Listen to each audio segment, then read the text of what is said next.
The transformation allowed Yang Ming to receive the gift of the blue star, awakening his ability to travel through time and space, leading him to the land of Little Maria.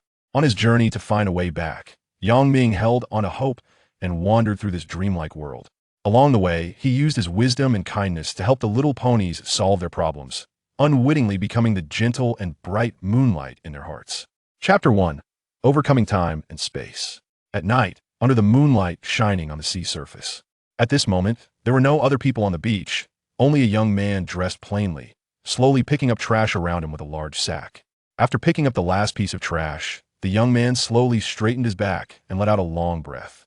The sea breeze brushed against his face, slightly easing the fatigue on it. Ding, ding, ding. He picked up his phone and took a look, adjusting his mindset before answering slowly. Son, what are you doing? Oh, I just got off work. Yang Ming replied slowly. Make sure to rest early after work. Don't tire yourself out too much. His mother's concerned voice came from the other end of the line.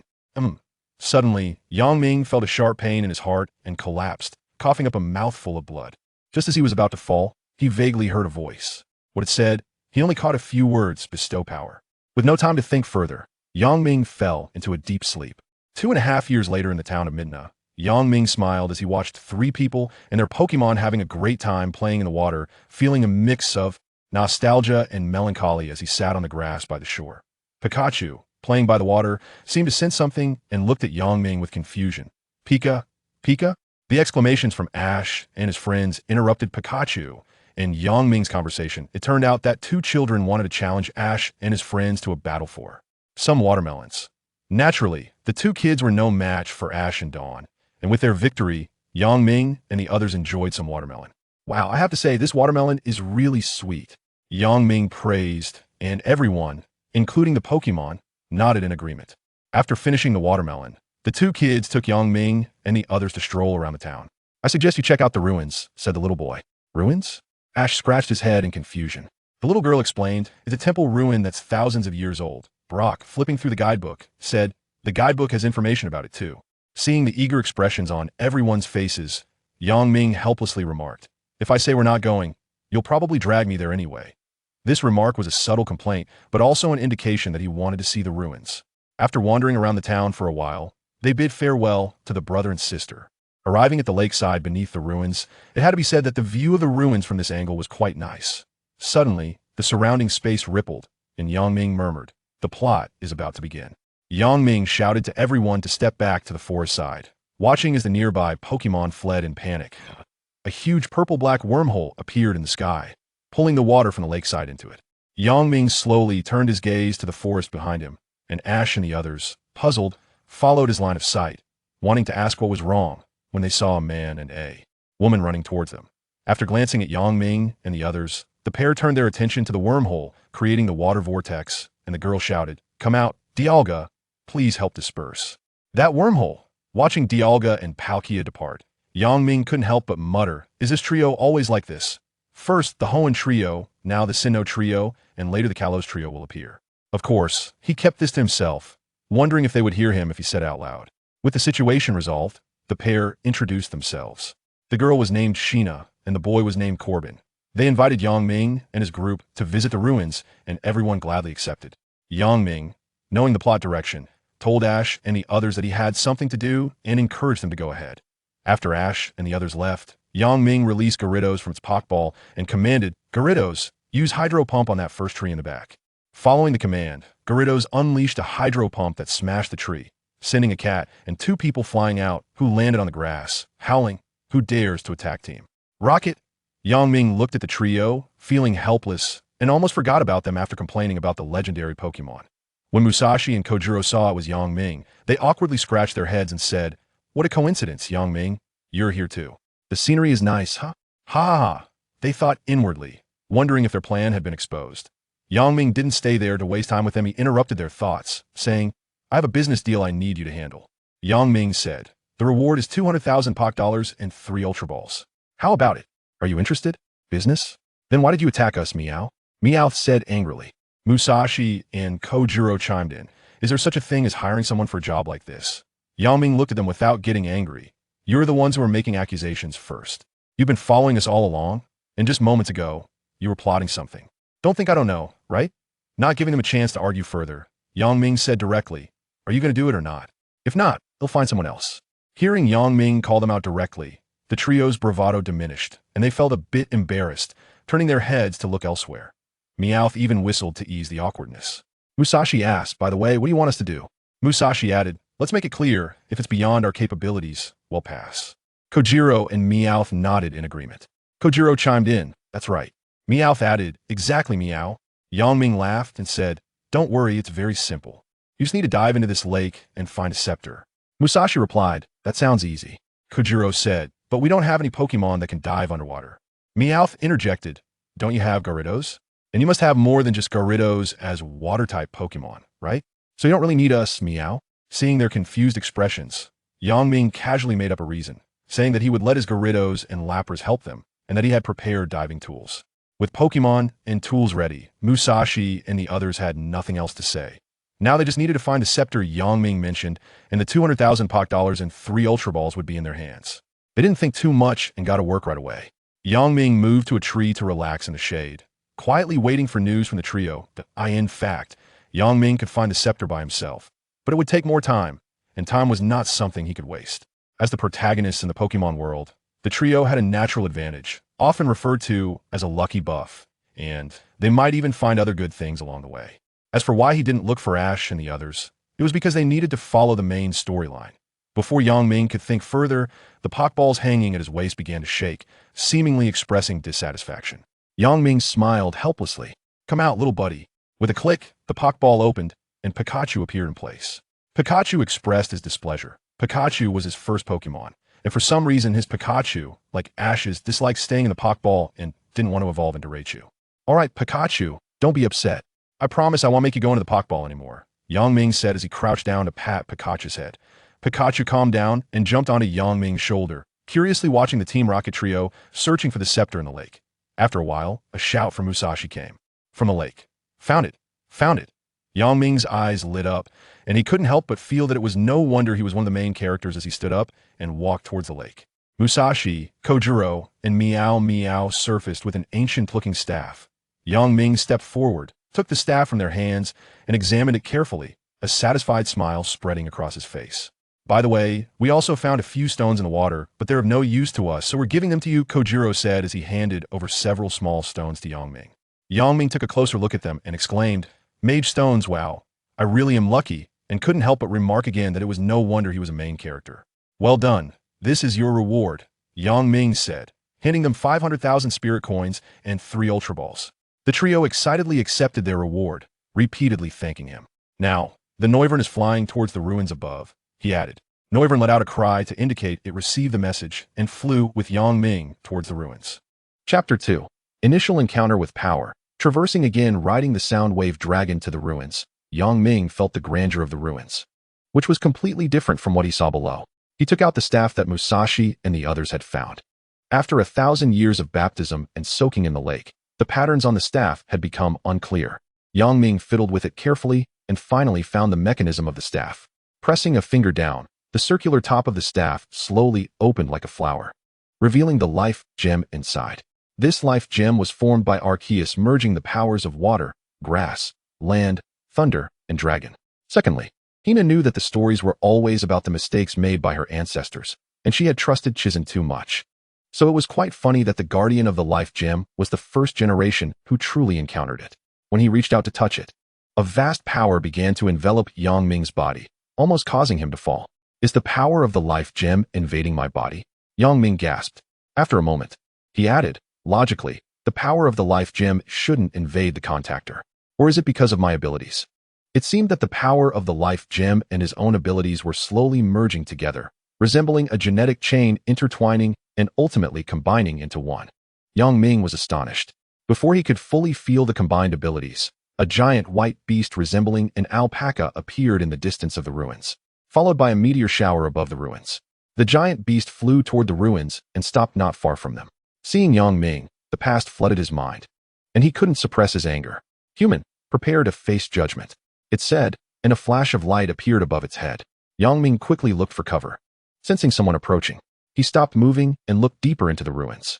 The giant beast was now blinded by rage, and the energy above its head was about to coalesce. Yang Ming, being closest to the ruins, saw a figure running toward him. The sound of footsteps followed closely, and the giant beast stopped upon hearing them, mumbling, "Damos." Seeing that it was Hina, Yang Ming breathed a sigh of relief, and then felt another set of footsteps approaching, thinking that Ash and the others had also arrived. Hina, holding a bud-like object, stopped and earnestly said, "Arceus, please stop." Calming down, Arceus sensed the girl who possessed the same abilities as Damos. Confused, it asked, "Who are you?" Hina quickly explained, "I am a descendant of Damos. My ancestors once did something very wrong to you, and I apologize on their behalf." Seeing the unfolding situation, Yang Ming quickly pulled Hina aside, interrupting the ensuing conversation. Arceus was not angry. It wanted to see how they would explain themselves. Yang Ming, holding Hina, noticed that Arceus did not react strongly and felt relieved. He turned to look at the puzzled Hina, while Ash and the others also looked at Yang Ming with confusion. "Hina, can your power transcend and convey my memories to Arceus?" Yang Ming asked seriously, disregarding Ash and the others' expressions. Hina had heard about Yang Ming's uniqueness from Ash and the others in the ruins and replied with confusion, "My transcendent power can't do that yet. Do you need to convey something specific?" Facing Hina's confusion, Yang Ming directly took out the staff from his backpack. "This is..." Hina was even more puzzled. "Inside it is the life gem," Yang Ming replied directly. "Moreover, it was created by the life force of the creator god, so it must possess extraordinary power." "I know what you're wondering. If the staff in my hand contains the life gem, then what does yours contain? You and I are both people with special abilities. Ordinary people can't sense its power, but we can." Seeing Hina's expression, Yang Ming understood.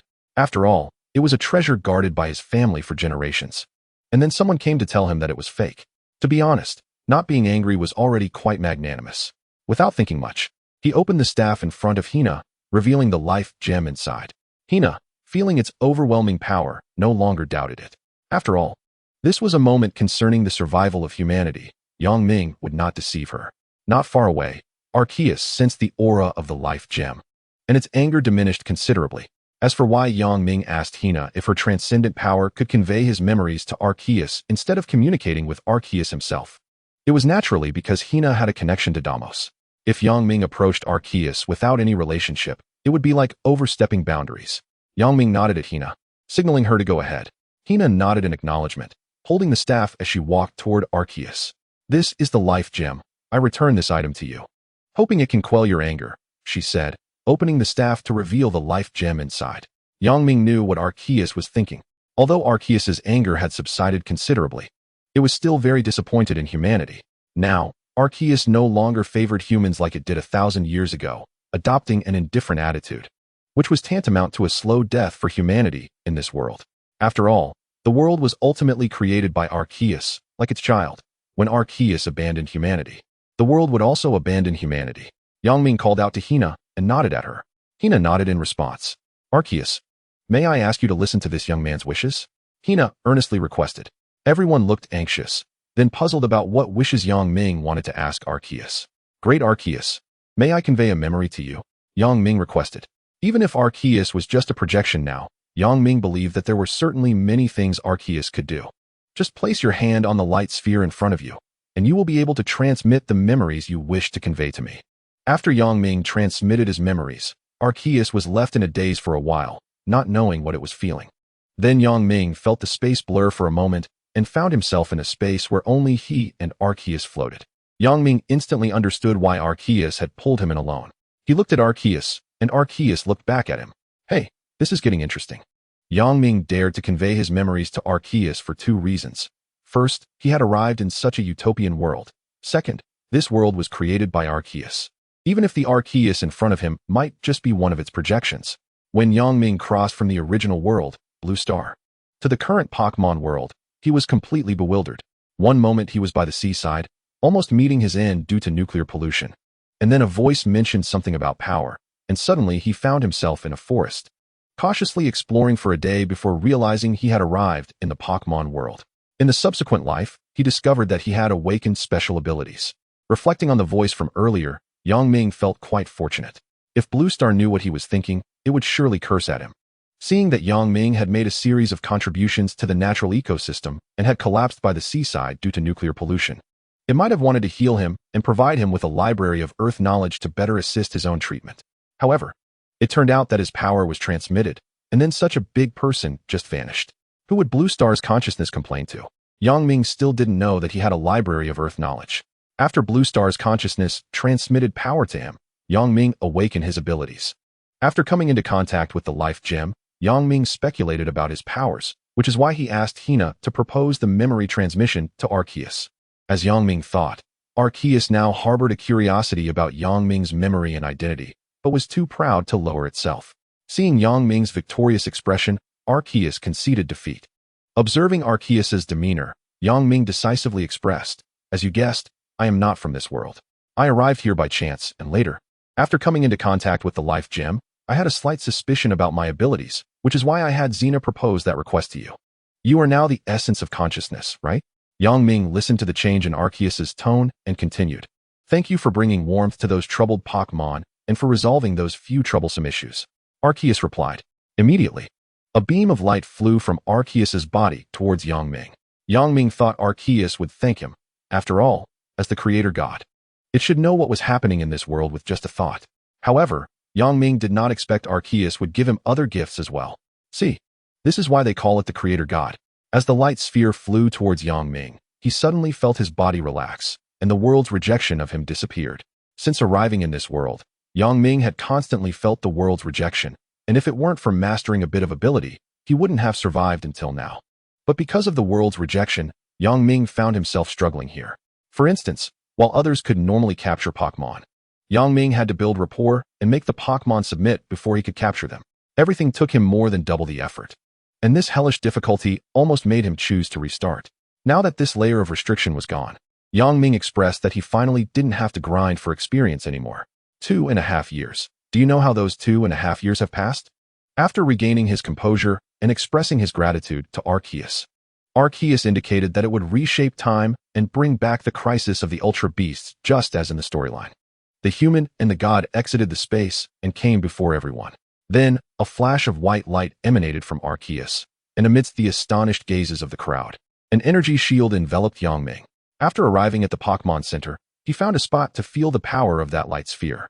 "Is this the power of the Tokiwa?" Yang Ming murmured. "No, there's more." Then another wave of power came from the light sphere. After sensing it carefully and realizing there seemed to be no change, the light sphere dissipated after delivering its final bit of power. Thinking about how the power of the life gem could merge with his own abilities, Yang Ming became restless and couldn't wait to experiment. Watching the fusion of the three powers within him, Yang Ming's face was filled with anticipation. After the fusion was completed, his body crackled with sounds, and feeling comfortable, Yang Ming almost cried out. After sensing the changes in his physical constitution, he felt great. His level had risen several tiers, and he then sensed his own abilities. Suddenly, a wave of memories surged in, and Yang Ming clutched his head in pain. Luckily, he had found a secluded spot, and with few people around at this time, otherwise, he would have really embarrassed himself. His ability activated directly. Possibly because it was the first time it was activated, it did not take effect immediately. With no time to process the memories in his mind, Yang Ming hurried to the Pokemon transport device to send the Pokeballs at his waist to Professor Oak's room, and then sent a few messages to Professor Oak using his communicator. Then, a wave of spatial distortion occurred, and Yang Ming disappeared directly from the Pokemon Center. Chapter 3. Another Crossing. Exploring the deep forest, the sunlight shone down on the deep forest, which was filled with an unusual atmosphere that clearly did not match the forest. On one of the trees, the space rippled as if a small stone had dropped into a calm water surface, creating ripples. A few seconds later, a figure flew down from the ripples, and the shocked expression on the boy's face flashed momentarily. He quickly adjusted his posture, using the tree to alleviate his kinetic energy. After a few movements, he landed steadily, then bowed slightly and thanked the tree as if performing. Phew, this time I landed on my feet. Thankfully, I didn't end up on my backside like the first crossing. Yang Ming sighed in relief. Although this time, he didn't fall on his backside. The scene was still a forest. Sigh, another forest start. I hope this isn't a hellish beginning. After glancing at the unfamiliar environment, Yang Ming quickly found a large tree for cover and carefully observed the surroundings. After a few minutes, confirming there was no danger, he began to check on his own situation. He felt relieved that this world did not reject him, but he still sensed the power belonging to this world entering his body. Is my ability enhanced? Yang Ming wondered. Since this power did not reject his abilities, he decided to disregard it. He looked up at the sky. There are still a few hours until sunset, Yang Ming estimated while looking at the sun. Without time to think further, he began to explore the forest. With Yang Ming's current physical fitness, breaking out of the forest was easy. As for why he didn't just walk out directly, Yang Ming stated that being cautious was always the top priority when he had no clear understanding of this world. After an hour of simple exploration, Yang Ming gained a basic understanding of the creatures in this forest. From a distance, he observed a strangely shaped wolf. It looks like a wolf made of wood. Yang Ming took out his notebook from his backpack and began documenting, tentatively naming it the wooden wolf. He continued writing, not excluding the possibility that its body could disassemble and reassemble. Destroying its body or burning it should be sufficient to handle it. In a cave, there was a bear as large as a house, its fur resembling the night sky, and its semi-transparent body. He tentatively named it the Starry Sky Giant Bear. Yang Ming observed the bear in the cave for a while and was certain that it was just a baby bear. He couldn't imagine how large the adult giant bear would be. Facing such a competitor, there were only two options. One was to run as far away as possible. The other was to incapacitate it, which was clearly unrealistic. So, the boy thought it was nothing to be ashamed of and decided to run in the opposite direction. Afterward, there were much more ordinary creatures compared to the first two: chicken monsters and flying lions. The rest were just regular animals. Thinking about the creatures he had explored and the strategies to face them, the more Yang Ming thought, the more familiar it felt. Unable to figure it out, he decided to stop thinking about it. After all, his main goal now was to find a relatively safe place to rest and then process the memories in his mind. After cautiously exploring the forest for a while, Yang Ming noticed that the creatures here always intentionally or unintentionally avoided a certain range. A place that could cause these peculiar creatures to avoid it must either harbor more terrifying beings or be a place difficult to survive in and potentially fatal. Like a volcanic area. Of course, there couldn't be a volcano in this forest, but who knows? Yang Ming was only scratching the surface of this forest and wasn't keen on taking risks in such places. Phew, finally done. Yang Ming looked at the shelter he built with stones, smiling in satisfaction. He placed his backpack on the dry leaves and took out his sleeping bag, slowly resting his head on it. Phew, phew, he breathed heavily, adjusting himself while feeling the things in his mind. About the application of my abilities? With a thought, Yang Ming entered a space. Everything in the space immediately responded to Yang Ming. This is the Earth Library? The surprise came too suddenly. Suddenly, Yang Ming felt a wave of relaxation in his brain. Is this, my mental strength enhanced? Today was indeed a double joy. One could say that as miserable as he was back then, he was now equally joyful. Thinking about the strange creatures he felt familiar with today, Yang Ming had a thought, and he directly disappeared from the spot, leaving only a sleeping bag and his backpack. Rows of bookshelves flew around in this space, then arranged themselves, and the scene was truly breathtaking.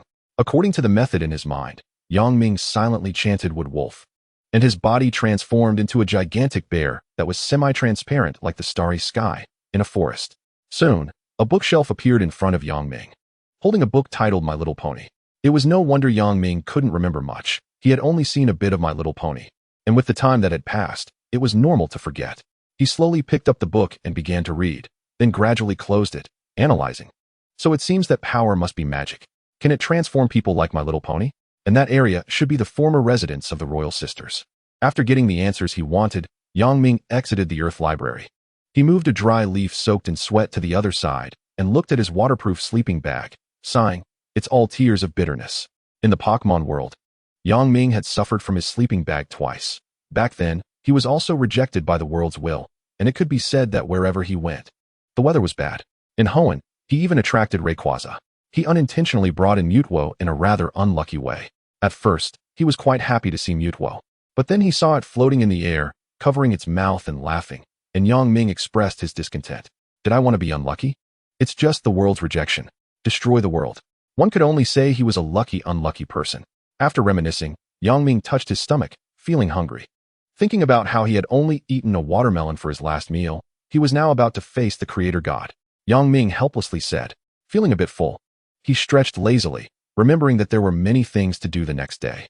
He changed out of his sweat-soaked clothes, quickly put on a new outfit, and crawled into his sleeping bag to prepare for sleep. After all, he needed to conserve his energy to do good things before slowly drifting off to sleep. Early the next morning, Yang Ming got up and went to the river to wash up. After spending over 10 minutes taking a shower, he took a can from his bag and started eating. Once everything was adjusted, he got up, dressed, and headed towards the ancient castle. The Everfree Forest was special for the My Little Pony world. Even local foreign creatures would be expelled. And he was an even more foreigner. The Everfree Forest must have sensed his arrival. Logically, it should have sent wood wolves to expel him, even if there was no hostility. At least wood wolves would be sent to investigate, Yang Ming thought. It was no wonder he was overthinking. After all, the Everfree Forest was home to the Harmony Tree, the creator of the world's strongest power, harmony. While Yang Ming pondered and walked, he soon arrived at a suspension bridge. Chapter 4, Castle Exploration. Temporary stay. Arriving at an abandoned suspension bridge, he looked at the cliff about 10 meters away from the opposite bank and then at the distant abandoned castle. It seemed that the plot hadn't started yet. Yang Ming glanced at the surrounding environment and thought. Looking at the opposite bank, which was 10 meters away, Yang Ming took a few steps back and sprinted directly to the other side. The enhanced physical quality was indeed different. Once fully adapted, it should be easier to jump over. Yang Ming sighed. Clapping his hands, he followed the path towards the castle. Arriving at the crumbling castle door, the outside was in such bad shape that he hoped the inside would be better. Yang Ming looked around the castle and muttered, slowly pushing the door open. He walked inside. Upon entering the castle, he saw 2 royal sister portraits hanging above the door. He had to say the materials used were excellent. Of course, the quality was secondary. The fact that they had been preserved for so long was what deserved praise. Looking at the 2 passages on the left and right, as well as the stairs on both sides in front of him, Yang Ming walked directly towards the right staircase. Instead of slowly exploring, getting to the library was the priority. 1. There were books about the castle layout, and 2. He needed to find a place to rest. And the secret room inside was the best choice. Arriving at the library, he looked at the numerous books and then at the chair on the right. Yang Ming slowly leaned the chair back and pulled the mechanism connected to it. With a sound, the middle 2 rows of bookshelves slowly moved apart, revealing the secret room inside. The bookshelves in the secret room were lined with some books, and beside them was a very clean recliner and some pillows, with a single pedestal in the middle holding a book. Looking at the almost intact secret room and the books inside, Yang Ming exclaimed that this was the perfect home. Of course, before the nightmarish moon arrived. Looking at the English title, Yang Ming exclaimed, "Goodness." Flipping through the book, it was all in English, and it was the conclusion. Now there was good news and bad news. The good news was that the layout map was still readable. But the bad news was that the layout map had some annotations, and Yang Ming, whose English was poor, realized he would have to study English again. Fortunately, there was now an Earth library. Otherwise, he would have to sneak into the pony school to start learning. Stopping the action of flipping through the book, what Yang Ming needed to do now was to fix that bridge. After all, if he treated this place as a shelter, he couldn't keep jumping in and out. Exiting the castle and arriving at the cliff's edge, he searched the forest for some materials, then pulled up the bridge and made some repairs. Wiping the non-existent sweat from his forehead, Yang Ming grabbed both sides of the repaired bridge and jumped over, securing it on the opposite side. Thankfully, the bridge's material was good. Otherwise, it might not have been repaired by noon. Yang Ming sighed. It was almost noon now, so he should find some fruit to deal with. Yang Ming lifted his head to look at the position of the sun, arriving under those fruit trees. Yang Ming did not pick immediately, but hid to the side. He only dared to pick after seeing small animals come to eat. He skipped over the peculiar creatures eating. After all, this was the Everfree Forest, and it was a world filled with magic. Yang Ming only confirmed he could eat the ordinary small animals. Of course, he would also try a small portion himself to see how it went before making a decision. If he hadn't finished the tree fruits earlier, he wouldn't have had to come out to look for food now. Unfortunately, his backpack only had some seeds. However, even if he hadn't finished the tree fruits, he would have to come out to find something to eat. Even if there were problems, given his current physical quality, it shouldn't be a big deal. After feeling around and finding no issues, Yang Ming picked a few and started eating heartily, putting some in his backpack. After doing all this, he headed straight back to the castle. Walking across the suspension bridge, Yang Ming smiled with relief. Everything was heading in a good direction. It was truly wonderful. With his hands behind his head, Yang Ming leisurely walked towards his destination. Arriving at the secret room, he tidied up a bit and leaned back in the recliner to rest.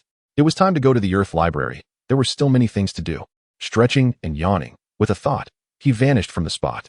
Arriving at the Earth Library, he found books related to English and searched for some videos to study. Phew. I finally finished learning, simple and straightforward. Next is that sister diary, Yang Ming said slowly. With a thought, Yang Ming appeared again in the secret room. He picked up the diary and began to flip through it. The Hall of Many Hooves resonates with 1,000-mile zither, and the 1,000-mile zither can control mechanisms. There wasn't much description about the castle's mechanisms. Most of it was trivial matters. Although he learned from the animation that Celestia was afraid of chickens, now he understood it through the diary. Yang Ming still found it hard to grasp why chickens were frightening. After a few minutes, he finished reading the diary. And he had to say that having a photographic memory was indeed a good skill. Closing the book, young Ming now turned his gaze to the bookshelf. It seemed that he had a lot to do next. Saying this, he picked up another book. From the beginning of looking in the secret room to the desk outside the secret room, now the desk was filled with a pile of books. And Yang Ming held a biology book in his left hand and a piece of fruit he found today from the ever-free forest in his right. Reading and eating at the same time. Upon reaching the last page, he slowly closed the book, stretched, yawned, and glanced at the sky outside. It was another fulfilling day. After reading for so long, he would go check the interior of the castle tomorrow. Since arriving here, Yang Ming has felt a power slowly surging through his body. Is it magic? Or is this feeling harmless? It has improved Yang Ming's adaptability to physical fitness. He no longer struggles with controlling his strength. However, this power is also transforming his body in a certain direction. Yang Ming suspects that this power is meant to change him into a creature of this world. Likely a little pony. Howl, howl, howl. As the door to the secret chamber closed, Yang Ming took off his clothes and walked towards the lounge chair. He flipped onto the small bed, thinking that he would deal with everything tomorrow, taking it step by step to do things right. Although he thought this way, the sense of loneliness in Yang Ming's eyes was heavier than when he was in the Pokemon world. After all, there were still humans in the Pokemon world, but here, he was truly alone. The moon was bright, and the stars were sparse. Everything was quiet. And the night now belonged to other creatures. With his hands behind his head, Yang Ming found himself unusually restless. Pikachu and all the Pokemon should be doing well, he muttered to himself. Sometimes being alone is really hard, especially in another world. Even in the Pokemon world, I sometimes wanted to give up. It was just too exhausting. Yang Ming looked at the ceiling of the secret chamber, his hand unconsciously reaching out as if trying to grasp something. Fortunately, the Earth Library recorded the events before I came to this other world. I can still see what you all look like. Dad, would you be proud of what I do in this other world? Mom, I really want to taste the dishes you make. Yang Ming's voice choked a bit. He didn't know how long it had been before the sounds in the secret chamber ceased. Chapter 5. Body Transformation. The sun was shining brightly, the sky was cloudless, and the birds were singing. Everything was so harmonious, yet the eternal freedom forest felt out of place in this atmosphere. Inside the castle's secret chamber, Yang Ming slowly sat up from the bed, feeling the wet pillow. He stayed dazed for a while. After leaving the warm little nest and getting dressed, he walked out of the secret chamber. Looking at the neatly arranged bookshelf and the clean room, Yang Ming walked out of the castle, heading toward the forest. After learning yesterday and spending a few hours exploring, Yang Ming was now quite familiar with the flora and fauna of the jungle. Arriving by a few fruit trees, he ate a few and picked some to put in his backpack as provisions. Having eaten, it was time to check out the castle's mechanisms. Holding a fruit in his right hand, he looked toward the castle. Inside the castle, Yang Ming carefully explored this ruin-like castle. After a round of investigation, he had already mastered the various mechanisms and layouts of this castle. Now he just needed to find the last room, which should be where the harmony element was placed. Arriving at the room containing the harmony element, he saw it resting on a stone shelf covered with numerous plants. Yang Ming stepped forward and touched it. It felt just like an ordinary stone, but it had a slight coolness to it compared to regular stones. Yang Ming felt it carefully.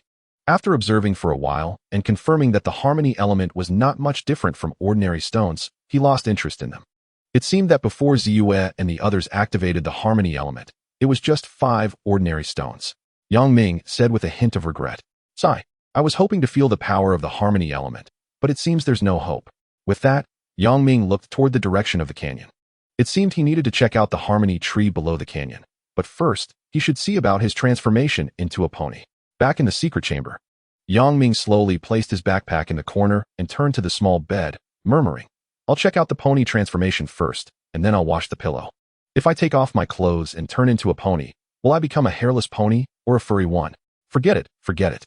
What I should be thinking about now is whether the transformation will be into an earth pony, a Pegasus, or a unicorn. With this series of questions, Yang Ming now felt both excited and somewhat worried. To be honest, if he had to choose, a unicorn would be his first choice.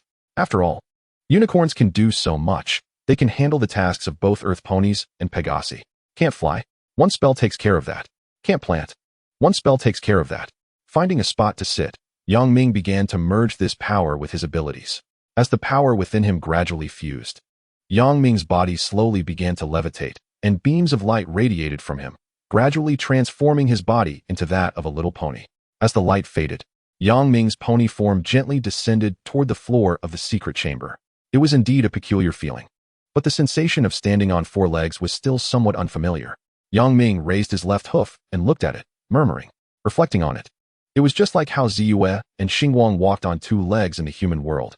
That was truly hard to watch. Yang Ming glanced at the walking and running postures of the ponies in My Little Pony within the Earth Library and slowly began to imitate them. Fortunately, Yang Ming had good coordination. He adapted to the pony body in just a few minutes. By the way, in my excitement, I still haven't figured out what kind of pony I am. No wings, just a horn. That makes me a unicorn. Yang Ming turned to look at his side and felt his head with his hoof, relieved. Now it was time to see what I look like. With that, he walked slowly toward the library outside the secret chamber. Arriving in front of the mirror placed in the library, Yang Ming looked at his reflection, a pale white body and black mane. Not bad. It matches my appearance as a human. I wonder how my size compares to other ponies, Yang Ming mused while resting his hoof on his chin. When in Rome, do as the Romans do.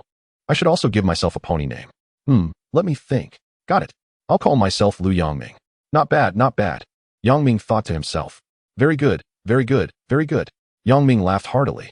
I've kept my original name while also acquiring a new one. Yang Ming nodded in satisfaction. With a thought, Yang Ming transformed back into his human form. Although he needed to get used to being a pony, his original body was still more practical, and the pony body was too short, which limited his view. Before learning magic, it was better to use his original form. Yang Ming sighed. Without further ado, Yang Ming took out a few fruits from his backpack to eat, while pulling out books about magic from the bookshelf. After filling himself up, Yang Ming picked up the wet pillow from the secret chamber and walked toward the river outside the castle. Holding a washed pillow in one hand and a makeshift net made of vines with a few processed fish inside in the other, he thought. Washing a pillow and casually catching a few fish, life is getting better. Yang Ming hummed a little tune as he slowly walked back to the castle. Arriving at the castle, Yang Ming picked up a few branches and set the pillow on one side to dry. After taking care of the pillow, he gathered some stones to form a circle and took a few branches to create a simple barbecue rack, skewering the fish. Now, if he could just find some firewood, he could eat grilled fish. Magic could wait. The fish had already been prepared. If only there were water here, I would definitely raise some of them. I'm so tempted to eat one, Yang Ming lamented, holding a small pile of firewood. Yang Ming took out the lighter from his backpack in the secret chamber and ignited the firewood. Watching the flames rise, he rubbed his hands together in anticipation. Picking up the grilled fish, Yang Ming slowly lay down on the ground, eating the fish while gazing at the sky, occasionally checking the grill to prevent the fish from burning. After learning magic, I should go check out the harmony tree below the canyon stairs, Yang Ming thought as he looked at the sky. Slowly getting up to finish the remaining grilled fish, he looked at the extinguished fire pit and the scattered fish bones. Stretched and started tidying up. Full and satisfied, it was time to take a look at those magic books. Looking at the tidied up space, Yang Ming slowly walked towards the secret room. The Basics of Magic, Beginner's Theory of Magic, Intermediate Theory of Magic, and Advanced Theory of Magic. Yang Ming took out a few books from a pile of magic books. Let's start with the basics. Saying this, he picked up the Basics of Magic and began to read. Magic is a mysterious power manifesting in various forms in our world. It can be grand, fierce, ancient, solemn, and even quirky and wild. The magical abilities of the little ponies vary, from different radiant colors when casting spells to various unique talents. Upon reading this, Yang Ming paused. Speaking of talents, all the little ponies have their own cute symbols, and while adapting to his body during his transformation into a unicorn, he completely forgot to check his own cute symbol. Yang Ming pondered slightly. Also, there are spells and potions, as well as some rare plants. After finishing the Basics of Magic, Yang Ming began to adapt according to the book's guidance. Guide the magic power stored in the body to the horn. Then apply it to the item to be levitated, wrapping it up. Feeling a special force within him, Yang Ming found it a bit strenuous. Without having time to think more, he directed it to his horn, and a blue energy slowly wrapped around his unicorn horn. Yang Ming tried to make the book in front of him float, and slowly a blue energy wave began to lift the book, stabilizing from an initial wobble to a steady control. Yang Ming's expression changed from effort to ease, and this only took a short minute. Chapter 6. Skillful Use of Magic. Plans delayed. The use of this magic power is surprisingly similar to telekinesis. Yang Ming couldn't help but exclaim. After thinking for a while, he continued, but why didn't I feel any magic power within me when I transformed into a little pony? The more he thought about it, the more he felt both possibilities were valid. Perhaps it was the result of both working together. After all, for him, transforming into a little pony was a brand new experience. with significant changes to his body and abilities, requiring some time to adapt and master. This is very likely, Yang Ming ultimately concluded, but this is just my guess. The specific situation still needs further observation and exploration. Yang Ming took a deep breath, deciding not to let his thoughts drift, but to focus on another book. The cover of this book bore several large golden characters, Theoretical Foundations of Magic. He gently flipped open the pages and found that this book was different from the previous one, Basics of Magic. Although both books covered basic knowledge of magic, this Theoretical Foundations of Magic was evidently more in-depth and detailed. This book was like a treasure trove of magic. It not only explained various magical spells in detail, but also listed many practical applications and techniques. Yang Ming was completely immersed, eagerly reading every word and every sentence. While reading, he attempted to use his magic power to cast the spells described in the book. With continuous attempts and practice, the initially obscure spells gradually became clear, and he could use his magic power more skillfully, making the magic display astonishing effects in his hands. During this process, Yang Ming felt as if he had entered a whole new world, a magical realm full of wonder and mystery. In this world, he could freely cast magic, creating various marvelous scenes and effects. Time quietly passed as he focused, completely forgetting everything around him and fully immersed in this magical world. It wasn't until he finished the last spell that Yang Ming's gaze left the book, feeling that the magic power within him had increased several times compared to the beginning. Rubbing his sore eyes and body, Yang Ming secretly rejoiced. Luckily, my physique and mental strength have been enhanced. Otherwise, I might have fainted halfway through. Now that I have finished this book, the next step is to practice the magic I've learned and improve my proficiency. Yang Ming knew that only what he mastered truly belonged to him. Obscure and half-understood knowledge would one day lead to failure. There was no way around it. These were all lessons learned the hard way.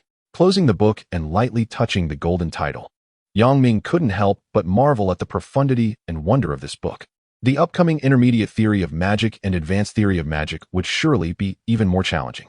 With a thought, Yang Ming exited his pony form. After reverting, he leaned against the table and began to think. No wonder advanced magic rarely appears in the animations. Most little ponies should be at the beginner and intermediate levels, with only a few at the advanced level. In the animations, advanced magic representatives seem to be Starshine and Starlight Glimmer. At the level above advanced, it would be Celestia and beings of the same caliber, Yang Ming speculated. Speaking of which, having studied for so long, it was time to eat something.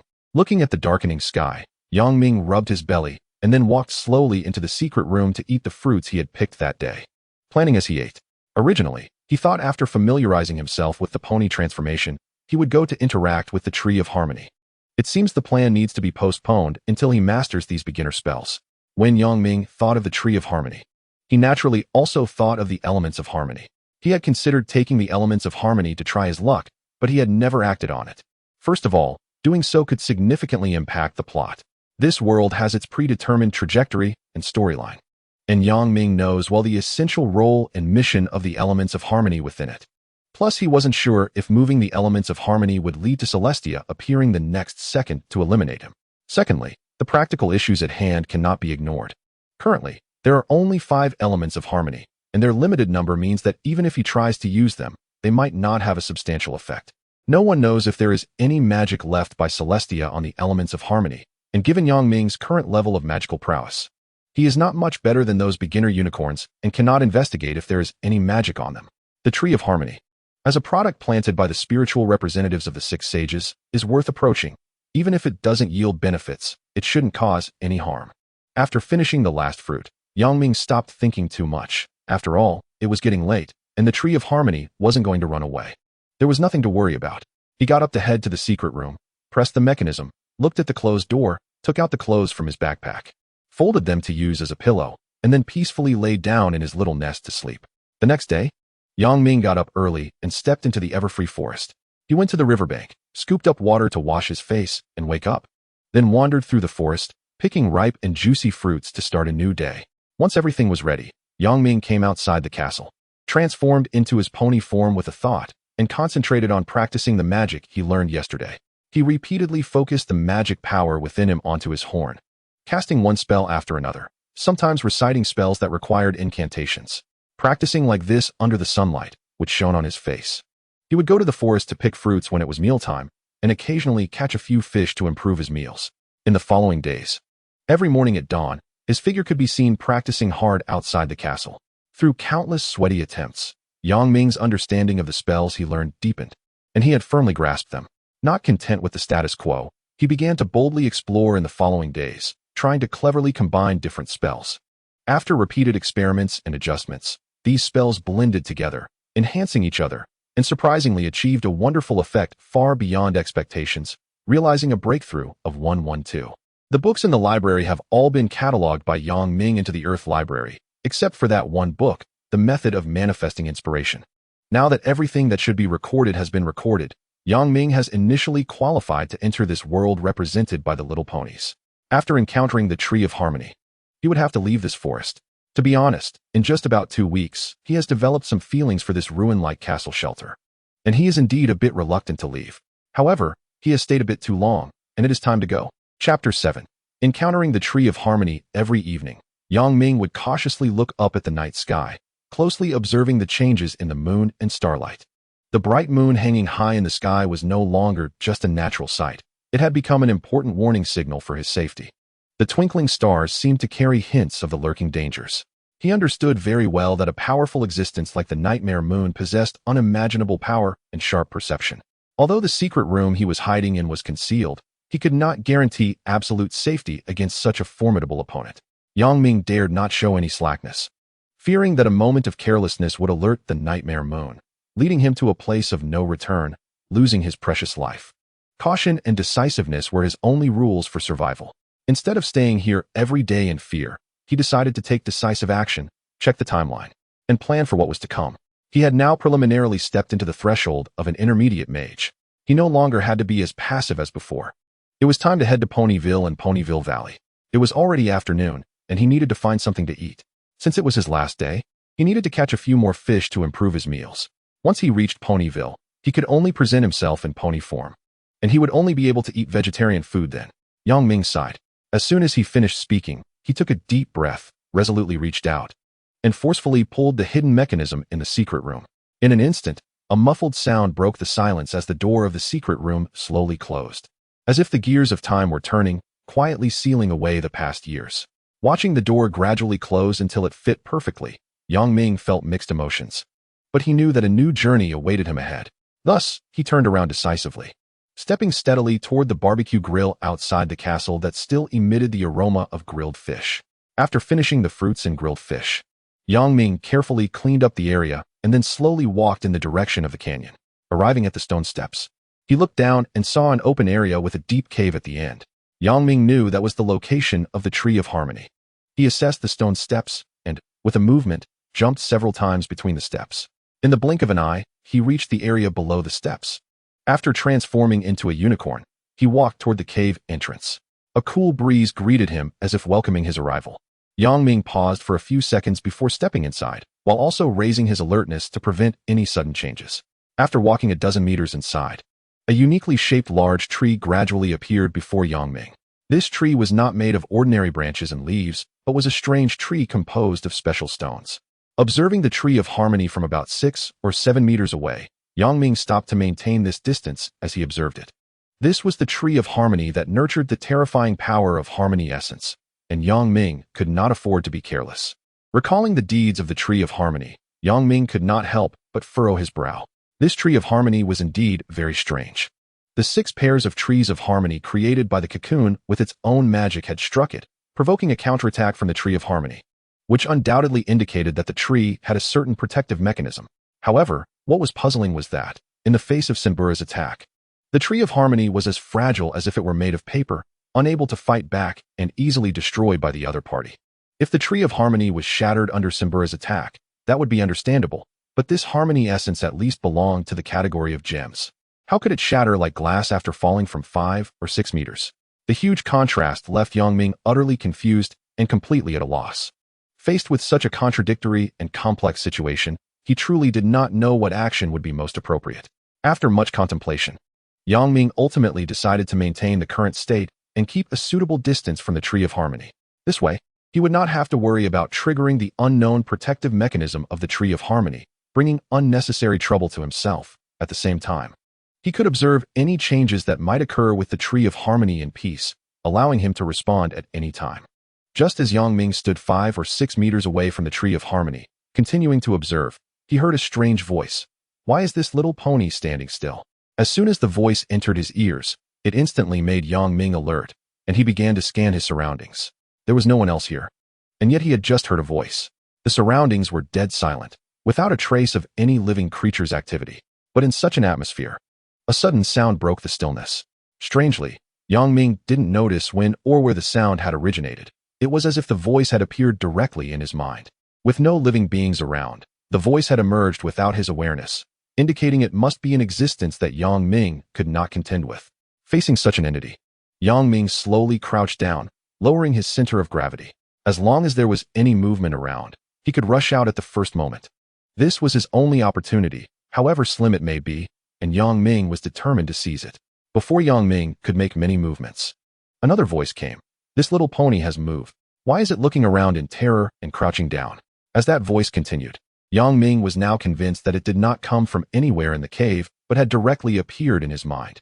When he realized where the voice was coming from, his body gradually relaxed.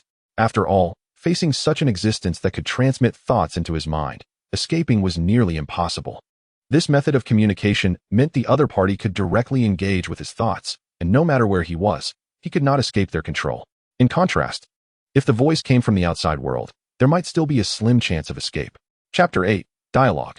First encounter with the pony. The torturous feeling of waiting for judgment felt like a heavy boulder pressing down on Yang Ming, making it hard for him to breathe. Every passing second felt like a dull knife slowly cutting at his heart, causing immense discomfort. At this moment, he could only place all his hopes on the owner of that mysterious voice, fully expecting that they meant him no harm. Minutes passed once again, and Yang Ming felt like an ant on a hot pan, gradually becoming restless. Instead of waiting idly for the other party to take the initiative, it would be better to take the first step and test the waters. So, he spoke up and asked, "May I ask who you are? Can they hear me speak?"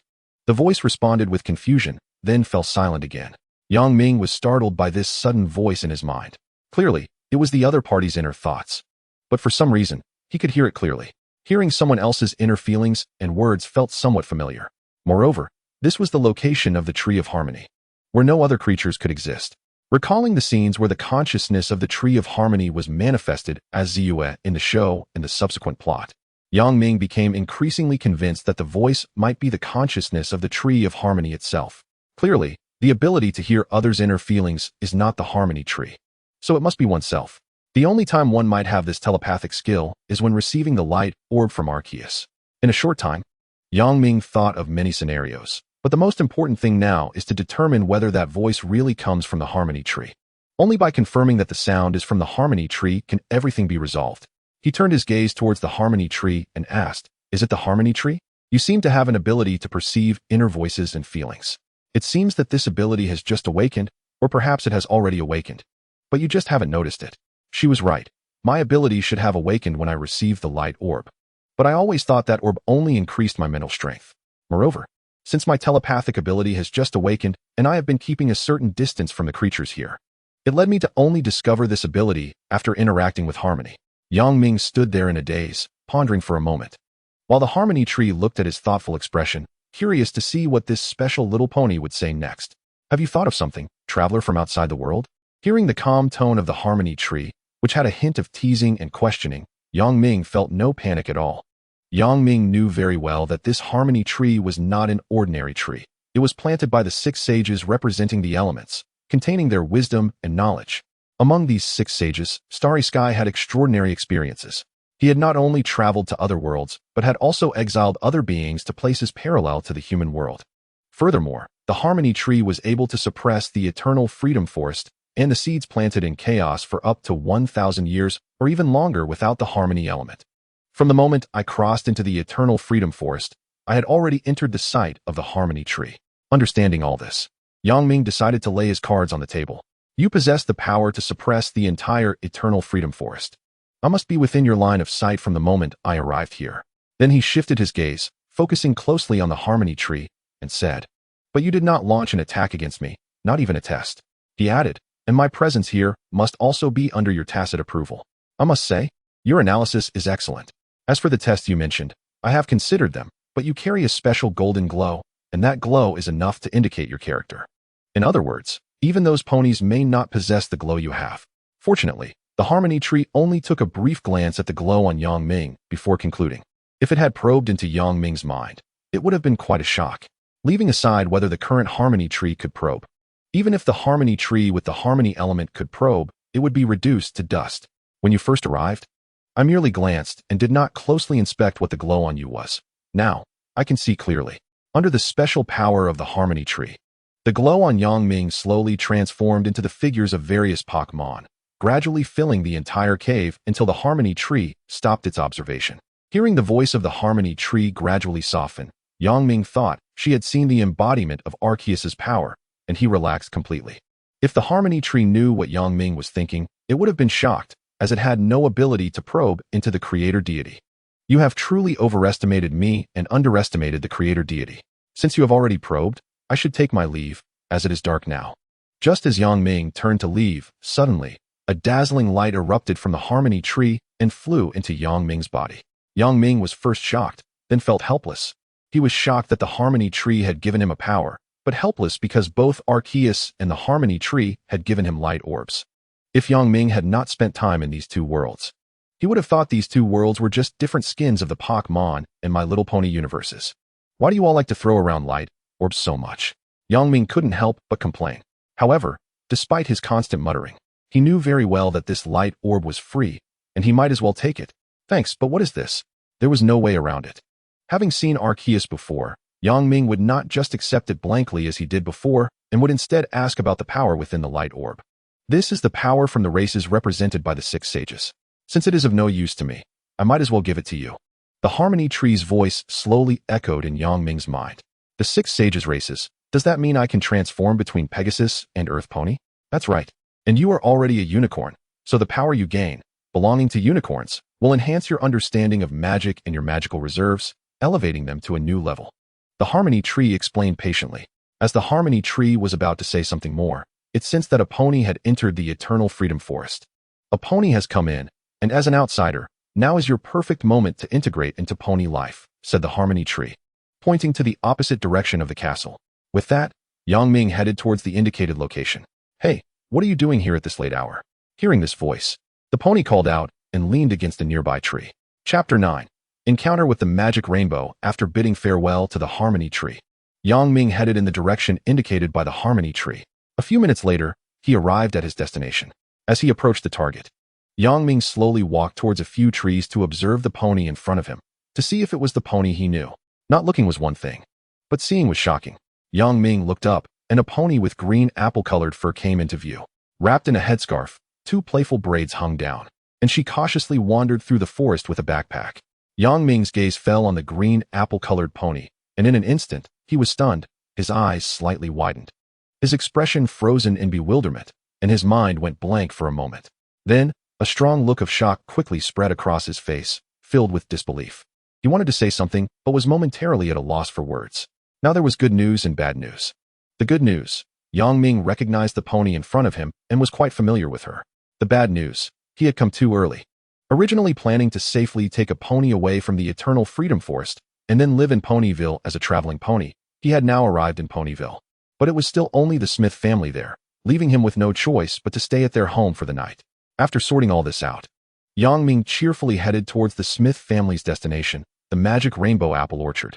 After picking dozens of Magic Rainbow apples and putting them in his backpack, Yang Ming heard sparse sounds coming from not far away, clearly indicating that the Smith family was arriving. Using magic to secure the backpack on his back, Yang Ming slowly walked towards the direction of the approaching Smith family. Watching Smith, who was cautiously feeling her way forward while being alert to her surroundings, Yang Ming decided to tease her. Hey, what are you doing here at this late hour?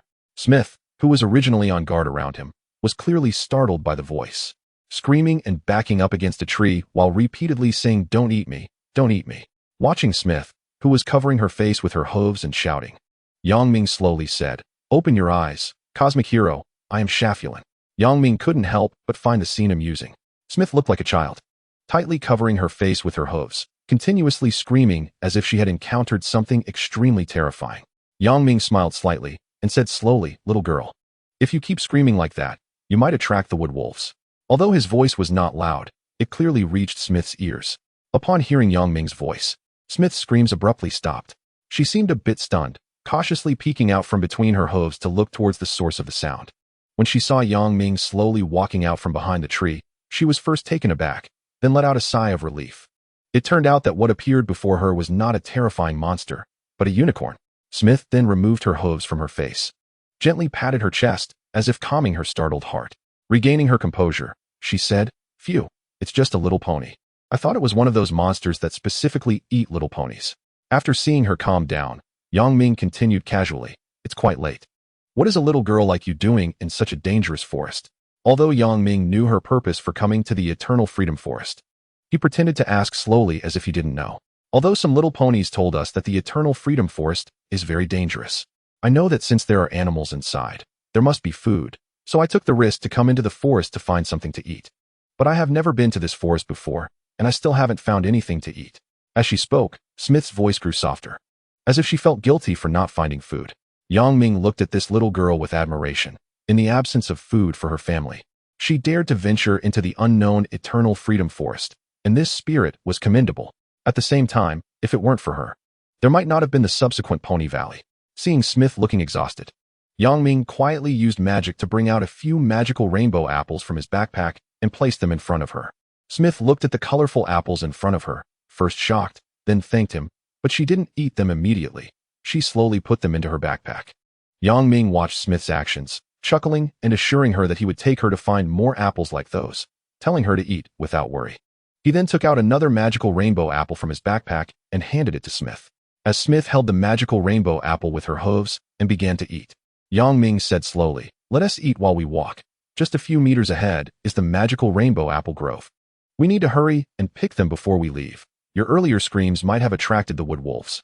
Upon hearing this, Smith quickened her pace slightly, a hint of guilt on her face.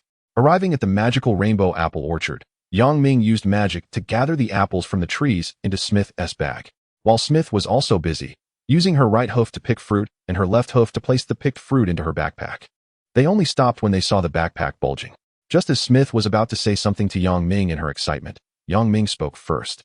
Listening to Yang Ming's slightly serious tone, Smith seemed to sense something and asked, "Big brother, what will you do?" Yang Ming just smiled. He had sensed the presence of the wood wolves long ago but wanted to build rapport with Smith, so he let the wood wolves gradually approach. "It's fine. I'm a unicorn. I can hold them off, and besides, I know the layout of the forest very well, so I can escape easily. You are just a young earth pony. I might not be able to take care of you later."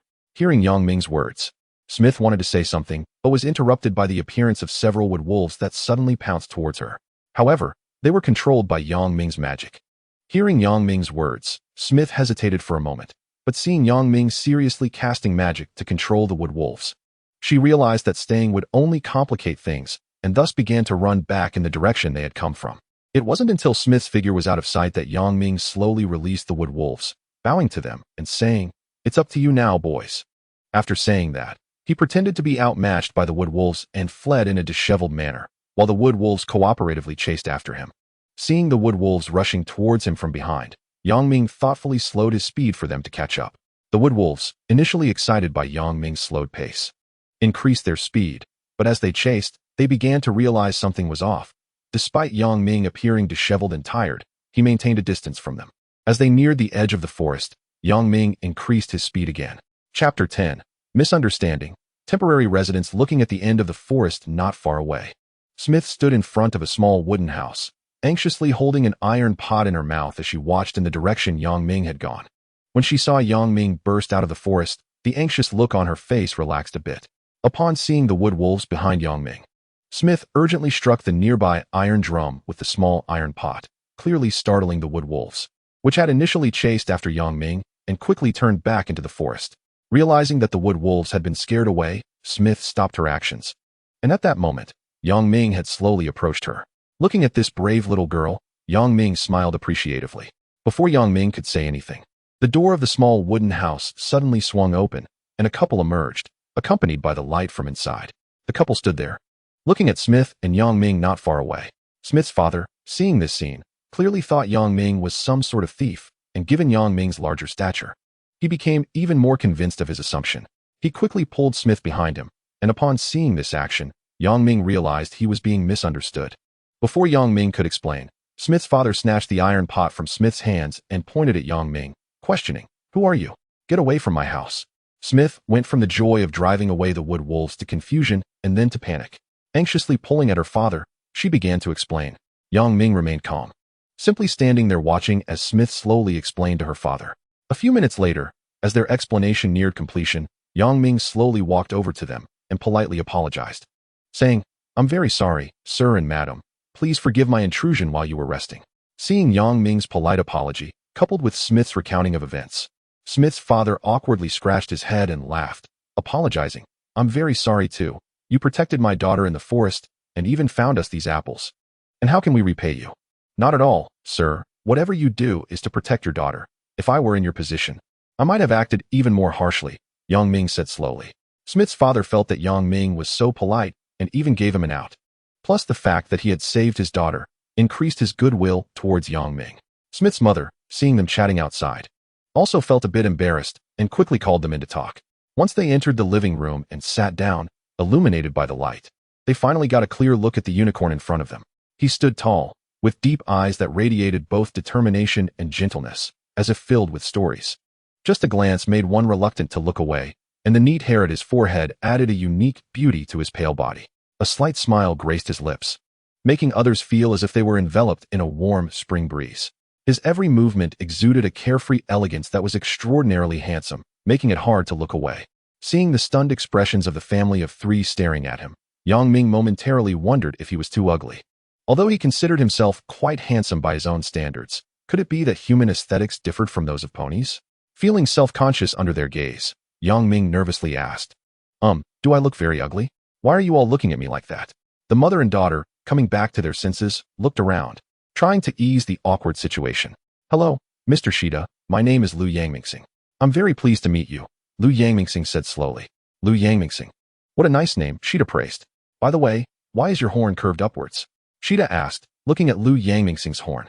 Hearing Shida's question and seeing the curious expressions on the mother and daughter's faces, Yang Ming slowly explained, "Actually, I am a unicorn from the east, and I traveled here." After chatting for a while, Shida glanced at the dark sky outside and suggested to Lu Yangmingsing, "It's so late. Why not stay here for the night?" Looking out the window, he estimated it was only around 11 p.m., and with no place to stay, Lu Yangmingsing had to agree. The next morning, before the sun had fully risen, Lu Yangmingsing woke up early. He tiptoed out of the small house and headed straight towards a nearby small river. Upon reaching the riverbank, Lu Yangmingsing breathed in the fresh morning air, feeling particularly cheerful. He crouched down and dipped his hands into the cool river water, washing up carefully. After finishing, he did not immediately get up to leave, but instead used his unique magical power to wrap a large bundle of water.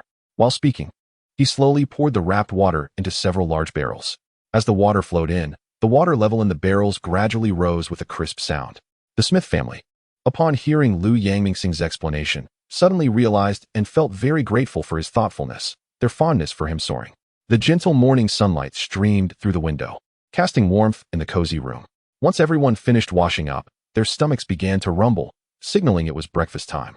The Smith family had just moved to this unfamiliar place, and many daily chores had yet to be sorted out. The kitchen cabinets were empty, and they had not had time to purchase any seasonings or sufficient food. Unfortunately, today's breakfast would have to rely on the magic rainbow apples that Smith had stored in his backpack from yesterday. Although Smith's backpack was practical, its capacity was limited, containing only a dozen brightly colored magic rainbow apples.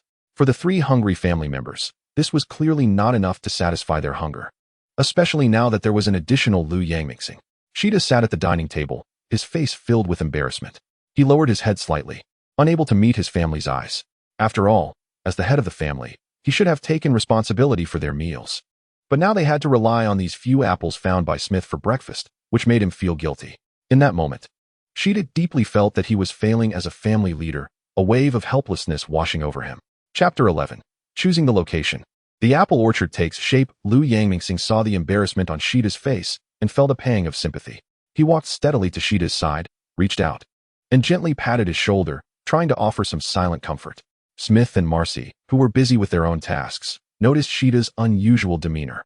They exchanged glances, put down what they were doing, and slowly walked toward Shida. Smith was the first to reach Shida, affectionately leaning against his back and saying in a soft yet powerful voice, "Dad, you've always been the best." We've only just arrived here a few days ago, and there are still many things we haven't had time to prepare. You really don't need to feel guilty about this." As he spoke, Smith rubbed his face against Sheeta's back, as if trying to convey courage to him. Marcy, not to be outdone, gently lifted Sheeta's arm with her hooves and said softly, "Yes, Sheeta, you've brought us such a long way, facing countless difficulties without ever giving up. Looking so downcast now doesn't he resemble the omnipotent you in my heart at all?" The warm words from Smith and Marcy brushed against Sheeta's heart like a gentle spring breeze, gradually easing his heavy mood. Watching Sheeta regain his spirit, Yang Ming's horn glowed, and one by one, apples flew from his backpack to the table in front of them. As they looked at the apples piling up on the table like a small mountain, Sheeta, Marcy, and Smith looked at Lu Yangmingxing with confusion and asked in unison, "Lu Yang, what are you doing?" Sheeta quickly waved his hands and smiled, saying, "Lu Yang, you don't need to be so formal. You saved Smith's life. You're a great benefactor to our family. Letting you stay here for a night is what we should do. You really don't have to do this." However, Lu Yangmingxing shook his head and said earnestly, "Mr. Sheeta, I'm not doing this just because of last night. After observing for a night, I found that this place is truly a great place to live. So, I plan to build a small house here for myself." Lu Yangmingxing insisted, pushing the apples into Sheeta's hands and sincerely saying, "Mr. Sheeta, please don't be polite. This is just my little gesture. Please accept it." The two of them continued to insist back and forth, neither willing to concede. Smith and Marcy, seeing this, also urged Lu Yangmingxing, "Yang Ming, just accept it. We know your good intentions, but since Dad is so insistent, he must have his reasons. Yes, Lu Yang, you don't need to do this. Sheeta will also help you." However, Lu Yangmingxing was determined to have the Smith family accept the apples. Seeing the stalemate, he had a sudden idea and quietly cast a spell. Instantly, a soft glow enveloped the apples, and they seemed to gain a consciousness of their own, slowly floating into the large barrel where the Smith family stored their supplies. The Smith family was momentarily stunned, unsure how to react to this sudden magical manipulation. "All right, Lu Yang, we'll accept these apples. But when do you plan to build your house? Mr. Sheeta, let us discuss this after breakfast. Everyone is still hungry." Upon hearing this, Sheeta realized he had been too excited and had forgotten it was mealtime. Lu Yangmingxing listened attentively, nodding occasionally to show he understood. Once Sheeta finished speaking, he thanked him and stood up to walk towards the direction Sheeta had pointed out. Along the way, he walked slowly, stopping occasionally to observe the surrounding environment and crouching down to feel the soil. He ultimately chose an excellent spot backed by a lush little hill, where the trees were dense and the scenery was picturesque throughout the seasons. Not far away was a clear little river with gently flowing water, sparkling in the sunlight. This place not only boasted beautiful scenery, but also had convenient access to water for daily living. Standing on the chosen land, Lu Yangmingxing could already envision a warm home in the future, filled with longing for the life ahead. Taking it one step at a time, life would surely get better. Lu Yangmingxing quietly stood on the little hill, a gentle breeze brushing past him, tousling his hair. He gazed into the distance, his eyes resting on the Smith family, murmuring to himself in a voice so soft it seemed afraid to disturb the tranquility. At that moment, the Smith family was busy with their own tasks. Sid and Smith were slowly cultivating something, while Marcy was carefully arranging daily necessities nearby. Their faces radiated simple smiles, and although life seemed both simple and busy, it exuded an indescribable happiness. Lu Yangming stared blankly at them, an envious light unconsciously revealing itself in his deep eyes. Within that light lay a longing for this ordinary yet precious family happiness. In his wandering years, he had seen many such warm scenes, each time immersing himself in them. The trunks of the rainbow apple trees stood straight up, glistening with a gentle sheen, their tender green leaves gently swaying in the breeze, as if dancing joyfully. Each leaf radiated the vitality of life, and the faint outlines of unripe rainbow apples could already be seen at the tips of the branches, exuding a mysterious aura under the sunlight. Lu Yangming looked at this grove of rainbow apple trees, his mouth involuntarily curling into a smile, his eyes filled with satisfaction. He slowly got up, brushed off the dust that clung to him, tidied his hair, then raised his head to gaze at the plot of land he had chosen for building a house, and walked slowly towards the apple grove. Chapter 12. Discovering New Magic. Combining different powers not far from the Smiths, Sid and Marcy stood side by side, their faces beaming with satisfaction. Their eyes closely followed Smith's figure, filled with love and indulgence. When they saw Lu Yangming approaching, the expressions of the Sid family instantly transformed into shock and joy. Sid widened his eyes, unable to believe the lush grove of rainbow apple trees before him, stammering to Lu Yangming, How can the seeds we just planted have grown into such tall trees in the blink of an eye? Marcy nodded repeatedly beside him, her eyes filled with wonder. Smith excitedly ran to Lu Yongming's side, pulling at his hoof and pointing at the flowers already blooming on the trees, exclaiming, "Look, big brother Lu Yong. These trees have not only grown, but they've also bloomed. At this rate, it feels like we'll be able to eat rainbow apples soon." Lu Yongming smiled at them, extending his hoof to gently pat Smith's head, saying kindly, "These rainbow apple trees are magical products from the eternal freedom forest. And since it is now the time for the rainbow apples to grow and ripen, that's why they sprouted so quickly after being planted. In a few days, those apples will be ready." Upon hearing this, the joy of the Sid family intensified. They seemed to already see the branches laden with fruit and taste the sweet and delicious rainbow apples. "Smith, this magical variety of apples must be different from ordinary plants. When the time comes, you'll need to carefully document the various signs during the growth process of the rainbow apples," Lu Yongming said, reaching out to gently rub Smith's head with a tender and affectionate motion. "In the difficult days of the past, we toiled daily for our lives until we arrived at this place. We encountered a mysterious guest who led us to these extraordinary apples." At this point, Sid and Marcy joined in singing as well, and our lives have since changed, with magical apples and a life of abundance, indicating that we have a bright future ahead. After singing the last line, the group of horses leaped up excitedly, clapping their hooves together, the crisp sound spreading through the air. Then, without hesitation, they lay down on the soft grass, their joyful laughter echoing. Such pure happiness was so beautiful. Lu Yongming was deeply moved by this scene, quietly taking out his sketchbook to capture this precious moment, where everyone's smiles were radiant. Looking at the photo, a faint smile involuntarily crept onto Lu Yongming's lips, a silent treasure of this moment of happiness, a natural expression of warmth from his heart. The group of horses helped each other to stand up. Lu Yongming's eyes were filled with joy as he generously praised, "Your singing just now was so wonderful. Every note seemed magical.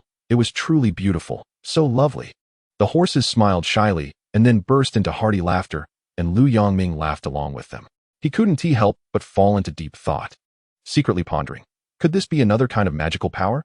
If developed further, it might even reach a level comparable to the rainbow cannon. While thinking, Lu Yongming had already arrived at the place where the Sid family had previously planted other plants. In focusing on developing new magic, he almost forgot that he still possessed part of the power of the life gem and the magical power from Ming.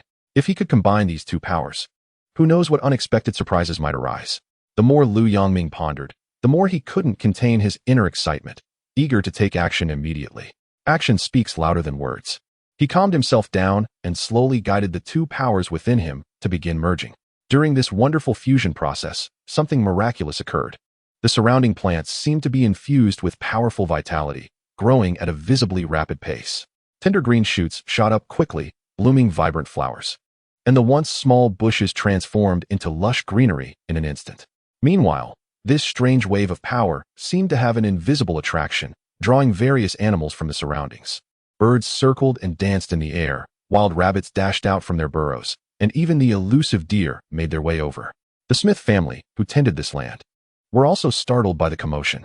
They stepped out of their door into the garden, shocked at the sight of the plants growing wildly, and then discovered that even the rainbow apples had ripened.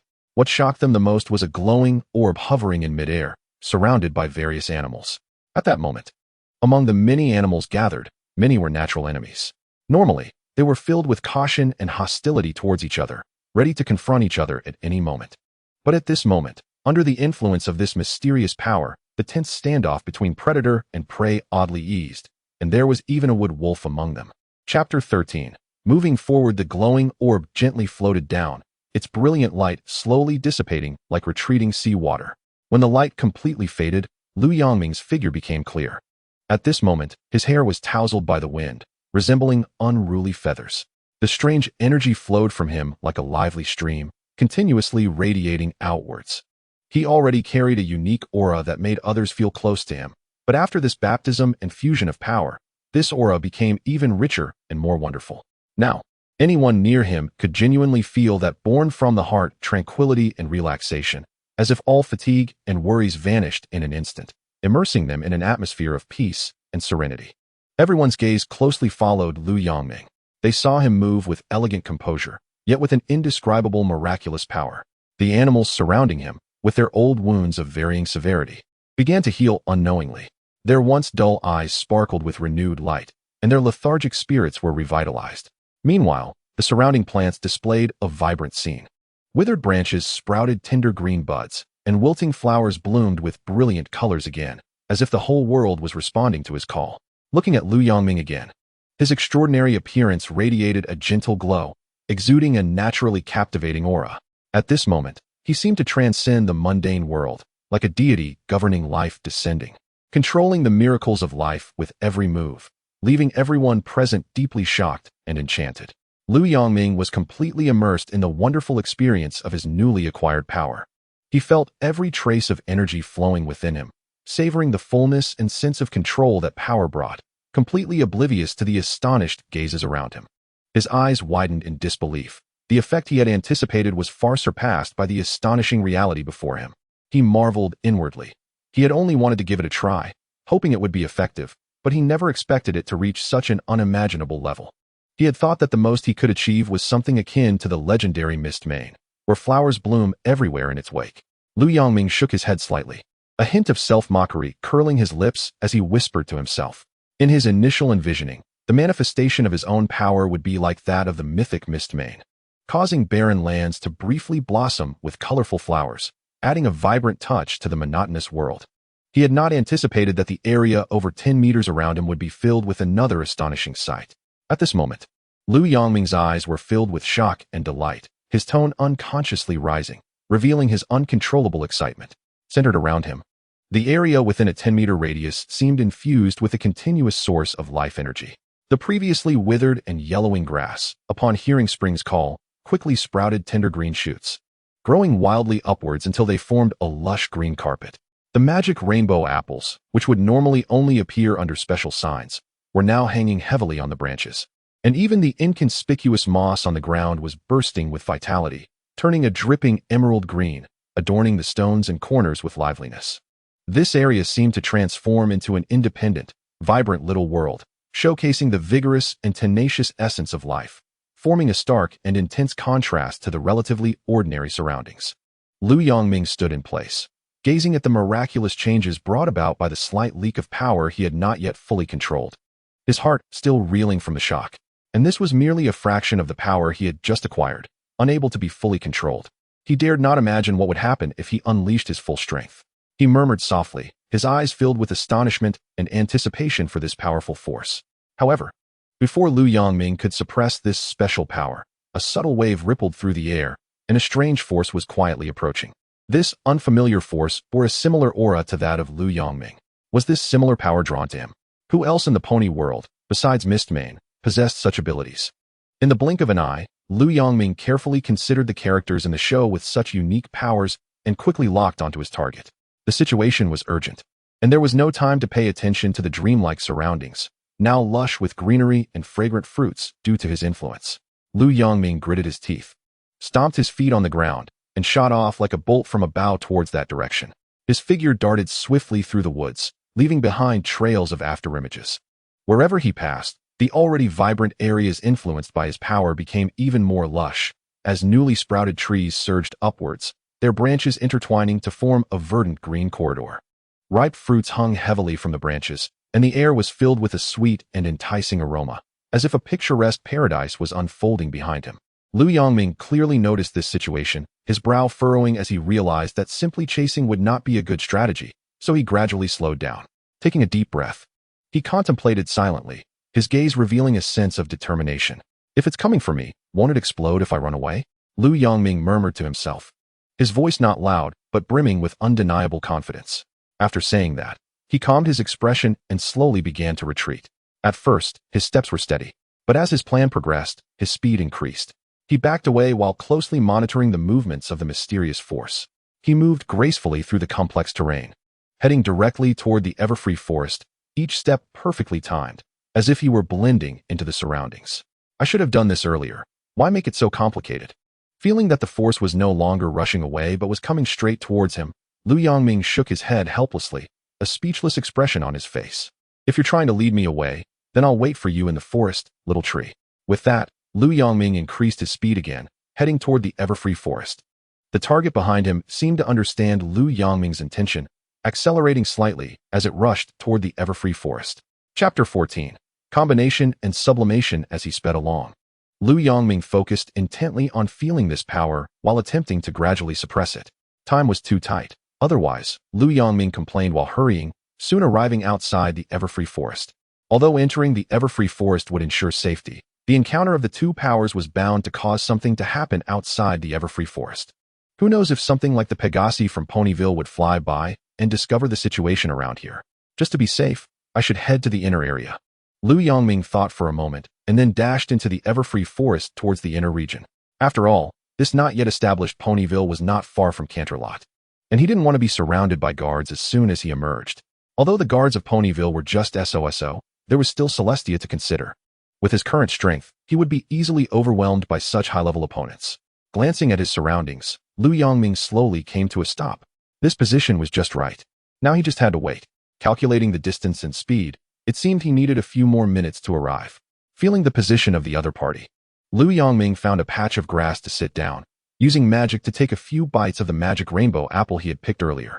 Watching the direction he had come from as he waited, sensing the silhouette of that power, Lu Yongming gradually stopped the flow of green magic from his horn, which was directed at a few magic rainbow apple trees. These few magic rainbow apple trees were the result of Lu Yongming's boredom in the past few minutes, adapting to the power he had just mastered. Watching a figure slowly emerge from the shadows, Lu Yongming slowly spoke. "Little tree, or should I call you Earth Spirit?" The deer's fur appeared to be a masterpiece created by nature's greatest artist. Every strand of hair shimmered with a rainbow of colors under the sunlight. These colors intertwined, sparkling and flowing with the deer's every movement, creating a dreamlike effect. With antler-like branches atop its head, the branches appeared flexible yet exuded a resilient beauty. Their surface textures delicate, adorned with flowers of various colors and types. What a surprise! Lu Yongming marveled at the colorful deer, which held the title of Earth Spirit. The colorful deer stepped forward with a calm and graceful gait, approaching Lu Yongming slowly. Each step it took was incredibly light. As the two drew closer, two forces erupted from them, sending green waves gradually spreading outward, like ripples on the water's surface. As this ripple slowly expanded, the surrounding plants began to spread at an unfathomable speed. It was truly shocking. Fortunately, Lu Yongming had thought ahead. Otherwise, witnessing this scene, he was relieved that his guesses were correct, but he never expected the effect to be so strong. This was no longer as simple as 1 + 1 = 2. Without letting Lu Yongming think too much, two forces pulled and intertwined with each other, creating a force of attraction that crazily sought to draw from the surroundings. Fortunately, the reaction of these two forces was relatively calm, so the resulting attraction only caused the surrounding branches and leaves to sway. As time passed, the attraction around them diminished, and the two forces stabilized. It seemed that the fusion of these two forces was about to be completed, but it was uncertain what impact it would have on the Eternal Freedom Forest. Lu Yongming glanced at the fusion of the two forces and then looked at the colorful deer Earth Spirit beside him, murmuring. Seeing the Earth Spirit's calm demeanor, it was likely that the impact wouldn't be significant. The reason the Earth Spirit sapling was unperturbed was that both her and Lu Yongming's forces represented the powers of nature and life. Furthermore, since Lu Yongming had drawn her in, he must not want others to know, which aligned with her initial intention. Additionally, Lu Yongming had just acquired this power, while she, as the Earth Spirit, naturally possessed this life force similar to Lu Yongming's. The impact of the fusion of these two forces would likely be confined to the scope of the Eternal Freedom Forest, even if it came to it. With her and Lu Yongming as guides, it would be enough to cope. As the influence of the two forces diminished, it indicated that their fusion was nearing its conclusion. The two forces then combined into a single green light orb.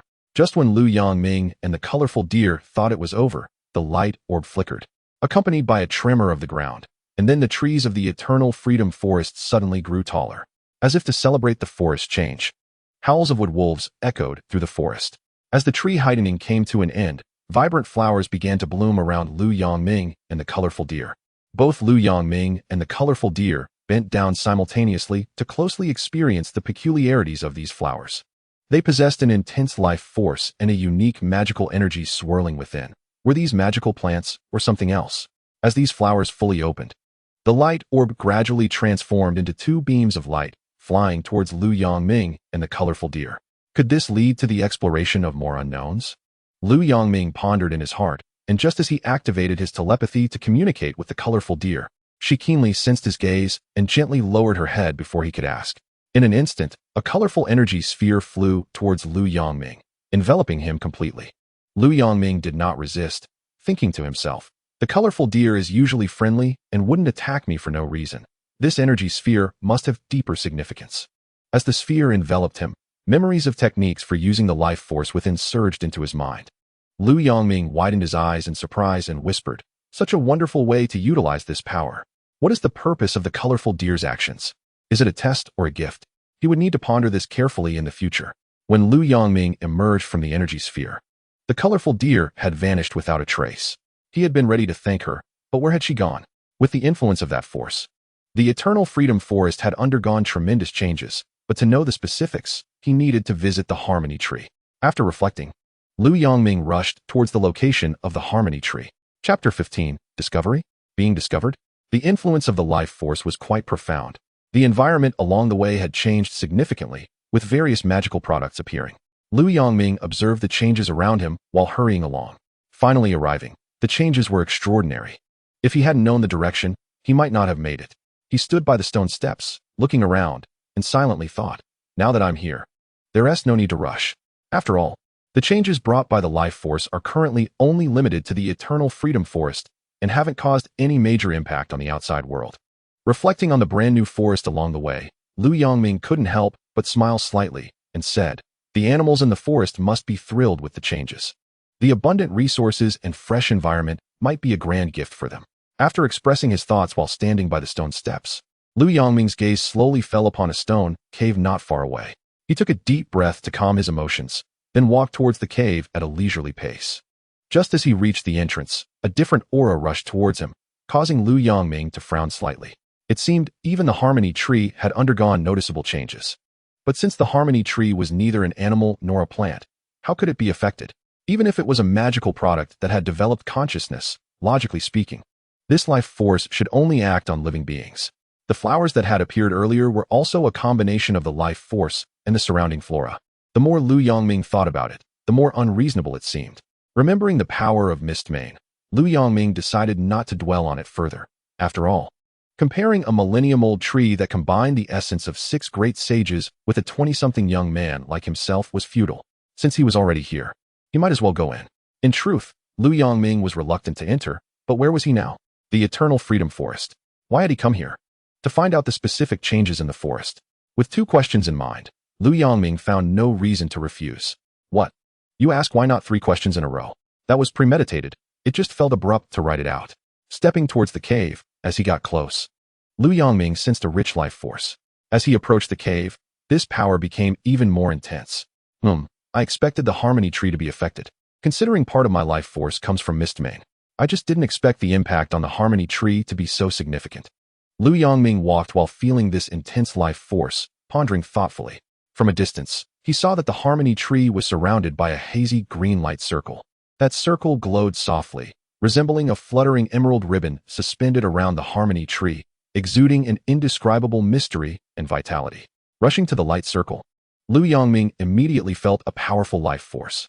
It had become substantial. It seemed there was quite a bit there. The exact amount would be known only upon contact. Thinking this, Lu Yongming reached out to touch it gently.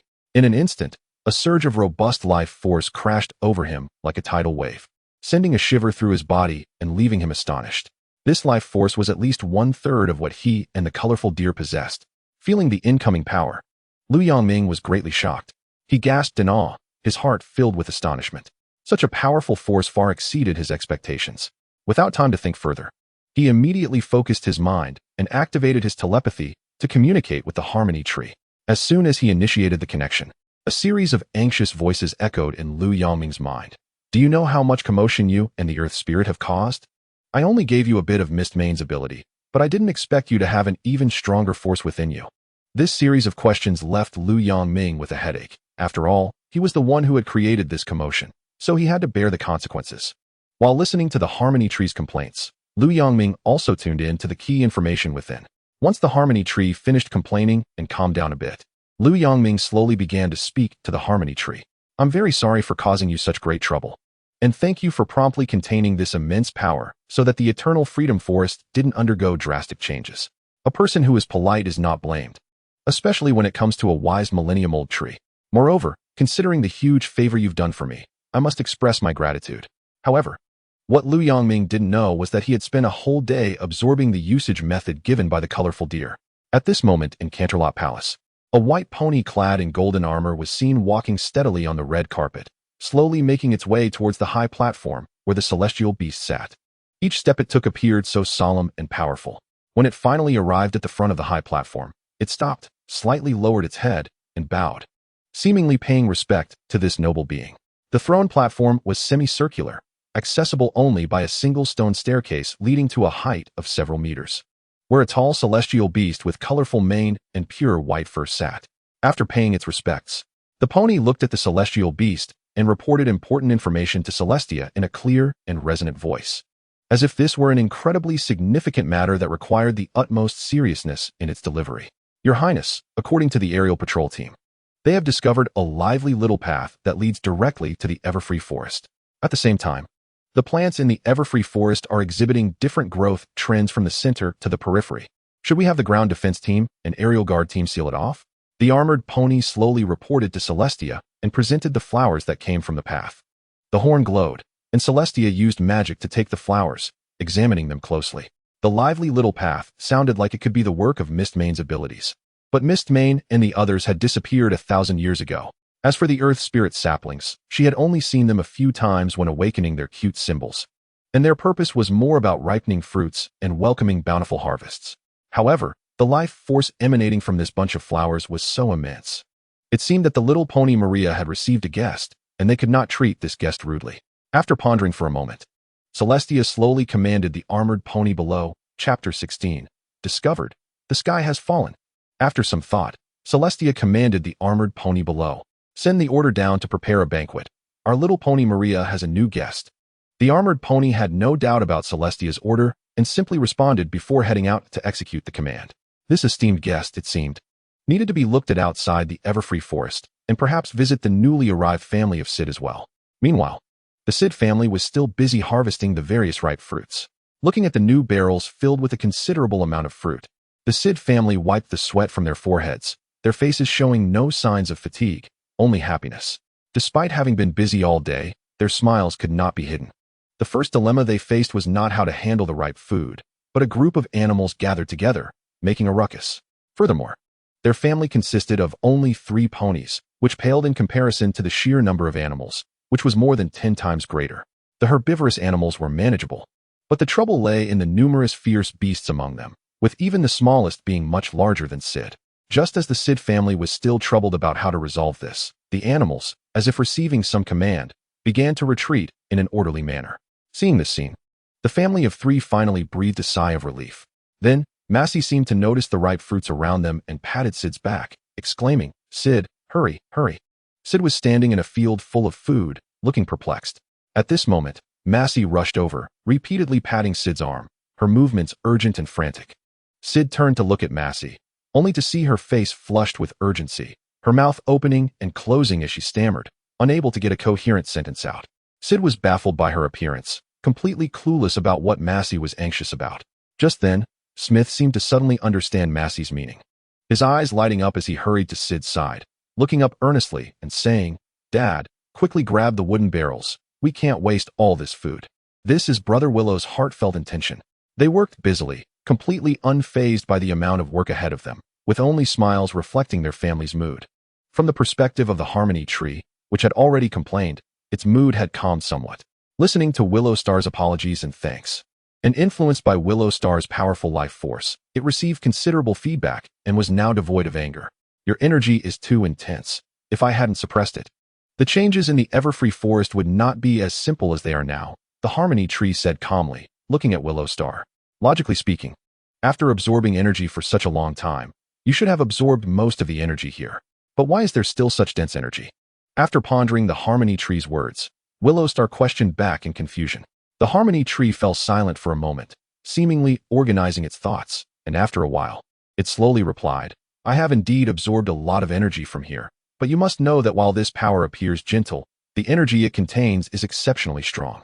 If I overabsorb, it may lead to unbearable consequences for myself." Willow Star nodded in understanding after hearing this. He continued to ask, "So you only absorbed part of it because you were worried about not being able to bear this power?" The harmony tree gently shook its head and explained, "Not only that, but I also need to suppress the influence of this power on the everfree forest. If I do not control it and allow this powerful energy to spread unchecked throughout the forest, the trees in the everfree forest might become like wood wolves. Not to mention the animals living in the forest, they would also be greatly affected." Willowstar nodded in realization.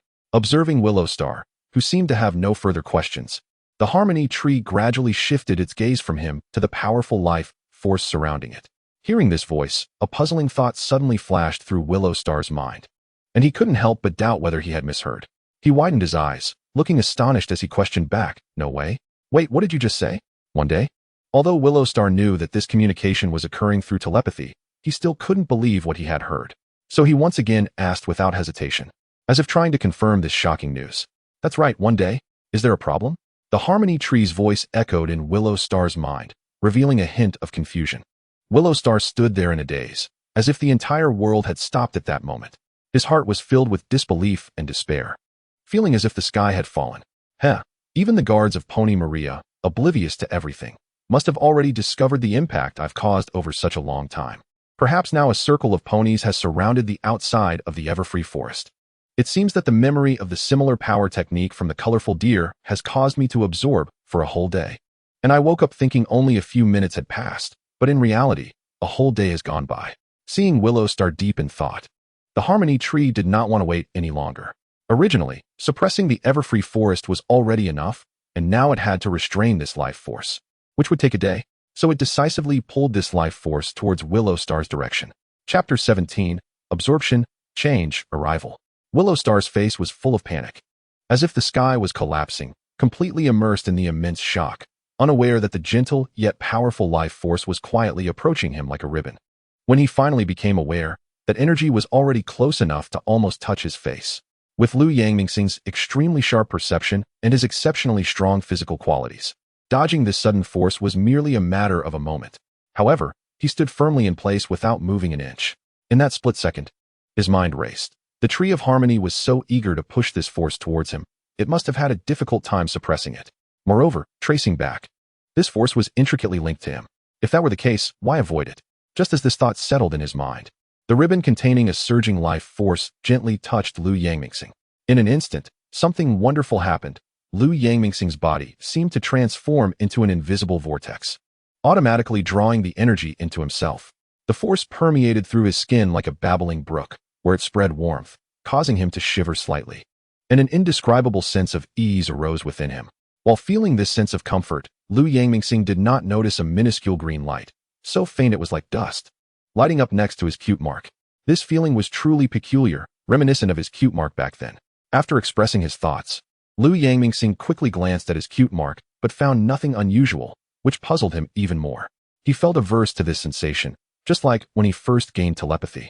The tree of harmony had long noticed what was happening, but said nothing, merely observing Lu Yangmingxing's actions and expressions lightly. Forget it. Bridges will be crossed when they are reached, and anyway, it was harmless to him, and he could even utilize this power, so why think too much? Lu Yangmingxing mumbled nonchalantly after adjusting his mindset. It's getting late. You should leave now. The voice of the tree of harmony echoed in Lu Yangmingxing's mind, calm yet with an undeniable tone. Soon after, the voice continued. Also, I sense Celestia's aura outside the everfree forest. It seems you are going to meet her. Upon hearing this from the tree of harmony, Lu Yangmingxing did not show much surprise. In fact, he had vaguely guessed that Celestia might come when he heard the mention of a day. However, time was pressing, and he had not had the chance to prepare properly. Now that the tree of harmony mentioned it again, he felt somewhat anxious but also understood that there was no turning back at this moment.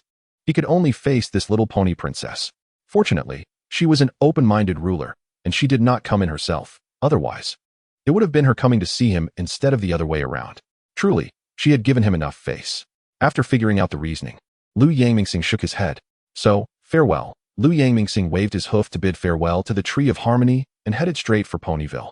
Riding in her chariot, Celestia streaked across the sky like a shooting star, finally coming to a steady stop above Ponyville. She looked down at the lush apple trees below, and a wave of joy surged in her heart as she murmured, "It seems there are unexpected gains." Upon entering the orchard, Celestia was immediately captivated by the sight before her. Each apple tree was laden with bright red apples, seemingly showcasing their bountiful harvest.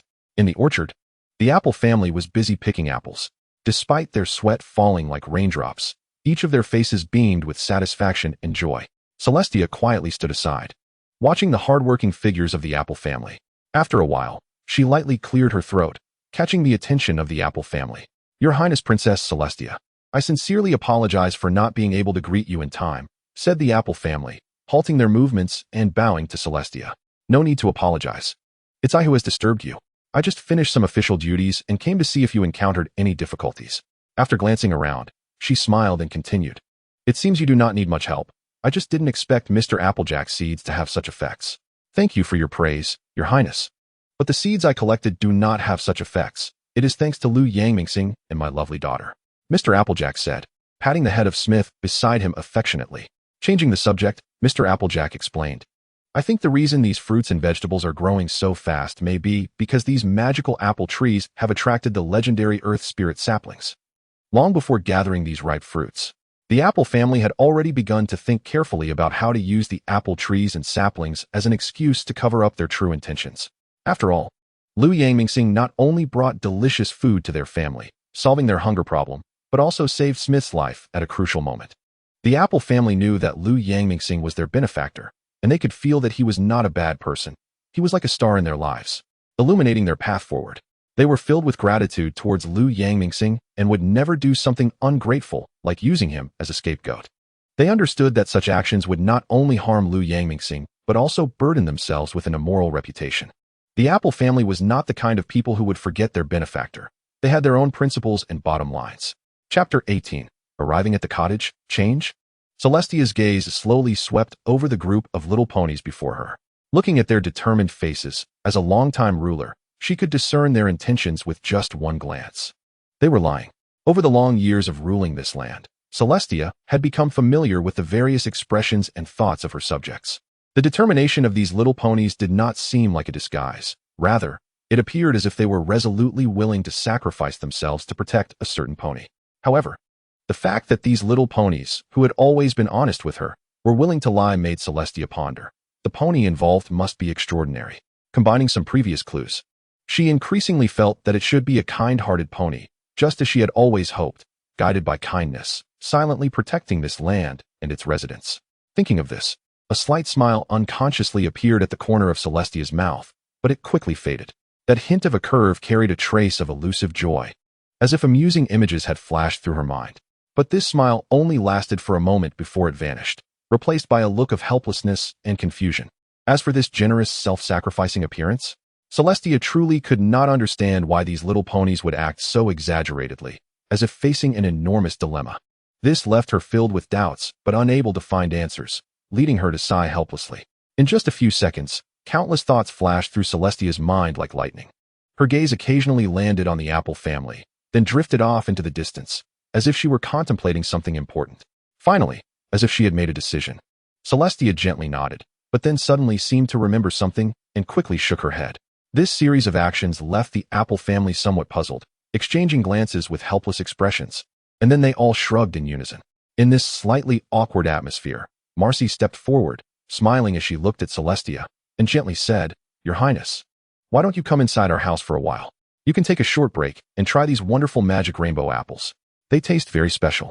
Marcy's words seemed to give Celestia a sense of reassurance, instantly calming her previously chaotic thoughts. She nodded gently, her expression returning to the usual composure and tranquility. Soon, several horses walked towards the house together. Celestia walked towards the house, while not forgetting to pack up the remaining fruits that hadn't been arranged yet. Soft beams of light emanated from her horn, wrapping around the remaining fruits like delicate threads, gathering them together neatly into containers, and then magically lifting each wooden barrel. "I rushed here without bringing any gifts, so I can only use a bit of magic to help you all organize things. It really is quite rude." No, Your Highness, it is already a great honor for us that you could come here. We don't need any gifts at all."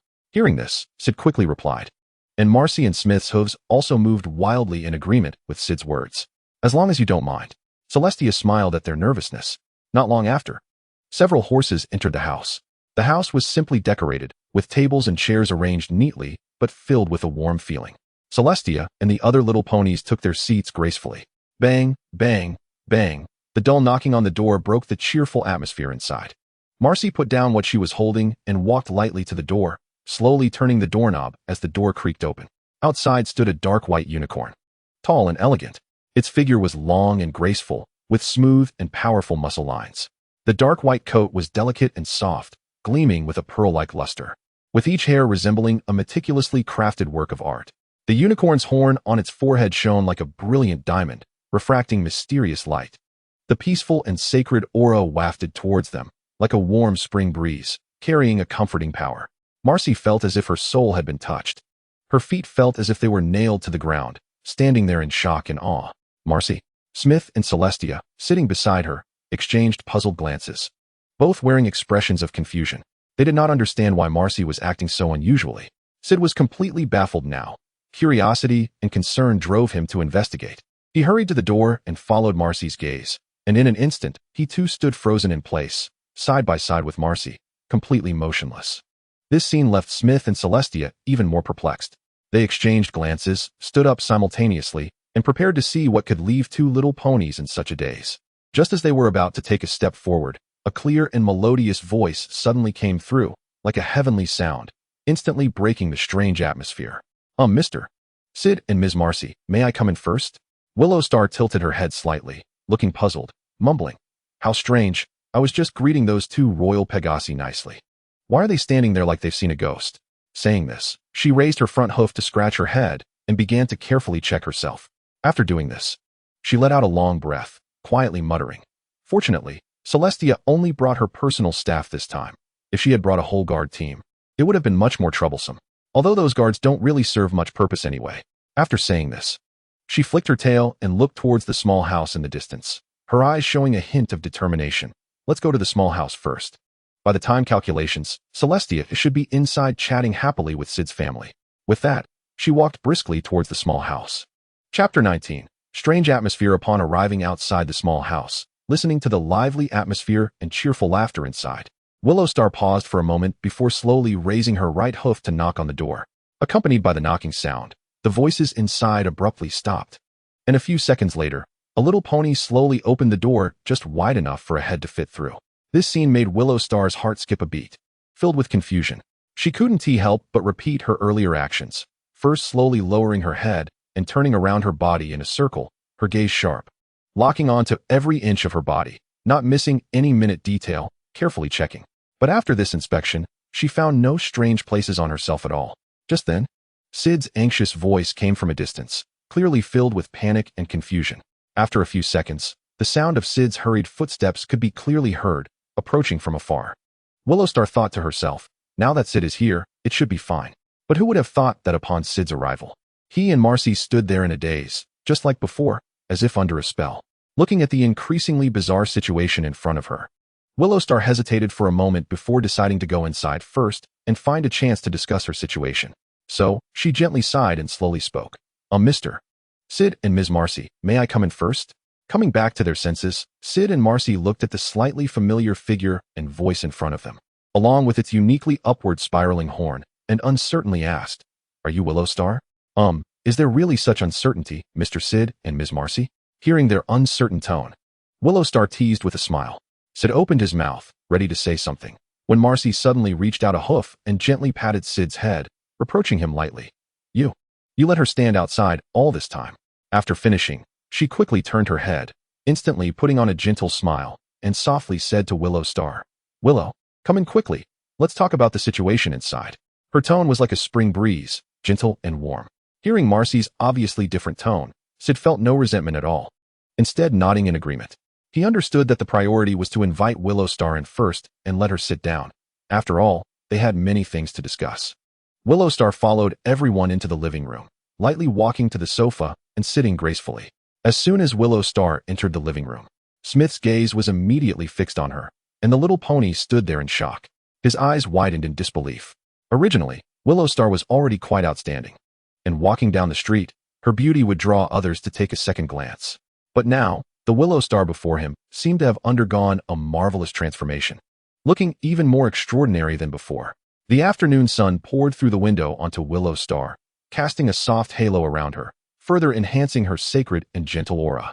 This unique charm seemed to possess an invisible magic, firmly captivating Smith's gaze, making it impossible for him to look away from Willowstar. Even her casual sitting posture and every movement emitted a captivating aura, leaving Smith completely stunned, as if time had stopped at that moment. Meanwhile, Celestia sitting beside them didn't appear as dazed as Smith. As a ruler who had long occupied a high position and seen much of the world, Celestia possessed strong self-control and a composed demeanor. However, even so, the impact brought by Willowstar still left her momentarily stunned for a few seconds. Willowstar's beauty only left Celestia momentarily astonished. What truly captivated her was the unique sacred aura and vibrant life force that Willowstar exuded, which made her daze for a few seconds longer. Coming back to her senses, Celestia regained her composed expression and looked at Willowstar across from her. The atmosphere in the living room was subtly tense during a brief silence. Marcy picked up a basket of brightly colored fruits, her face beaming with a smile, and said in a light, somewhat tentative tone, "How about we have some apples first? They were just picked not long ago, very fresh." The simultaneous gaze of the three ponies made Marcy feel a little intimidated. Her heart skipped a beat, and her eyes started to wander. She quickly cast a pleading look toward Sid, as if saying, "Help me out here," just as Sid noticed Marcy's glance and was about to respond. Lu Yongming and Celestia simultaneously said, "Sure." Their crisp voices broke the slightly awkward atmosphere. Yay, we're having apples." With Smith's cheerful voice, the mood suddenly brightened. Watching the little one offer two magical rainbow apples to Lu Yongming and Celestia, Marcy and Sid exchanged a glance and smiled with relief. "Lu Yong, you and Princess, go ahead and eat.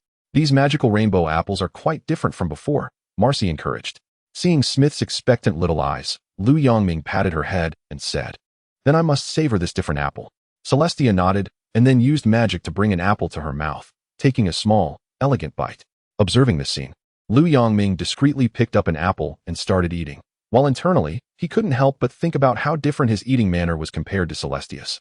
Watching Celestia eat an apple, Lu Yongming appeared calm on the outside, but inside he was silently mocking.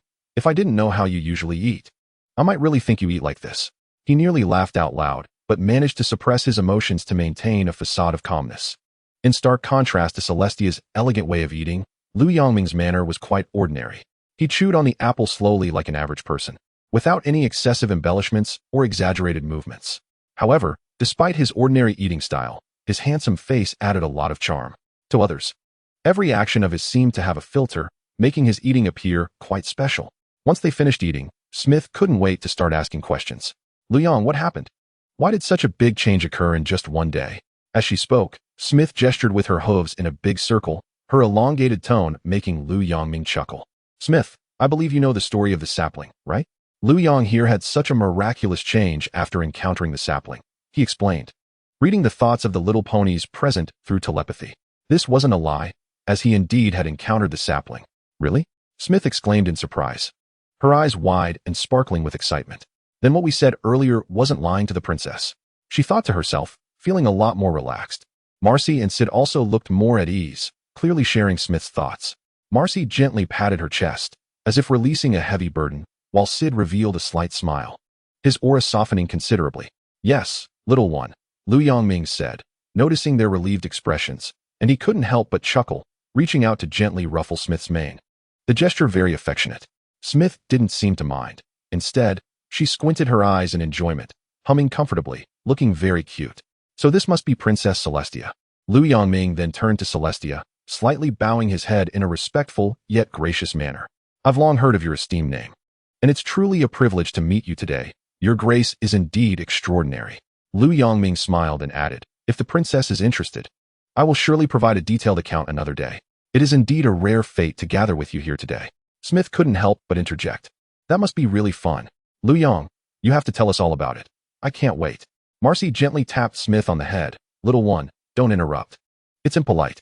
Smith stuck out her tongue. "I'm just too curious." Lu Yongming laughed and mediated, "Everyone's gathered together. Let's keep it relaxed and casual. It's normal for children to be curious. I believe our open-minded princess won't mind." Celestia nodded. "Lu Yongming is right. There's no need to be overly formal. Let's speak freely today." The sunlight streamed through the window, casting long shadows on the living room floor. Celestia gently stood up, her skirt swaying slightly with her movement. She elegantly surveyed the surroundings and softly said, "All right, it's getting late. I should be on my way." With that, She slightly bowed her head, her movements light and dignified, resembling a beautiful painting. Lu Yongming looked at everyone, his gaze lingering on each pony for a moment before suggesting, "Well, everyone must be tired after a long day. Let me see off Princess Celestia." As he spoke, he stepped forward, his eyes sincere and determined. Celestia turned her head, looking at the somewhat tired Sid family. A gentle smile appearing on her face as she softly said, "All right then, let Lu Yongming escort me." Her voice was soft, as if carrying a soothing power. Upon hearing this, the tired expressions of the Sid family revealed a hint of regret, but they all expressed understanding. Sid sighed lightly, a smile forming at the corner of his mouth, saying, "Thank you for your concern, Princess. Then let Lu Yongming see you off." Smith gently tugged at Marcy's hoof, her eyes filled with regret, whispering, "I really don't want the princess to leave so soon." Smith pouted, waving her hoof reluctantly. "Princess, you must come again." Then, Lu Yongming and Celestia walked side by side towards the door, the setting sun stretching their shadows long, while the Sid family slowly closed the door. Celestia's movements were graceful and composed, her face showing no signs of surprise or confusion, as if she had known all along that Lu Yongming would stop. Her calm gaze rested on Lu Yongming, locking eyes with him as if waiting for him to speak. Chapter 21. Investigation. Cold sweat. Lu Yongming quietly looked at Celestia, who was facing him, his expression showing no signs of surprise. This moment resembled a conversation between a wise master and a disciple, where some things were meant to be communicated privately between the two. "So, Princess, do you have something you wish to ask?" Lu Yongming broke the silence first, his gaze steady as he met Celestia's eyes. Though he knew that his strength could not compare to hers, for some reason, he felt a surge of confidence at this moment. Lu Yongming smiled slightly, confidently saying, "If the princess has any questions, I will answer without reservation. Moreover, I believe the princess will not deliberately make things difficult." Celestia raised an eyebrow lightly. "Oh, where does this confidence come from? You should know. There are not many who can stand against me on this continent." Lu Yongming straightened his chest and replied earnestly, "Although I may not match the princess in strength, I have my own reliance.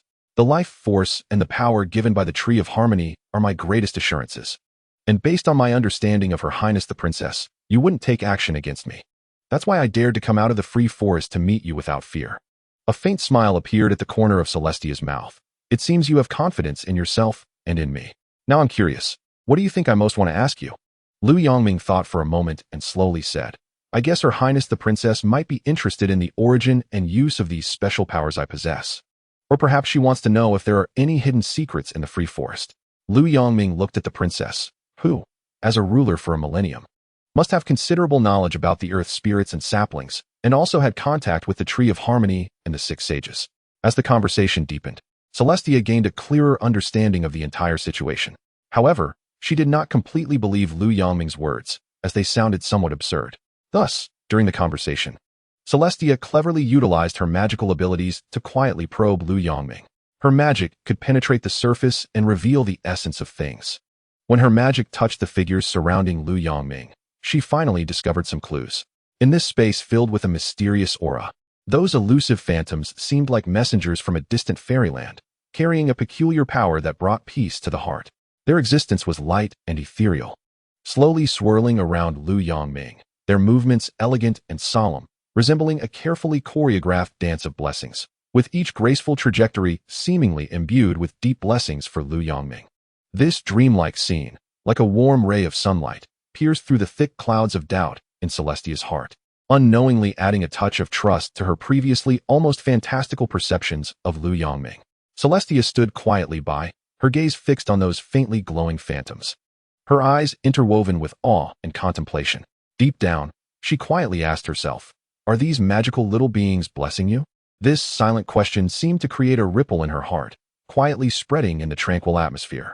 As Celestia's magical threads cautiously continued to delve deeper, the unknown realm hidden behind the phantoms gradually revealed its hints. However, as the exploration progressed, the shock in Celestia's heart grew stronger like a surging tide. The previously unimpeded path of investigation was suddenly blocked by an invisible and powerful force, as if an insurmountable mountain loomed ahead, rendering her unable to proceed.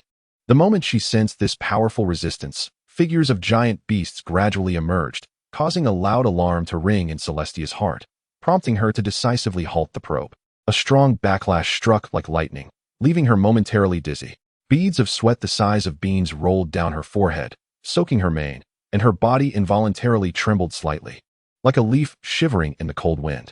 When Lu Yongming saw Celestia, he was genuinely startled.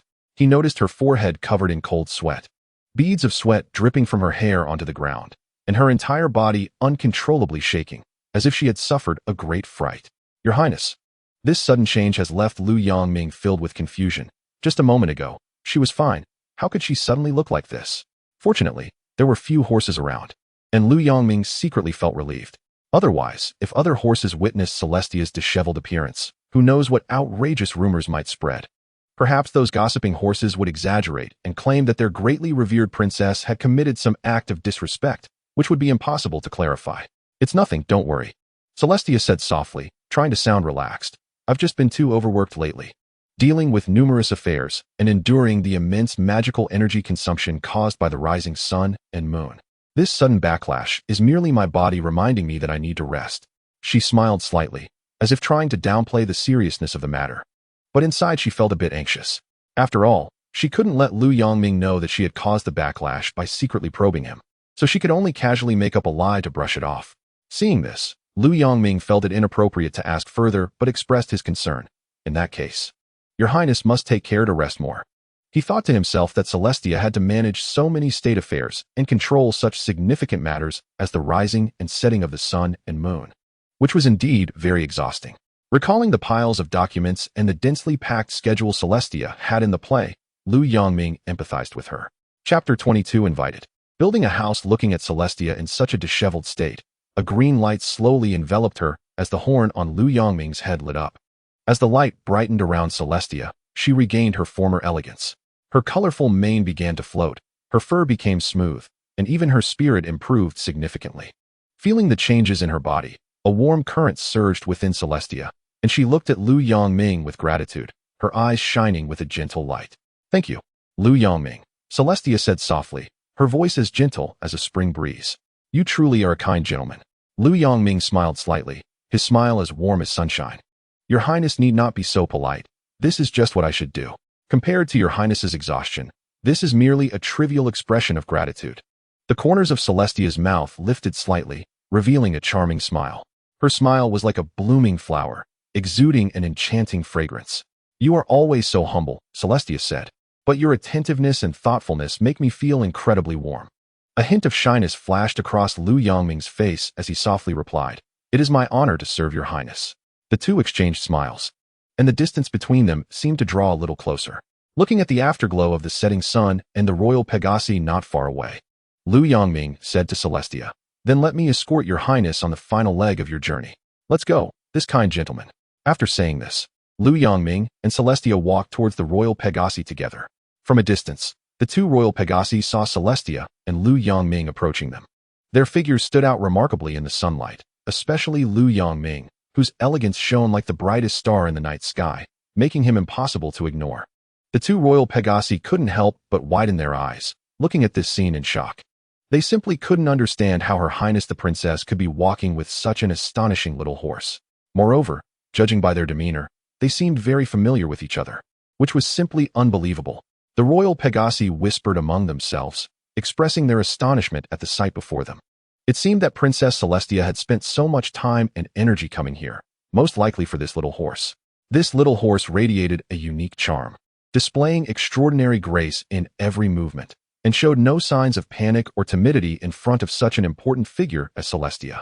This little horse must not be an ordinary character. After a brainstorming session, the two royal Pegasi came to a conclusion. This little horse must not be an ordinary character. As Lu Yongming approached, he was unaware of their thoughts. Otherwise, he would have definitely said something sarcastic. Watching Celestia and Lu Yongming arrive at the carriage, the two little horses slowly performed a royal salute. Celestia nodded gracefully at Lu Yongming, then walked lightly and slowly sat into the luxurious royal carriage. Inside the carriage, she extended her hoof and waved gently to Lu Yongming in farewell. With her command, two flying horses spread their wings, and the carriage slowly started, the wheels stirring up a slight cloud of dust. Lu Yongming stood in place, also raising his hand and waving vigorously, his gaze following the departing carriage until it gradually disappeared from view. Only then did he turn and walk toward the small house. The next morning, as the first light of dawn broke on the horizon, Lu Yongming got up early. He turned to look around. The Smith family was still immersed in sweet dreams, and a quiet, peaceful atmosphere filled the room. He quietly approached the door, slowly turned the doorknob, trying to make no noise at all. After opening the door a crack, he squeezed out sideways and carefully closed the door behind him, each movement deliberate and gentle to avoid waking them. Once outside, the fresh air greeted him, filled with the fragrance of earth and grass. The rising sun was like a brilliant golden ball, slowly ascending from the horizon, casting soft light on the earth and draping everything in a golden veil. Lu Yangmingxing gazed at the beautiful sunrise, feeling a sense of tranquility wash over him. He took a deep breath, filling his lungs with fresh air, savoring the vitality that this beautiful day brought. Then, he walked briskly toward a nearby small river. The water was crystal clear, sparkling under the morning light like a flowing silver ribbon. Lu Yangmingxing crouched down, cupping his hands to scoop up some cool river water, gently splashing it on his face, feeling the refreshing coolness dispel his lingering drowsiness. In the midst of washing up, Lu Yangmingxing silently thought to himself, "It's time to build a house. The Smith family has been so good to me, never minding that I stay here, always welcoming me warmly. But it's not right to disturb them for too long. Staying here every day makes me feel guilty." After finishing his morning routine, Lu Yangmingxing didn't head back to the small house, but instead proceeded to the place he had chosen to stay. Soon, he arrived at a picturesque location that was suitable for living. The scenery was beautiful, with clear mountains and waters, and a gentle breeze, as if it were a paradise away from the world. Standing on this vibrant land, he felt at ease and slowly took out his backpack from the Earth Library. This backpack appeared ordinary, but contained treasures from different wondrous worlds. He then reached into the backpack and carefully took out seeds from the Pokemon world and magic rainbow apples. These seeds glimmered with a mysterious sheen in the sunlight, as if containing endless vitality. Lu Yangmingxing gently scattered them around, and they fell like tiny stars onto the land. Then, he slowly lifted off the ground, his body rising lightly. In an instant, a soft and dazzling light radiated from him, like a newborn sun illuminating the entire area. Under the magic of this wondrous light, the seeds he had just scattered seemed to be infused with powerful magical energy, beginning to grow at an astonishing rate. Tender green sprouts broke through the soil, rapidly branching out and growing leaves, vines intertwining and trunks thickening. Under Lu Yangmingxing's careful guidance, these plants gradually intertwined to form a cozy and pleasant large house. This house had a unique shape, full of natural charm, as if it had naturally grown from the land itself. Surrounding the house, various exotic fruits hung from the branches. Chapter 23. Breakfast time. Change of address. Lu Yangmingxing stood in front of this two-story villa, a satisfied smile on his face. What made this villa unique was that it was not constructed from traditional bricks or wood, but cleverly utilized various tree fruits and the branches of magic rainbow apples. These tree fruits and branches were meticulously designed and pieced together, forming a structure filled with the essence of nature. The walls of the villa were embedded with brightly colored tree fruits, resembling a vibrant painting. The branches of the magic rainbow apples were used to build the roof and stairs, not only sturdy and durable, but also exuding a faint fruity aroma. Sunlight filtered through the gaps in the leaves, casting dappled shadows on the villa. Lu Yangmingxing took a deep breath, feeling the fresh air and warm sunlight. His mood exceptionally pleasant. Entering the small house, he watched the morning light streaming through the curtain seams, casting a warm glow on the wooden floor. Lu Yangmingxing gently caressed the walls of the wooden house, feeling the delicate texture of the wood grain. A sense of tranquil and profound satisfaction flowing into his heart like a gentle stream.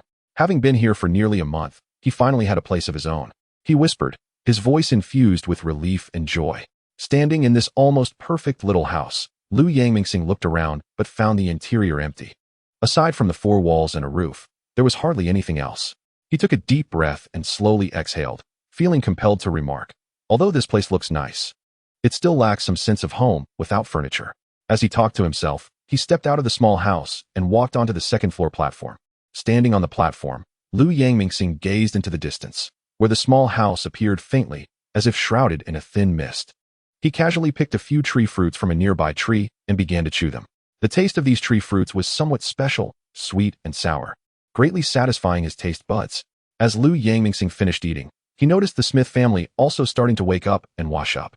He took the last bite of the magic rainbow apple, then gently used magic to gather the remaining fruits from the tree into his backpack before transforming into a unicorn. After doing this, he nodded in satisfaction, turned, and walked down the stairs toward the Smith family's small house. Morning light filtered through the thin clouds, and the air was filled with the fresh scent of dew. The Smith family, just finishing their morning routines, stood on the path in front of the wooden house, organizing their clothes. Mr. Smith was combing his slightly messy hair, while Marcy kindly wiped the droplets of water from Little Smith's face. Just then, a familiar figure appeared in the distance. Lu Yangmingxing walked toward them with a small cloth bag in hand, his steps light, and the morning light highlighted his tall figure. The Smith family immediately brightened up and waved in unison. Mr. Smith set down the towel he was holding, squinted at the approaching Lu Yangmingxing, and a look of surprise and delight appeared on his face. Lu Yang, I didn't expect you to get up so early. I was excitedly calling for you this morning, only to find your bed all neatly made. We were all wondering where you had gone. Marcy, gently braiding her hair, added with a warm smile. Yes. Breakfast time is almost here, and we were just discussing whether to split up to look for you. You had us worried for a moment. As soon as she finished speaking, the wooden door behind them suddenly swung open with a loud thud, and with hurried footsteps, Little Smith dashed out like a gust of wind. Upon seeing Lu Yangmingxing, excitement lit up his eyes, revealing a row of pearly white teeth. Big brother Lu Yang. Little Smith nearly jumped to Lu Yangmingxing, his voice slightly raised with excitement. You're here. This morning I specially got up early to knock on your door, wanting to invite you to wash up with me. But you were already gone. I searched the entire house, even checked by the river, but I couldn't find you anywhere. Where on earth did you go? The little girl's face was filled with curiosity and anticipation, her eyes fixed on Lu Yangxing's face, waiting for an answer that could satisfy her thirst for knowledge. Little one, take care of yourself. I'm an adventurer. Nothing will happen to me. But you, don't be reckless like the last time in the Eternal Freedom Forest.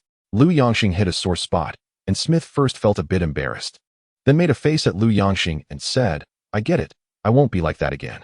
Why should I worry about you when you end up lecturing me? After Smith finished this sentence, she huffed and pretended to be angry, turning her head away. Seeing this little girl, Lu Yangxing would not think she was genuinely angry. After all, he noticed her little eyes darting around.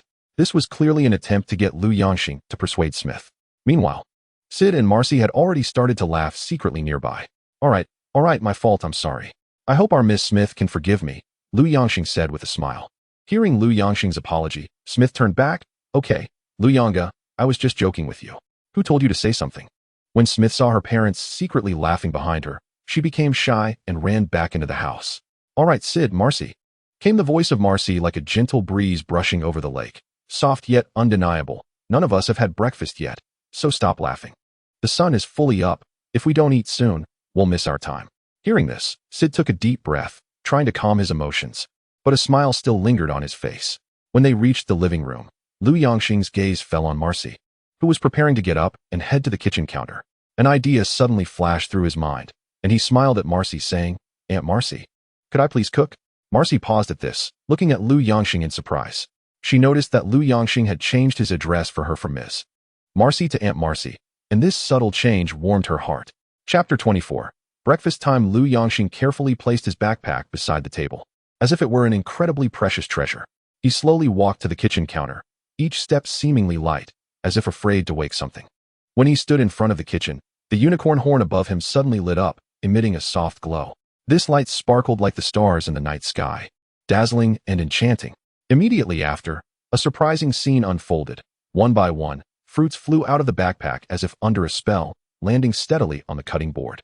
These fruits varied in size and color. Some were bright red, some were lush green, and others were golden yellow, making one unable to resist salivating. As the light above grew brighter, the kitchen utensils seemed to come to life, bustling about. The kitchen knife flew through the air, slicing the fruits into even thin pieces at an astonishing speed. The pot on the fire sizzled with hot oil, as if joyfully dancing, while the oven beside it worked systematically, releasing waves of tempting aromas. Not only that, but various ingredients also seemed to be summoned, flying onto the cutting board and perfectly blending with the fruit slices. Everything appeared so natural and harmonious, as if it were a carefully choreographed dance. Watching this dazzling yet beautiful magical kitchen cooking method, Marcy and Sid could hardly believe their eyes. They were completely stunned by the sight before them, mouths agape, jaws almost dropping to the ground.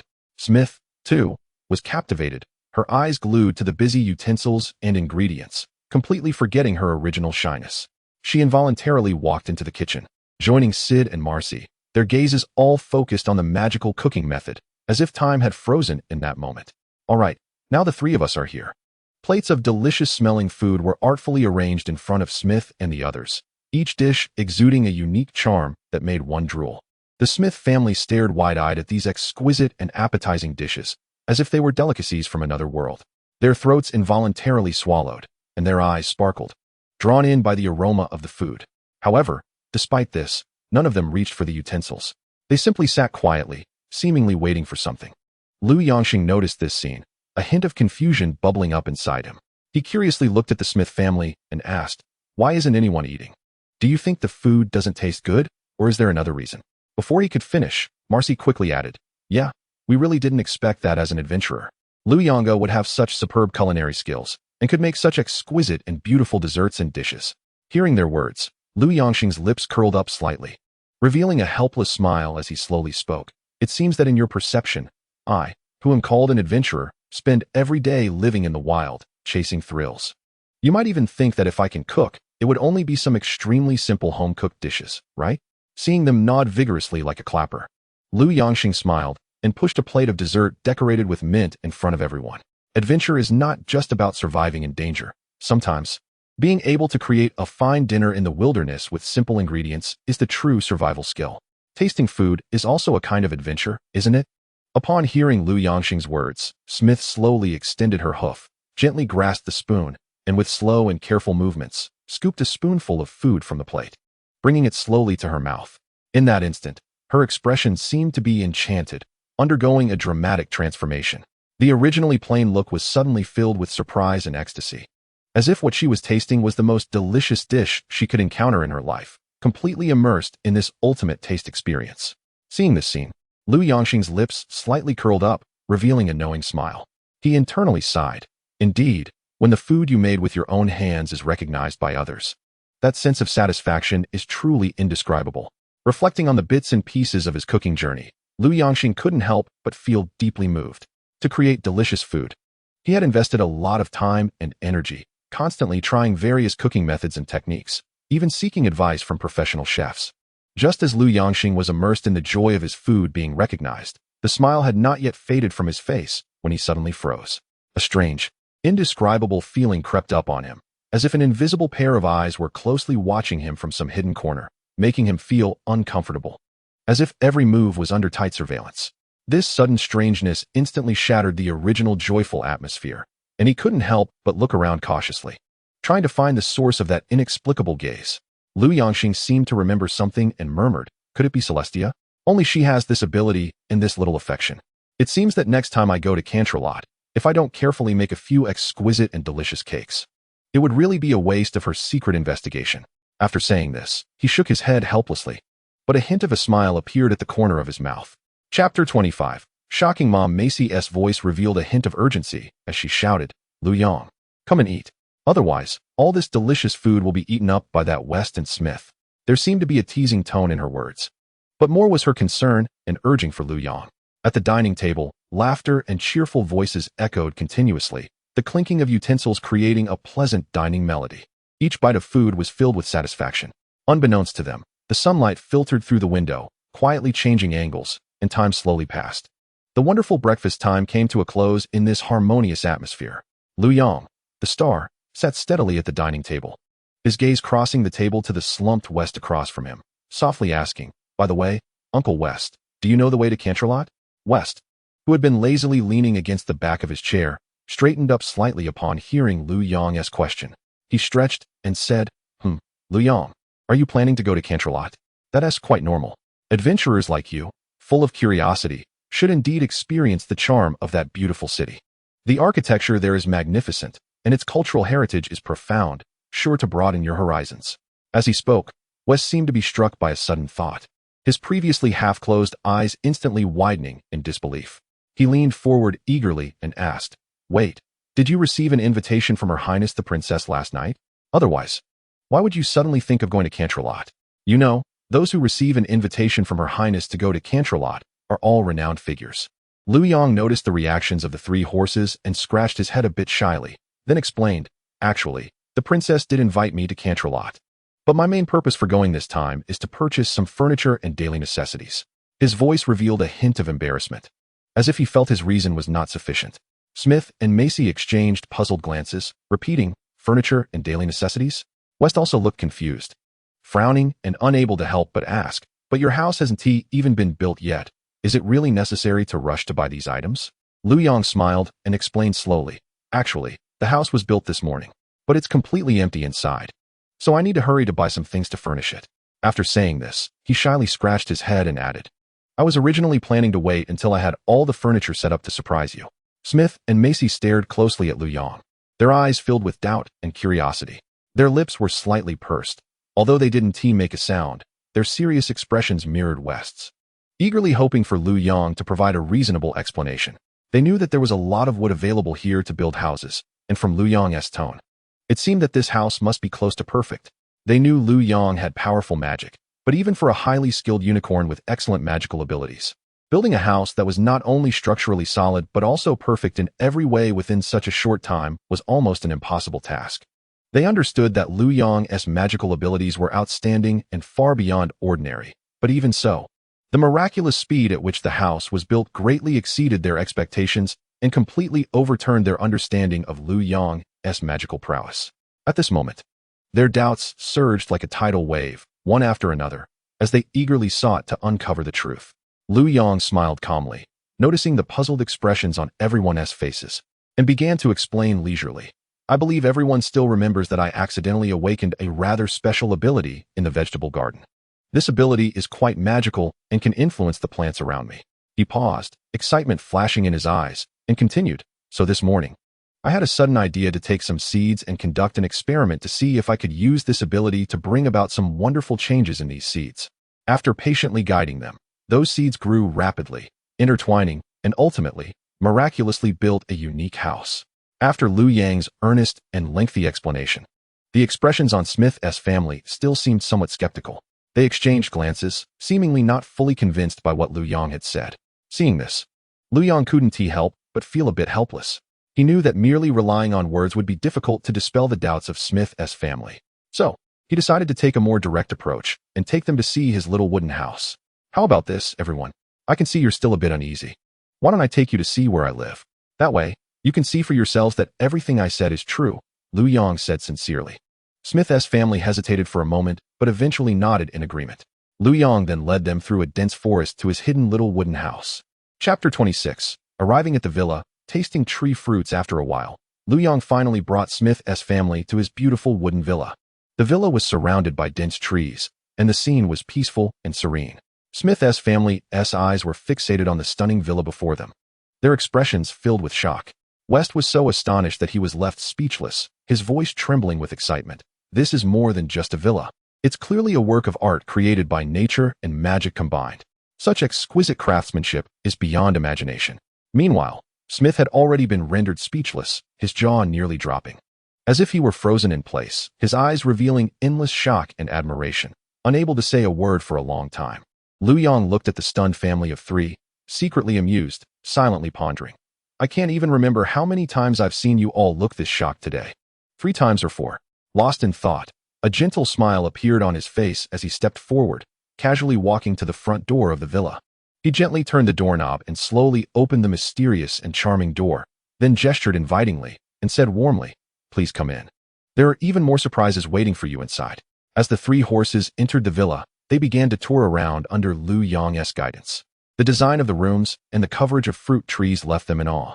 Smith's family seemed to have stepped into a fantastical dream, spending the entire morning immersed in continuous shock.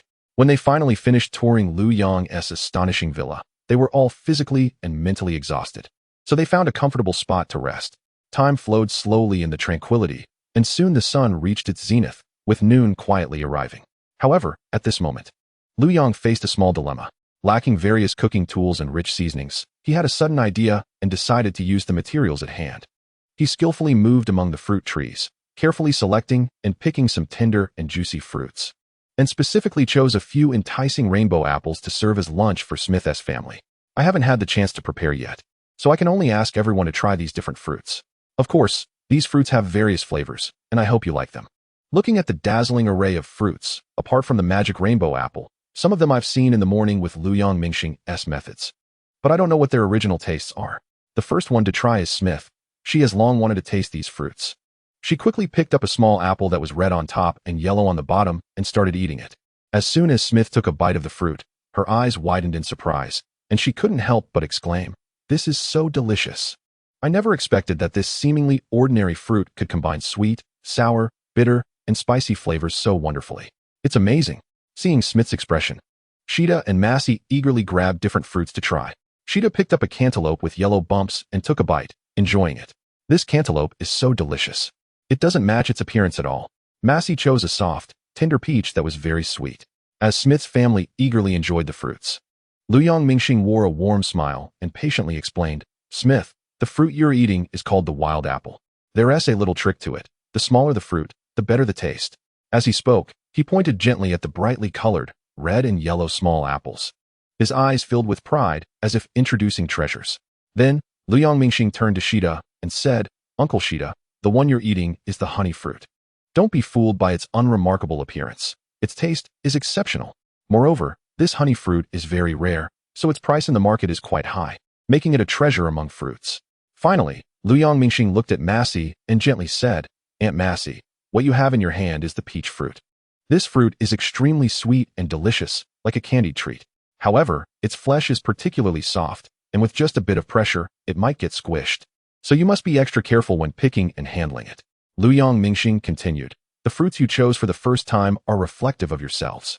Smith, you chose the wild apple first, which is red and vibrant, showcasing your enthusiastic and brave character."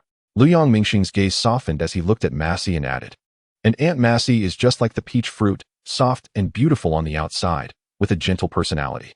In life, no matter what situation she encounters, she always embraces us with this gentleness, like a warm spring breeze comforting everyone, allowing us to feel the warmth and peace of home. Although the honey fruit may not stand out in appearance and can even be described as plain, its internal deliciousness is astonishing. Moreover, the honey fruit is quite rare in this world, and obtaining it is not easy. Uncle Sheeta has a discerning eye and chose it without hesitation. This is just like Uncle Sheeta himself, who always quietly contributes, tirelessly working to ensure that his family can live a stable life, willingly traveling thousands of miles to find a suitable place to settle down. His silent dedication and resilience are akin to the honey fruit itself, although unassuming. It possesses incredibly precious inner qualities that command respect."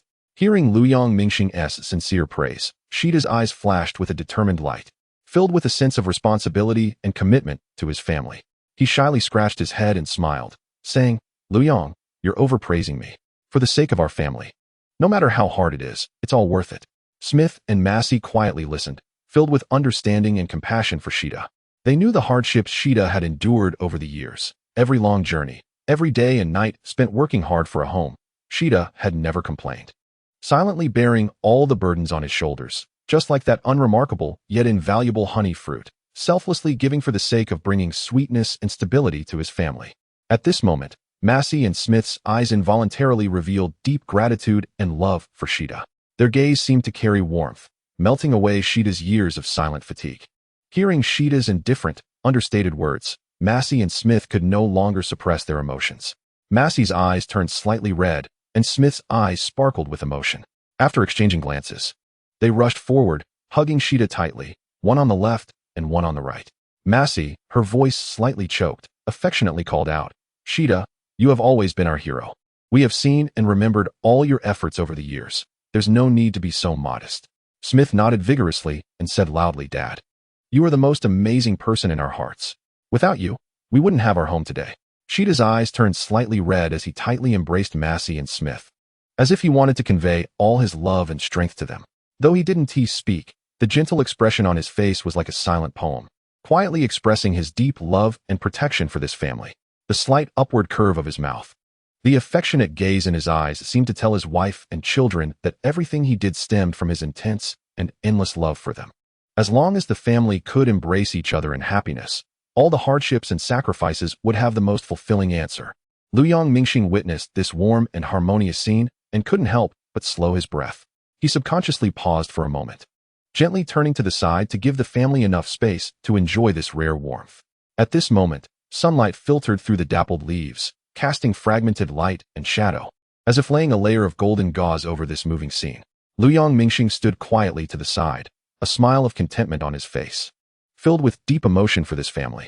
He understood that at this moment, silence was more powerful than words. This moment of tranquility and intimacy was incredibly precious to them. Chapter 27. The Journey to Canterlot. A clear difference. The warm atmosphere enveloped this family like a gentle veil.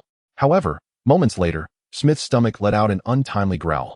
The sound crisp and loud, instantly breaking the beautiful tranquility. Smith's face turned bright red as she awkwardly scratched her head, her eyes filled with embarrassment. However, Sheeta and Massey had no intention of blaming her. Sheeta looked at her with fondness, gently using his hoof to pick up a honey fruit and hand it to Smith. Massey, with a gentle expression, also used her hoof to pick up a peach fruit and offered it to Smith. Seeing her parents in front of her, a touch of emotion flashed in Smith's eyes as she accepted the fruit and couldn't help but smile happily. Witnessing this scene, Ming felt a warm wave in his heart and couldn't bear to disturb this beauty, so he planned to leave quietly. Just as he was about to move, 3 voices, as if in agreement, simultaneously called out, Luyang, big brother, come eat fruit with us. Their voices were filled with warmth and sincerity. After lunch, everyone comfortably lay under the fruit trees to cool off, while Ming quietly used magic to move the fruit seeds to plant beside the fruit trees. Then, in front of all the horses, he tapped into the life force. In an instant, a faint green light enveloped Ming, soft and hazy, as if a mysterious vitality was emanating from within. Under the cover of this green light, the originally quiet seed seemed to be endowed with a life code, slowly awakening and beginning to grow. Although Ming had told them how to use this power, seeing him demonstrate it all firsthand left expressions of shock on Smith's family's faces. Ming enthusiastically invited the Smith family to rest on those magically shaped chair-like plants. After everyone settled down, he walked over to Sheeta and asked him about the shortcut to Canterlot. Sheeta looked puzzled, raised his head to look at Ming, and said, Luyang, we just finished eating not long ago. Even if we need to buy some tools, there's no need to rush, right? We should at least take a break. Plus, walking there now is just a way to digest. Ming looked up at the distant view. The outline of Canterlot gradually became clearer. Gazing at the city, he couldn't help but softly exclaim, Canterlot is indeed a magnificent city. The unique charm it exudes is completely different from what I saw in the Earth Library. Ming walked lightly across the ancient and elegant arch bridge. His figure cast a long shadow on the bridge, as if he were merging with it. When he reached the end of the bridge, a grand gate appeared before him. The gate soared into the clouds, with exquisite carvings and patterns, exuding an aura of solemnity.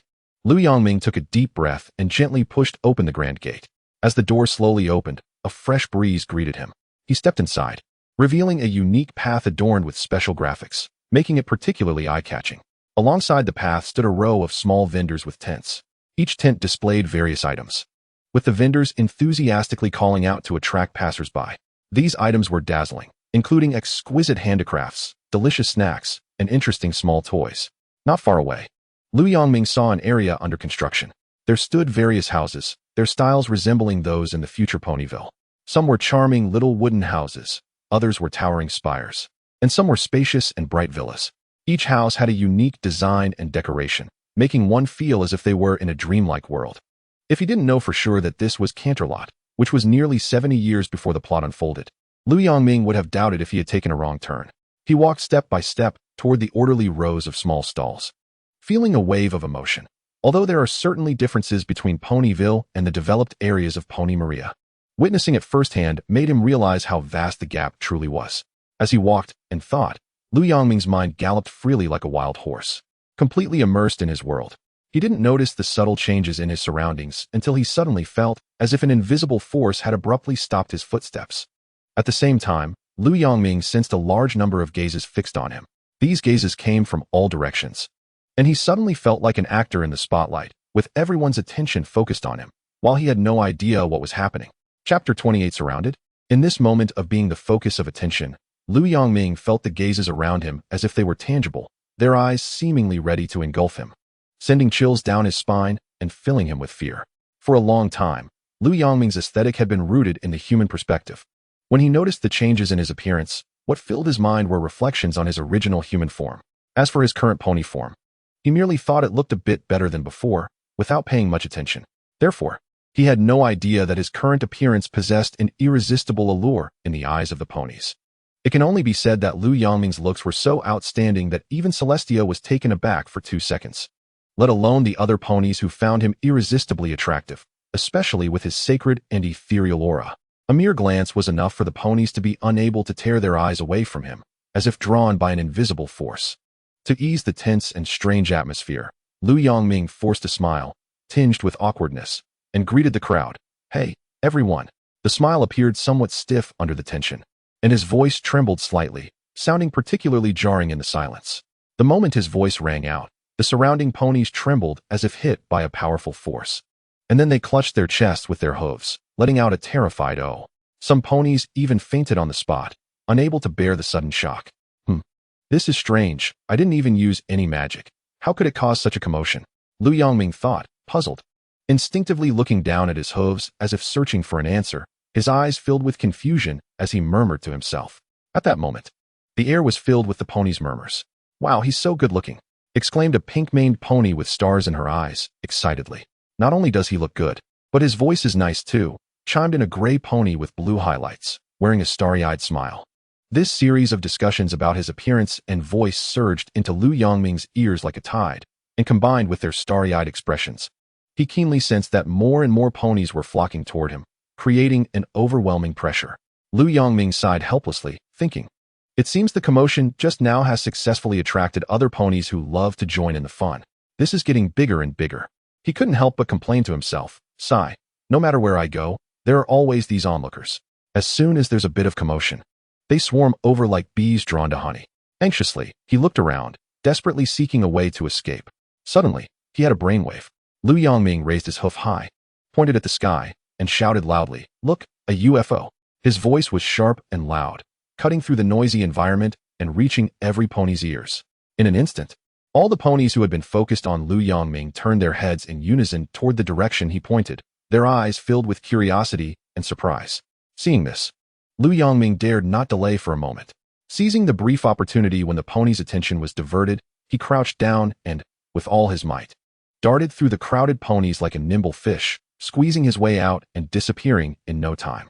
His forehead was already covered with beads of sweat, sliding down his cheeks, but at that moment, he had no time to care, focusing solely on escaping this suffocating surround. "I didn't feel such great pressure even in front of the Creator, yet today I'm facing these ponies. What terrible luck," he murmured to himself, shaking his head helplessly. "Fortunately, I still have that universal UFO." He let out a sigh of relief, feeling much less anxious. Then, they all shook their heads at the little ponies who were not attracted, but were also looking in the direction where Lu Yongming had left, anxiously asking, "Where did that handsome guy go?" However, those little ponies who were captivated by Lu Yongming's charm were completely immersed in their infatuation world at this moment, unable to extricate themselves. Their eyes sparkled with pink hearts, their faces showed a lovesick expression, and they were mumbling phrases like, "So handsome, even his movements are perfect," and other nonsense. Their gazes were somewhat dazed, as if they had not completely detached from the scene just now. After a while, these lovesick little ponies seemed to be suddenly reminded of something, abruptly lifting their heads with a hint of confusion and bewilderment on their faces. They blinked at each other and muttered to themselves, "Huh, where's the horse? Where did that handsome guy go?" Just as these little ponies were looking around, searching for Lu Yongming's figure, another little pony suddenly stood up, pointed in the direction Lu Yongming had left, and shouted loudly, "He went that way." Upon hearing this news, the other little ponies immediately became anxious. They exchanged glances and then turned around in unison, scampering off toward the direction Lu Yongming had left with their little short legs. At this moment, Lu Yongming had put on a cloak he found from somewhere and was strolling through the block. The stalls on both sides of the street were filled with an array of goods, and little ponies were bustling about, creating a lively atmosphere. Lu Yongming occasionally stopped at stalls selling novelty trinkets and was momentarily captivated by street performers. His pace was neither fast nor slow, no longer as frantic as before. Chapter 29. Nowhere to hide. Dressed in a black cloak, Lu Yongming resembled a mysterious shadow, wandering among the various stalls. The black cloak covered most of his body, revealing only a pair of lively eyes that sparkled with curiosity and exploration under the shadow of the hood. The little ponies coming and going around him hurried along, and few noticed this low-key yet mysterious figure. Lu Yongming was immersed in the bustling market atmosphere, eagerly exploring the novel world before him. The items sold at the stalls were nothing more than everyday items commonly seen in life. Compared to his original world, there wasn't much difference. Lu Yongming lightly brushed off the dust on his cloak and muttered to himself, "All right, After this round of browsing, I've seen everything I needed to see, and I know where to buy things. Now it's time to check out the library in Canterlot. He instinctively tightened his cloak, slightly furrowing his brow. Pondering to himself, wearing this cloak all the time isn't a long-term solution. It's quite inconvenient to move around. I sincerely hope the library has some magic books about changing appearances so I can get rid of this attention I'm attracting. Just as Lu Yongming was about to head to the library, a teasing voice suddenly drifted down from the sky. Hey, buddy, the voice was loud and somewhat familiar. It's such a hot day, with the sun shining bright, and you're still wearing that black cloak. Don't you feel hot? Lu Yongming knew very well that the cloak he wore would eventually draw attention. After all, who would wear a black cloak in broad daylight? It was simply too conspicuous. However, he felt helpless. To him, black was the best color he could choose. If he wore a pink or white cloak, wouldn't that be even more eye-catching? In that case, he would surely become the center of attention, which was not what he wanted. So, even though he knew wearing a black cloak might get him discovered, Lu Yongming decided to take the risk. After all, compared to other brighter colors, black was relatively low-key. Suddenly hearing that it was a crisp and pleasant female voice, Lu Yongming's heart was instantly struck as if hit by a heavy hammer, feeling as if it was bleeding. He widened his eyes, staring in shock at the mare before him, silently lamenting. If you had sent a stallion, it would have been fine. Even an ordinary stallion I could barely accept. But you had to send a mare. Lu Yongming couldn't help but sigh. Although he had long known about the serious gender imbalance in Ponyland, he never expected the extent of this imbalance to exceed his imagination. Faced with this reality, Lu Yongming felt an increasing sense of helplessness, as if an invisible force had tightly grasped his throat, making it hard for him to breathe. At this moment, he only had one thought swirling in his mind. I'm tired. Let it be destroyed. The sound fell, but not many little ponies paid much attention, as such things had long been commonplace in Ponyland. Lu Yongming, who had just relaxed when he realized that not many ponies were paying attention to him, was getting ready to ignore that voice and slip away. However, fate seemed to enjoy playing tricks. Just as he turned around, some little ponies who had not noticed the situation suddenly became attracted by a flying pony in the sky. Look, it's Captain Flying Rain. One of the little ponies exclaimed in surprise. This voice was like a clap of thunder, echoing through the crowd. The originally noisy scene instantly fell silent, and all the little ponies' gazes seemed to be enchanted, turning in unison to look at the flying pony in the air. Immediately, a wave of exclamations rippled through the crowd. It's really Captain Flying Rain. Wow, so handsome. Captain Flying Rain, we love you. The cheers of the little ponies rose and fell, one wave higher than the last.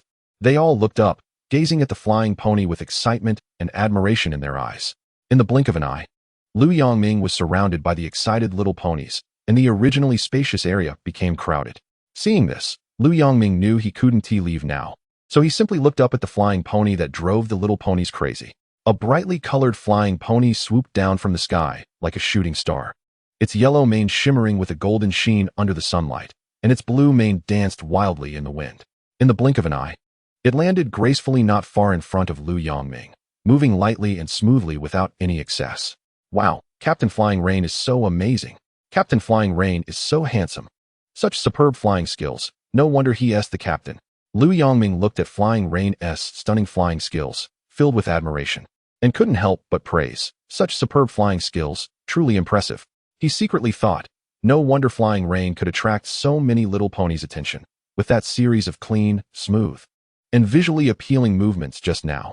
Anyone who witnessed it would probably be unable to help but take a second look. Moreover, Flying Rain had an unknown captain identity. Although he didn't know exactly what kind of captain, this title itself carried a bit of mystery and authority. Thus, it was only natural for him to attract the attention of many little ponies. Flying Rain raised a hoof to signal the surrounding little ponies to be quiet, clearing his throat and saying, "All right, everyone, please be quiet." Then he looked at Lu Yongming and said, "Let me ask this little pony in front of me. Why are you wearing this cloak during the day, looking so sneaky? What are you up to?"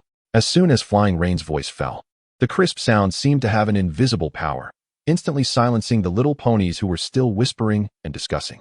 Immediately, countless pairs of eyes turned in unison to look at Lu Yongming, following Flying Rain's gesture. Lu Yongming quickly sensed that the situation was not good, and his mind raced. I absolutely cannot take off this cloak. If I do, I'll be completely exposed, and it will all be over. He furrowed his brows, filled with helplessness, and after a deep sigh, realized he had no other choice but to bring out Celestia to save the situation. Lu Yongming raised his voice and said, "I am a guest of Princess Celestia. If anyone doubts it, Feel free to ask the princess to confront me in person. The author has something to say. Must read Chapter 30, Confrontation? Watching the show. Upon hearing Lu Yongming's words, the little ponies immediately began whispering to each other. A brown-coated pony's eyes widened slightly in surprise as he exclaimed, "Oh, I didn't expect he is actually a guest of the princess. It seems this little pony's identity is quite remarkable."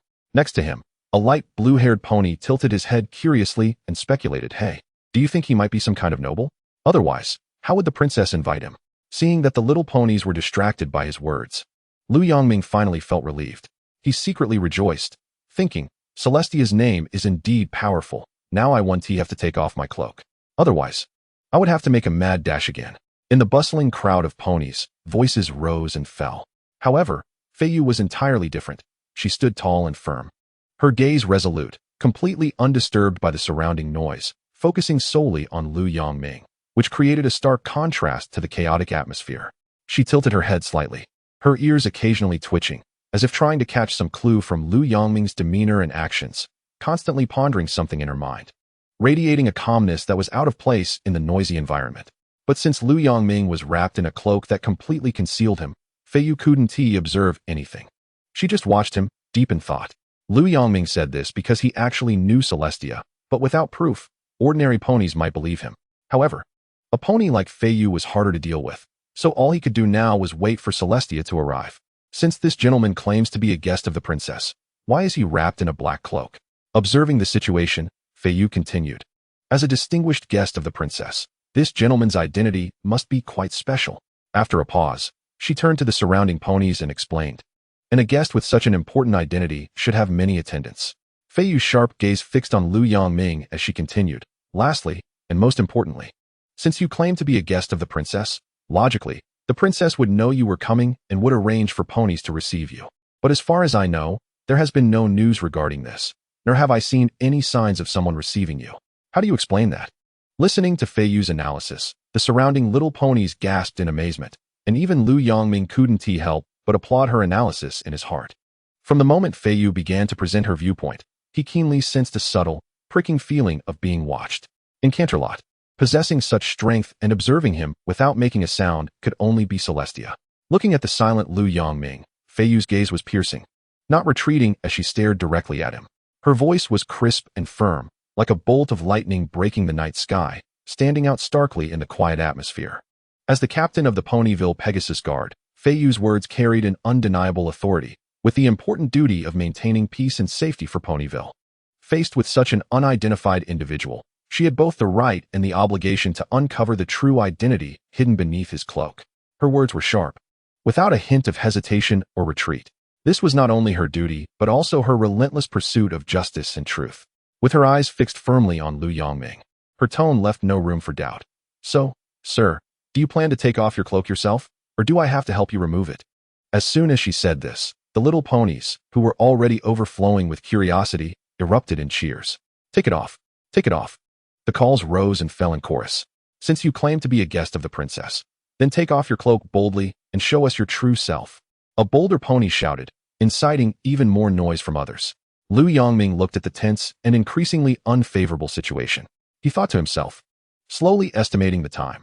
According to previous assumptions, Celestia should be arriving soon after noticing the commotion here. I hope she can appear quickly to help me out of this predicament. Otherwise, I really wouldn't know how to resolve it. Lu Yongming waited eagerly for Celestia to appear, completely unaware that she was comfortably nestled on a sofa in the castle. She was intently staring at a crystal ball that emanated a soft glow, her lips curling into a faint smile. The smooth surface of the crystal ball clearly reflected Lu Yongming's current situation, surrounded by little ponies, yet remaining calm and composed. Celestia watched with great interest, seemingly unwilling to intervene immediately, but wanting to observe this amusing little incident a bit longer. Watching Lu Yongming face the uproar of the ponies while still maintaining his calm demeanor, she couldn't help but raise an eyebrow and softly exclaim, "Oh, even in this predicament, he can remain so calm." She continued to observe with interest, her smile growing, as if she was looking forward to Lu Yongming's next reaction. Meanwhile, since Lu Yongming showed no signs of action and had no intention of removing his cloak, Feiyu's patience finally ran out. Her eyes sharpened, and with a powerful flap of her wings, a strong gust of wind instantly kicked up dust around her, as she shot straight towards Lu Yongming like a gust of wind. In Fei Yu's view, she had given Lu Yongming enough time to explain and had considered his dignity, providing him with the opportunity to cooperate willingly. But now, Lu Yongming's indifference clearly indicated he was not going to comply easily. Since he was unwilling to remove the cloak that concealed him, she would have to do it herself. With her mind made up, Fei Yu accelerated, quickly closing the distance to Lu Yongming. Chapter 31 Fun? Lu Yongming had been alertly observing the commotion around him, and when he saw Fei Yu rushing towards him like a whirlwind, his eyes tightened. In a split second, he exerted force in his waist, swiftly stepping to the side. Although the movement seemed small, it was perfectly timed. Fei Yu, unable to stop in time, rushed past the spot where Lu Yongming had just stood, creating a breeze and causing the surrounding little ponies to gasp in surprise.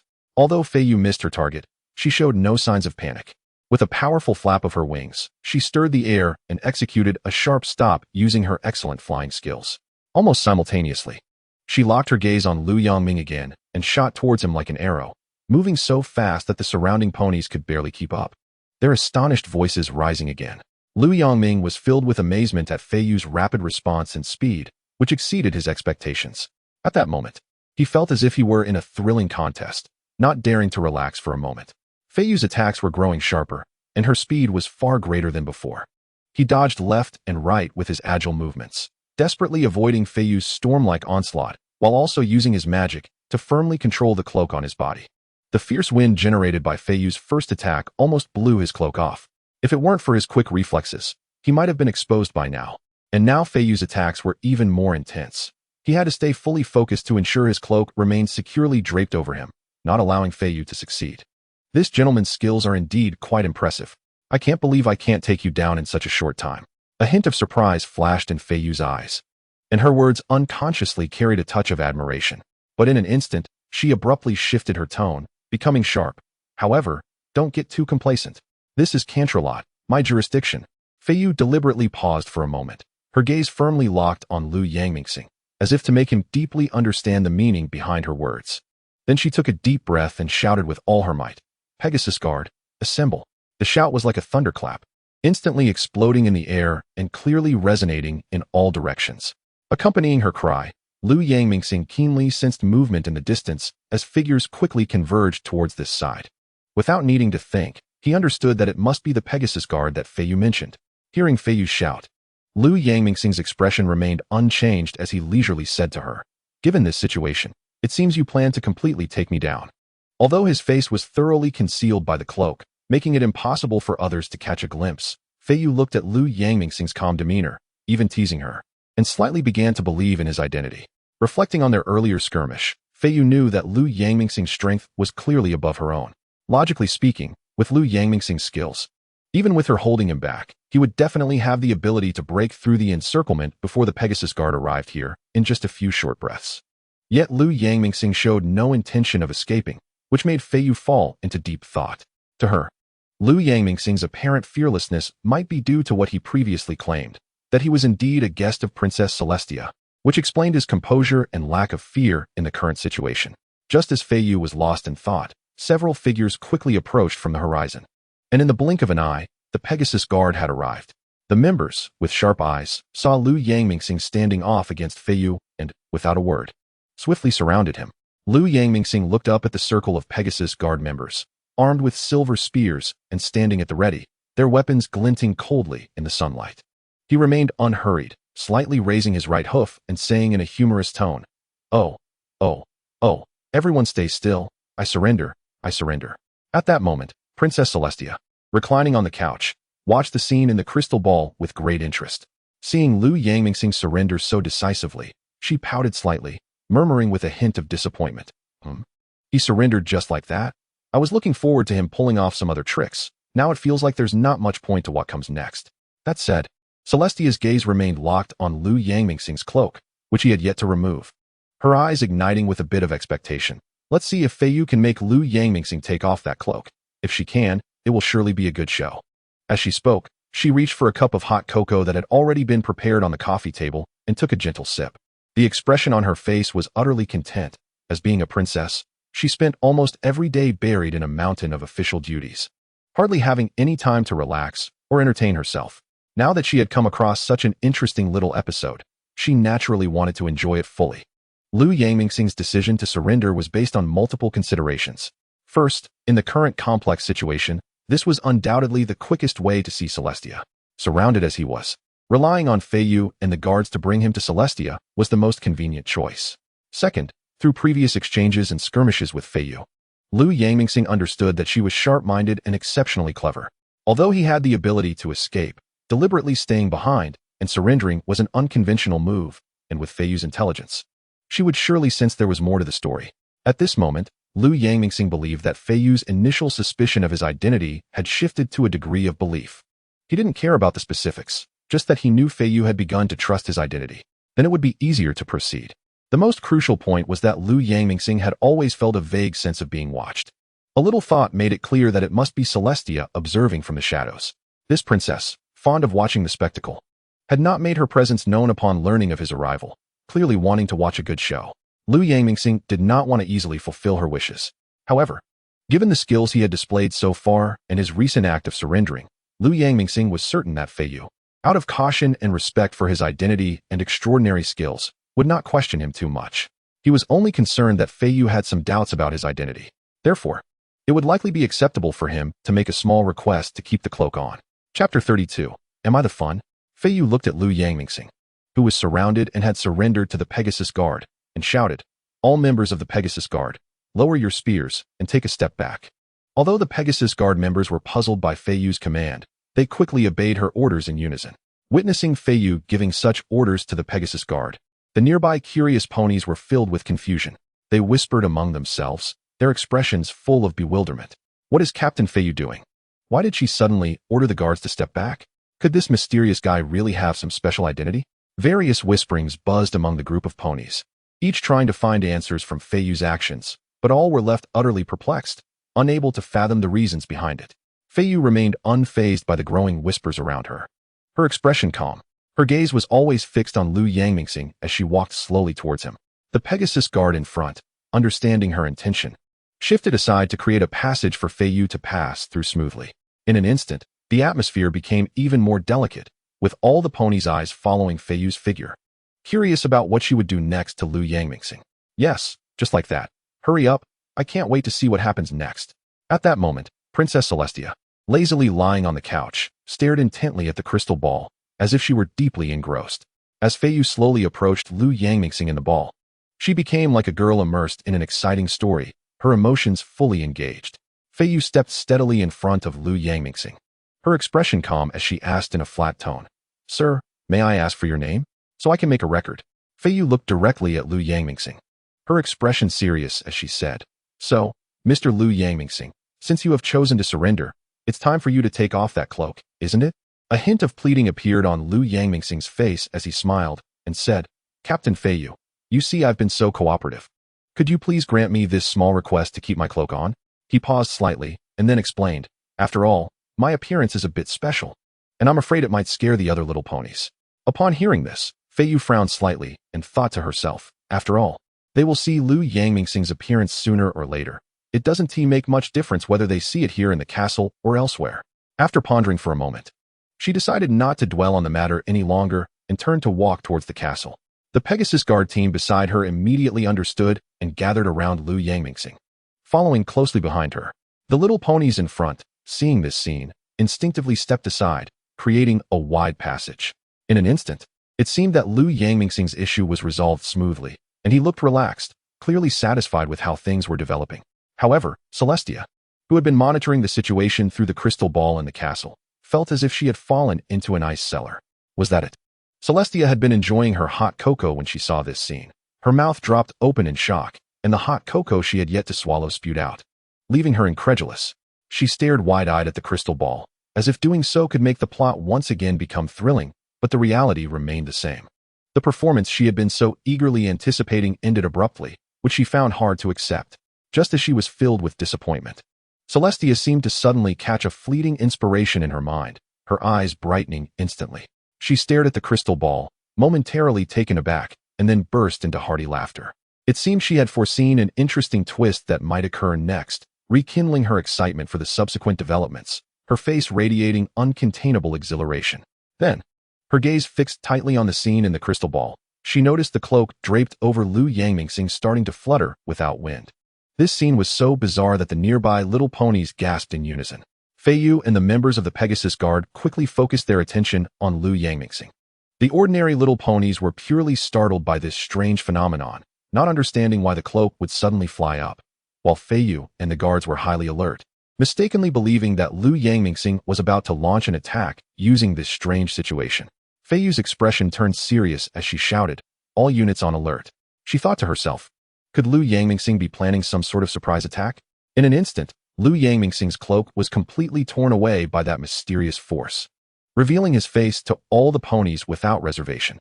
In a moment, all the little ponies seemed to be under a spell, their gazes fixed on Lu Yangmingxing's face.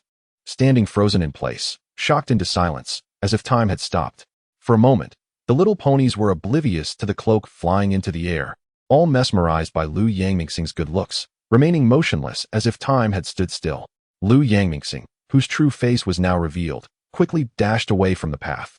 However, the scene had already spiraled out of control. A young mare was the first to recover from her shock, exclaiming, "My goodness, such a beautiful face exists in the world." A nearby little pony murmured, "This face is simply beyond imagination. It's unbelievable." Those little ponies who were deeply captivated by Lu Yangmingxing's looks seemed to be enchanted, rushing towards the direction he had fled, and the scene instantly turned chaotic. The little ponies pushed and shoved, recklessly charging forward, creating a surging tide of ponies. Chapter 33. Escape an Audience? Lu Yangmingxing hid in a secluded corner, watching the tide of ponies wash away like a torrent. His tense nerves finally relaxing as he exhaled slowly. He murmured to himself, "It seems that relying on the cloak to conceal my whereabouts is completely futile." Lu Yangmingxing could always sense that lingering feeling of being watched, and he understood that the sudden flight of the cloak was likely a trick orchestrated by Celestia. He thought helplessly to himself, "Sigh, this princess is truly a complete jester." However, considering that Celestia might be watching him in some way at that moment, he dared not voice this thought aloud. At that moment, a passing little pony curiously glanced at him and asked, "Why are you hiding here all by yourself? Did you see the group of ponies just now?" Lu Yangmingxing forced a smile and replied nonchalantly, "I was scared by the scene just now and came here to hide." "Do you know why everyone suddenly ran over there?" The little pony excitedly said, "You don't know? There was someone named Lu Yangmingxing, and he looked so good." Lu Yangmingxing scratched his head awkwardly and said, "I see. You mean that Lu Yangmingxing. Why did everyone go so crazy when they saw him?" After the little pony left, Lu Yangmingxing murmured to himself, "This is troublesome. It seems I need to quickly find a way to go to the castle to see Celestia. Otherwise, who knows how many more problems will arise." At this moment, Celestia, lazily reclining on the sofa, was fixated on the muddy Lu Yangmingxing in the crystal ball, a smile of delight creeping onto her lips. She was thoroughly enjoying this dramatic scene, her eyes filled with mockery and satisfaction. However, a moment later, Celestia seemed to realize something, sighed lightly, and said with a hint of disappointment, "Sigh, why does time pass so quickly? It's already time to deal with official business." She frowned slightly, looking regretfully at the scene in the crystal ball, seemingly reluctant to interrupt this good show. Then, as if recalling something, a glimmer of anticipation flashed in her eyes as she murmured, "What a pity, I can only see this much this time. But it's all right. It's time to meet him in person."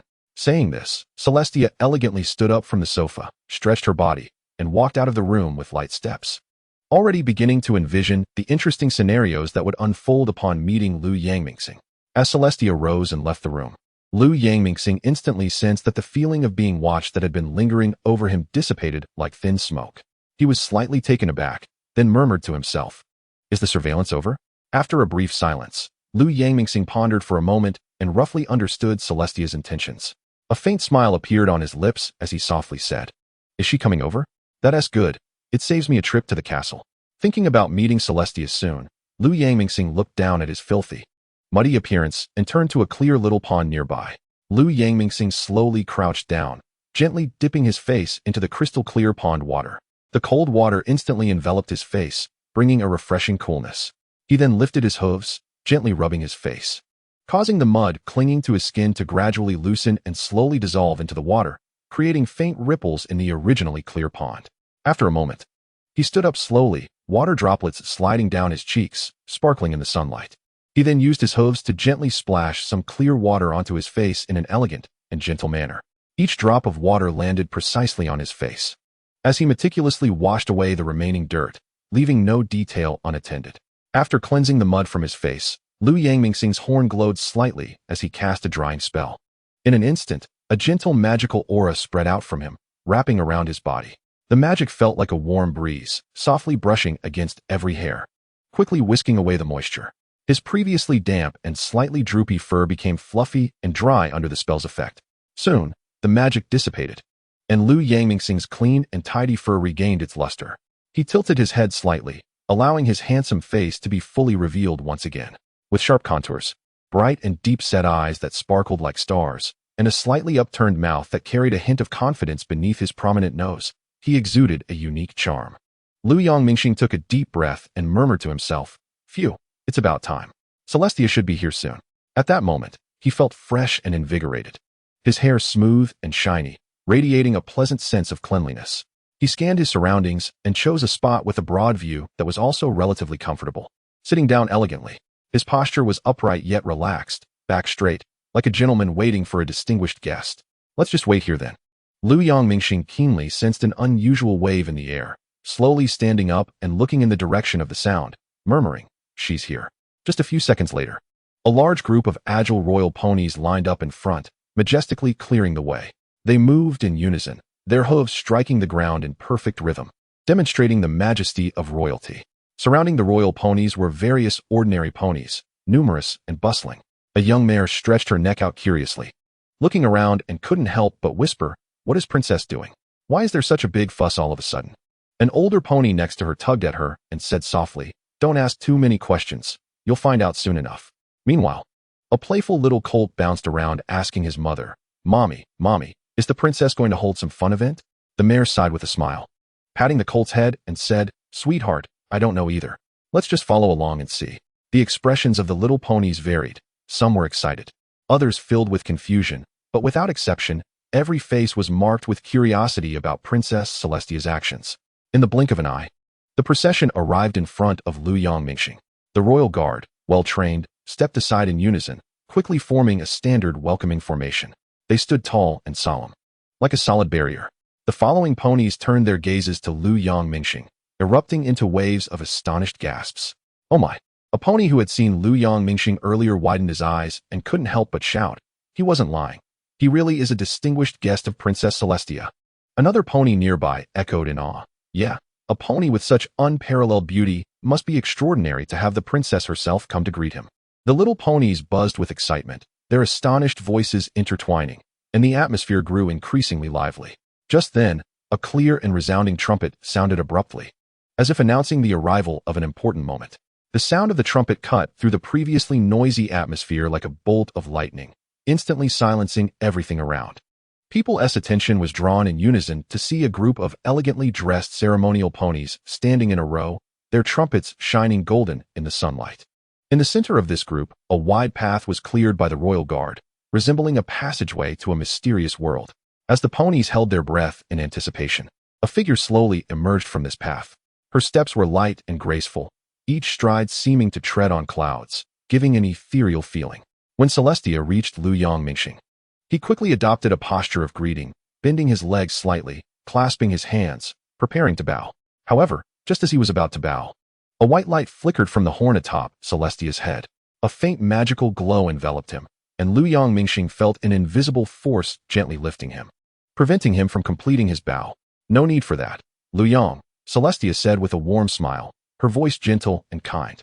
Once Lu Yangmingxing stood straight, Celestia continued, "You didn't say you were coming, so I didn't have time to prepare." There was a hint of apology in her tone.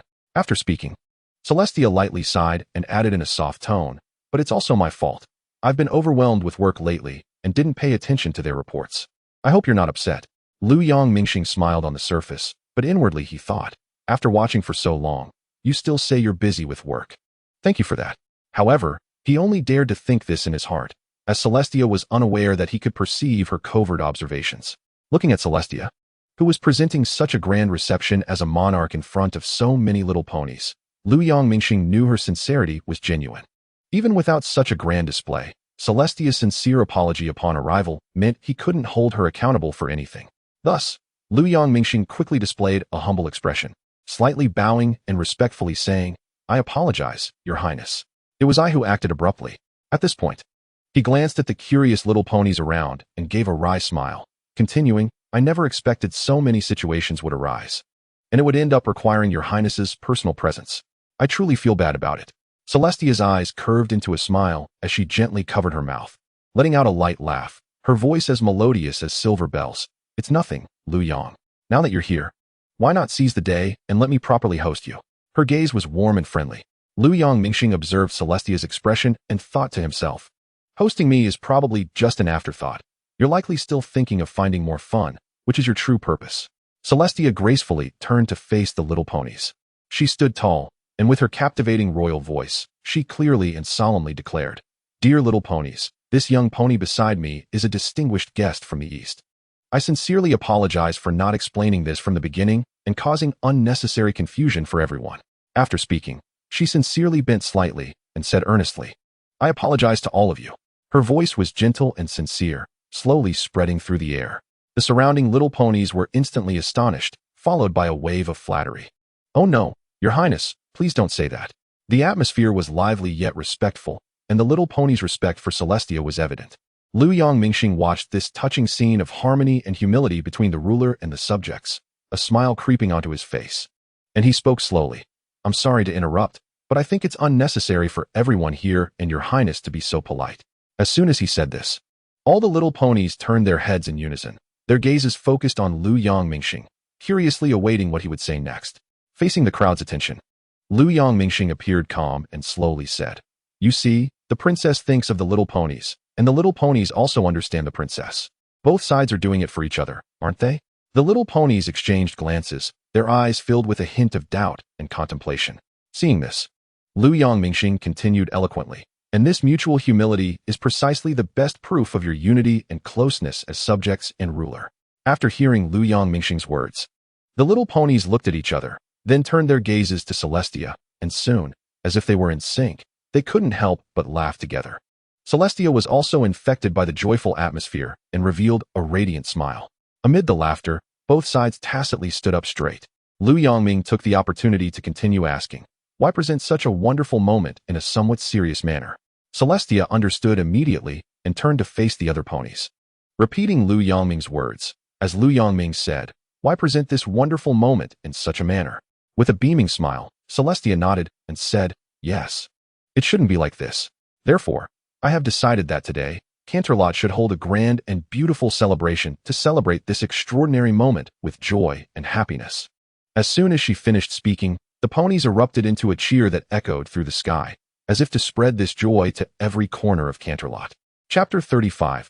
Park surprised, the ponies' enthusiasm was ignited, and they immediately threw themselves into preparing for the celebration. Some were bringing in colorful banners and discussing the decorations. Others were bouncing around tying balloons, and some had already started playing cheerful tunes, creating a lively and busy scene. Celestia smiled as she turned to Lu Yangming. Her eyes filled with warmth and gently invited, Let's go, Lu Yang, before the celebration officially begins.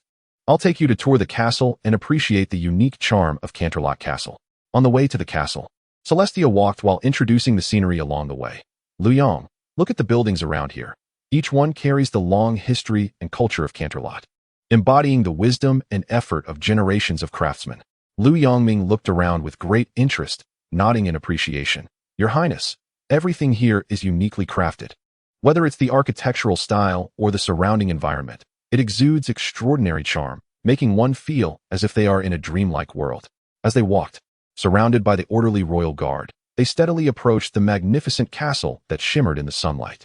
Along the way, passing ponies cast envious glances, filled with curiosity about this guest from the east, and some even sighed at Lu Yangming's appearance, with a few ponies nearby taking photos. Before long, under Celestia's guidance, Lu Yangming arrived at the stunning and grand castle. Lu Yangming's gaze was instantly drawn to the castle, and he couldn't help but stop to observe it closely. Surrounding the castle were trees arranged in an orderly manner, their branches and leaves gently swaying in the wind, as if greeting the distant guests. The nearby pool sparkled with light, the clear water reflecting the shadows of the castle and trees, adding a lively and beautiful touch to the castle. Like a naturally formed painting, Celestia noticed Lu Yangming's curious gaze and couldn't help but smile, teasing, So, Lu Yang, what do you think of this castle? Upon hearing this, Celestia lightly covered her mouth with her hand, letting out a crisp laugh, her eyes filled with pride. This is just the tip of the iceberg. There are many more wonderful places inside the castle worth seeing. After speaking, Celestia turned and led the way, walking while looking back at Lu Yongming, saying, "Come on. While everyone is busy preparing for the celebration, let me personally show you around this castle." Time quietly passed, and before they knew it, Celestia had led Lu Yongming to explore every corner of the castle. Their footsteps covered various sites within the castle, including the mysterious place that controlled the rise and fall of the sun and moon, which was the key to Celestia and Luna's guardianship. Where a mysterious and grand atmosphere lingered, the place where Celestia handled numerous official duties daily, simply and solemnly decorated, showcasing her diligence and responsibility as a ruler. The luxurious halls used for hosting receptions, with exquisite decorations and spacious areas, making it easy to imagine the grand banquets held there. And even the bedrooms of Celestia and Luna, which they passed through together. When they reached Luna's bedroom, Celestia only briefly mentioned a few words. However, Lu Yongming keenly sensed from her seemingly plain tone and the emotions that slipped through that she deeply missed Luna. Although there were not many words, the fleeting loneliness and nostalgia in her eyes seemed to speak of the deep and complex emotional bond between the sisters, giving Lu Yongming a deeper understanding of this sisterly relationship. Eventually, due to the various preparations for the upcoming celebration, many key tasks required Celestia's direct involvement, leaving her unable to attend to everything, and thus Lu Yongming could only visit the park and the castle alone. Celestia turned around, slightly nodding to Lu Yongming with a hint of apology and entrustment in her eyes, before hurriedly heading off to her busy work. Lu Yongming arrived at the park he had yet to step into. Although the scenery inside was pleasant, filled with blooming flowers and lush green grass, exuding natural and serene beauty, he did not let his guard down. Instead, he grew more serious. This tension was not without reason. In a prominent position within the park stood a statue of none other than Discord. Lu Yongming was well aware that although Discord had now turned into a cold stone statue, according to the established timeline, it would take nearly 70 years for him to regain his freedom. However, as the spirit of chaos and mischief, Discord's power in the pony world was considered unparalleled, like the sword of Damocles hanging overhead, allowing no room for carelessness. Moreover, the only powerful force that could balance Discord, the element of harmony, was currently quietly stored in the old castle ruins. Setting aside whether Celestia could still freely wield the power of the element of harmony, even if she could, with Discord's erratic style of behavior, it was impossible for him to easily give Celestia such an opportunity. Lu Yongming understood the stakes and did not dare to recklessly gamble on whether Discord would allow Celestia to use the element of harmony against him with a teasing and playful attitude. Therefore, at this moment, facing the statue of Discord, Lu Yongming was fully alert, always on the lookout for any unusual situations that might arise.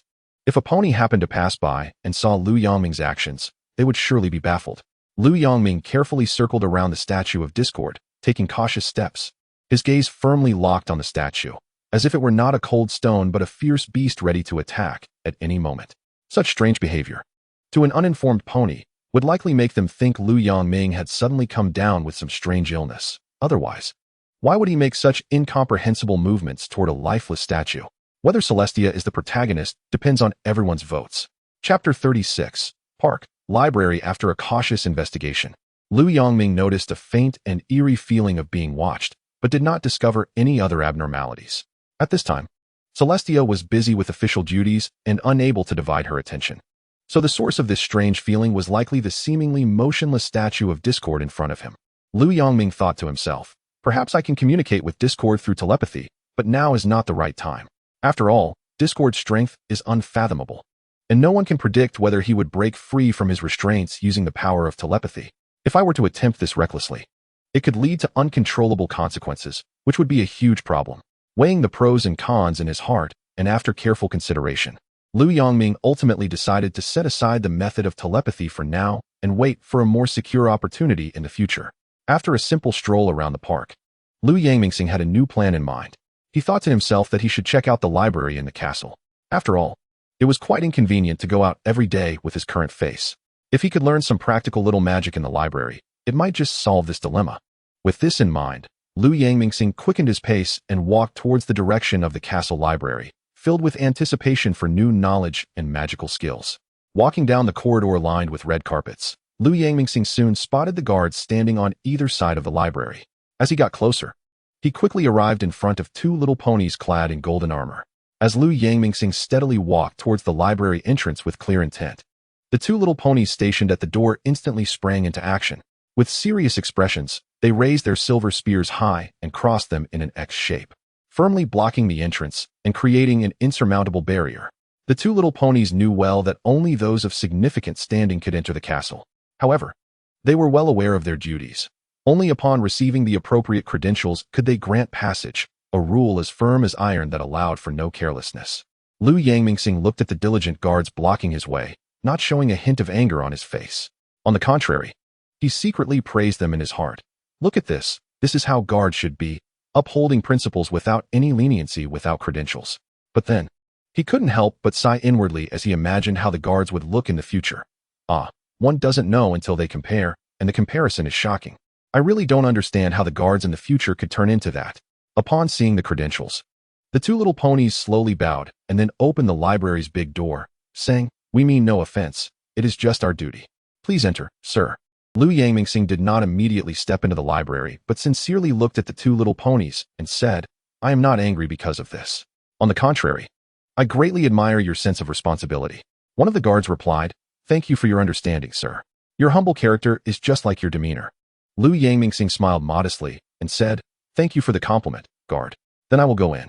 As if to express their gratitude for Lu Yangmingxing's understanding, the two little ponies slightly bowed and wished him a pleasant visit. After Lu Yangmingxing entered, the two little pony guards closed the big door behind him. It's no wonder they were so polite to Lu Yangmingxing.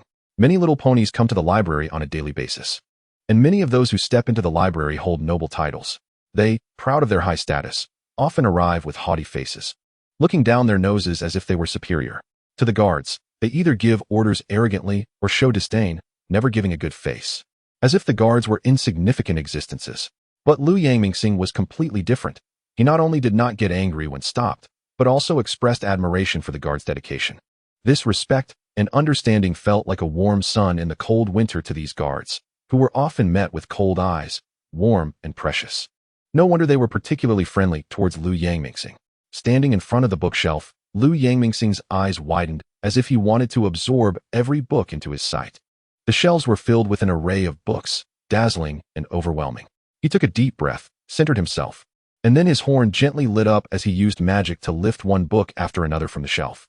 The enchanted books slowly floated down onto the table. Arranged neatly, Lu Yangmingxing's gaze quickly swept over the covers of these books, inwardly amazed by their diversity. There were ancient parchment scrolls covered in mysterious runes, beautifully bound editions with ornate designs on the covers, and some worn paperback books with yellowed pages, revealing the marks of time. He couldn't wait to open one of the books and quickly skimmed through the pages, lines of text flashing before his eyes. The words were like jumping notes, playing a wonderful melody in his mind. Just as Lu Yangmingxing was immersed in the world of books, he suddenly sensed something and slowly raised his head. Looking at the clock hanging not far away, he couldn't help but murmur, "Has it already been over an hour?" As he spoke, he stretched and looked at the nearly 100 books neatly arranged on the table, saying, "Have I really read so many already?" He then slowly closed the last page of the book, the title boldly written as essential magic texts. At the moment he closed the book, a satisfied smile naturally appeared on his face. This smile contained both a sense of gaining knowledge and a feeling of satisfaction from exploration. He quietly exclaimed, "This trip to the library was truly worthwhile. The historical anecdotes about Pony Maria and the various complex matters are now gradually becoming clearer in my mind, giving me a deeper understanding of this world." Of course, what excited Lu Yangmingxing the most was that he had found the magic he had longed for in that book, Essential Magic Texts. He couldn't wait to try it.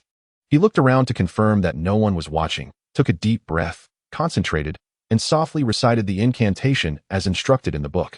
Suddenly, a soft glow flickered around him, and magical elements began to gather. In the blink of an eye, a rich magical energy enveloped him like a surging tide, radiating light so bright that it was hard to open one's eyes. Within this brilliance, magical elements surged and intertwined, as if a mysterious and grand ritual was taking place.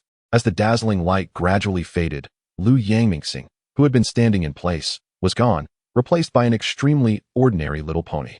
This little pony had an ordinary coat, lacking any dazzling patterns or unusual colors, and it had an unremarkable shape that would not attract anyone's attention if mixed in with a herd of ponies. Lu Yangmingxing looked down at his brand-new appearance, filled with novelty and joy. It seemed that the effect of the magic exceeded his expectations, and he could finally travel more freely in the future. Chapter 37. The celebration announcement. As the joy from the transformation gradually faded, Lu Yangmingxing subconsciously glanced at the time. Oh, he had unknowingly spent quite a bit of time. Thinking of the many tasks waiting for him, he let out a gentle sigh, and his horn instantly shone with a soft and mysterious light. The magical energy swirled and surged again, flowing endlessly around his body. Lu Yangmingxing gently pushed open the library door, the hinges turning and making a soft, crisp sound. What met his eyes were the two royal guards standing tall beside him. They resembled two sturdy statues, focused and dedicated to their duties, each movement demonstrating their training and disciplined rigor. Even when the surrounding environment changed, their meticulous work attitude showed no sign of wavering. Lu Yangmingxing looked at the two little ponies still standing firm at their posts and sincerely said, "You two have worked hard." Lu Yangmingxing nodded slightly and then turned to walk steadily into the distance. Just as he was about to disappear from the doorway, two spheres of soft green light, like lively birds, swiftly flew towards the two guards. Startled by the approaching light, the two little ponies immediately became alert, their eyes sharp and their muscles tense, entering a heightened state of vigilance, thinking they were under some malicious attack. However, when they recognized that the light originated from Lu Yangmingxing's direction, their expressions relaxed slightly. For some reason, they felt an inexplicable deep trust in Lu Yangmingxing. As the two light spheres slowly approached their bodies, in an instant, the two little ponies felt their bodies lighten, as if a heavy burden they had been carrying for a long time had been suddenly lifted. The body, originally exhausted from standing guard for a long time, felt remarkably relaxed at this moment. It was as if he were gently floating on soft clouds, every muscle and nerve experiencing ultimate relaxation. Not only had the fatigue vanished without a trace, but they were also full of energy and vitality. One little pony looked in the direction where Lu Yangming had disappeared and slowly spoke. "It's clearly our first meeting, yet for some reason, I feel an inexplicable sense of trust towards this gentleman." The other little pony resonated with this sentiment and quickly agreed, "Yes." After speaking, the two little ponies bowed slightly towards the direction Lu Yangming had left, filled with respect. On the way to the reception hall, Lu Yangming felt as though he were in an art corridor. Along the way, various exquisite decorations dazzled his eyes. Those decorations were either ancient and elegant or splendid and resplendent, each seemingly telling a unique story quietly. When he stepped into the reception hall, the sight before him left him in awe. The entire hall resembled a dreamy palace, beautifully decorated in every corner. Above, brilliant crystal chandeliers sparkled like stars on the walls. Exquisite tapestries and murals complemented each other. In the center of the hall, many little ponies were busily and orderly arranging the scene and placing food. Colorful fresh flowers and delicate pastries complemented each other, creating a warm and joyful atmosphere, as if a grand celebration was about to unfold. As Celestia stepped into the hall, she immediately spotted Lu Yangming, who was curiously looking around, and couldn't help but cover her mouth gently, a smile quietly spilling from her eyes. After a moment, she composed herself, straightened her posture, and spoke gracefully. "Lu Yang, you're out." Then, with a gentle tone, she added, "I heard the guards say you went to the library to read. I was going to call you later, but I didn't expect you to come out first." Hearing Celestia speaking with Lu Yangming, the little ponies who were busy arranging things in the hall stopped their actions and respectfully bowed to Celestia. Then quietly and orderly retreated. In the blink of an eye, the spacious hall was left with only Lu Yangming and Celestia. He looked around, his eyes filled with admiration, and continued, "I really didn't expect that this already beautiful hall, after some arrangement, has transformed into something even more dreamlike and extraordinarily beautiful, beyond imagination." Lu Yangming's eyes sparkled with anticipation as he excitedly said, "I'm getting more and more excited about the upcoming celebration."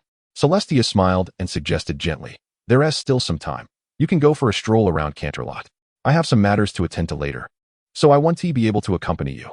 As she spoke, she gently patted Lu Yangming's shoulder in a friendly manner, then elegantly turned and walked slowly towards the hall entrance, her silhouette revealing a noble yet busy demeanor. Lu Yangming stood quietly in place, his gaze following Celestia's figure as she walked further away until she disappeared from sight. After taking a deep breath, he turned and walked outside the castle with a light step. With his departure, the originally quiet hall seemed to have lost its vitality all at once, becoming quiet again. In the vast hall, Only silence flowed slowly through the air, occasionally accompanied by the faint sound of distant windows being moved by the wind, adding to the tranquility. Outside the castle, Lu Yongming cleverly found a hidden spot. He cautiously looked around to confirm that no one was watching, then concentrated his magic, gathering it at his horn.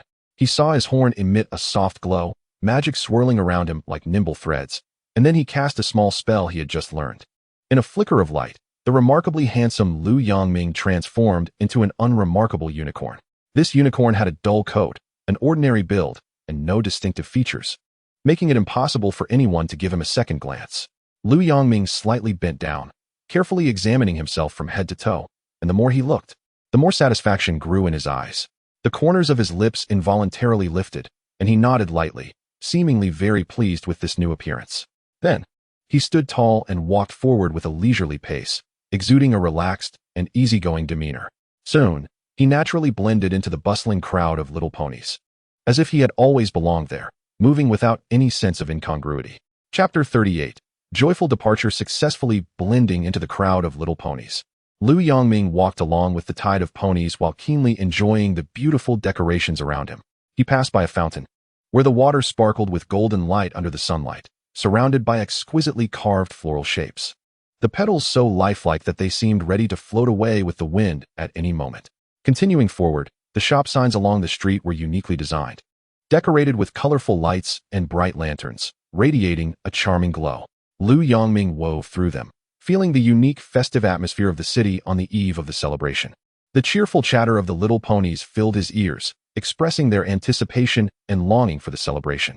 Immersed in this liveliness, waves of joy rippled through his heart, further heightening his eagerness for the upcoming celebration and curiosity about what surprises awaited him ahead. Lu Yongming strolled leisurely until he arrived at a fruit stall.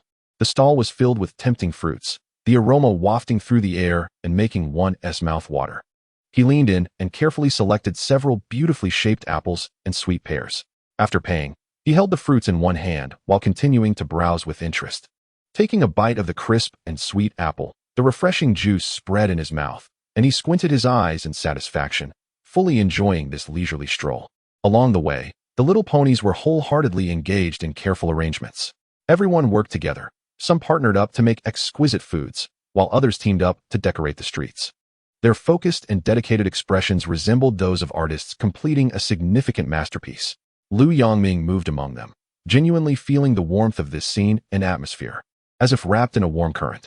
He keenly noticed that the emotions of the little ponies around him were gradually stirred by this beautiful and warm atmosphere. Initially focused on their tasks, smiles began to spread across their faces, and their eyes sparkled with anticipation for the celebration. Today is a good day. Another type of little pony joined in, holding fruits and singing along.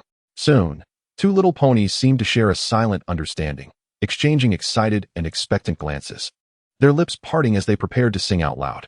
But just then, a little pony suddenly pushed open a window on the second floor from the street, and a clear singing voice floated out first, though the glow of dusk is brightening. We are still so joyful, not for anything else, but simply because we love each other so much. Then, as if summoned by some magical force, voices from all directions suddenly joined in unison, singing along. Our ruler loves us, and we love her too, so today is a good day. As the last note of the song lingered and faded, the little ponies, who had been immersed in the beautiful melody, burst into hearty laughter. They huddled together, their cheerful laughter seemingly filling the entire street. The eyes of every little pony sparkled with joy, each deeply enchanted by this warm and happy moment. Feeling genuinely delighted from the bottom of their hearts, Lu Yongming stood still, his gaze fixed on the scene before him, and a knowing smile unconsciously appeared at the corners of his mouth. He looked up at the sky and saw that the sun was gradually setting in the west, and the sky was beginning to darken. Time really flies, he murmured to himself. I originally just came here to purchase some things, but I didn't expect so much to happen. He shook his head helplessly, secretly lamenting. What was supposed to be a simple plan had become so complicated due to various unexpected events. So, he slowly turned around and walked towards the castle.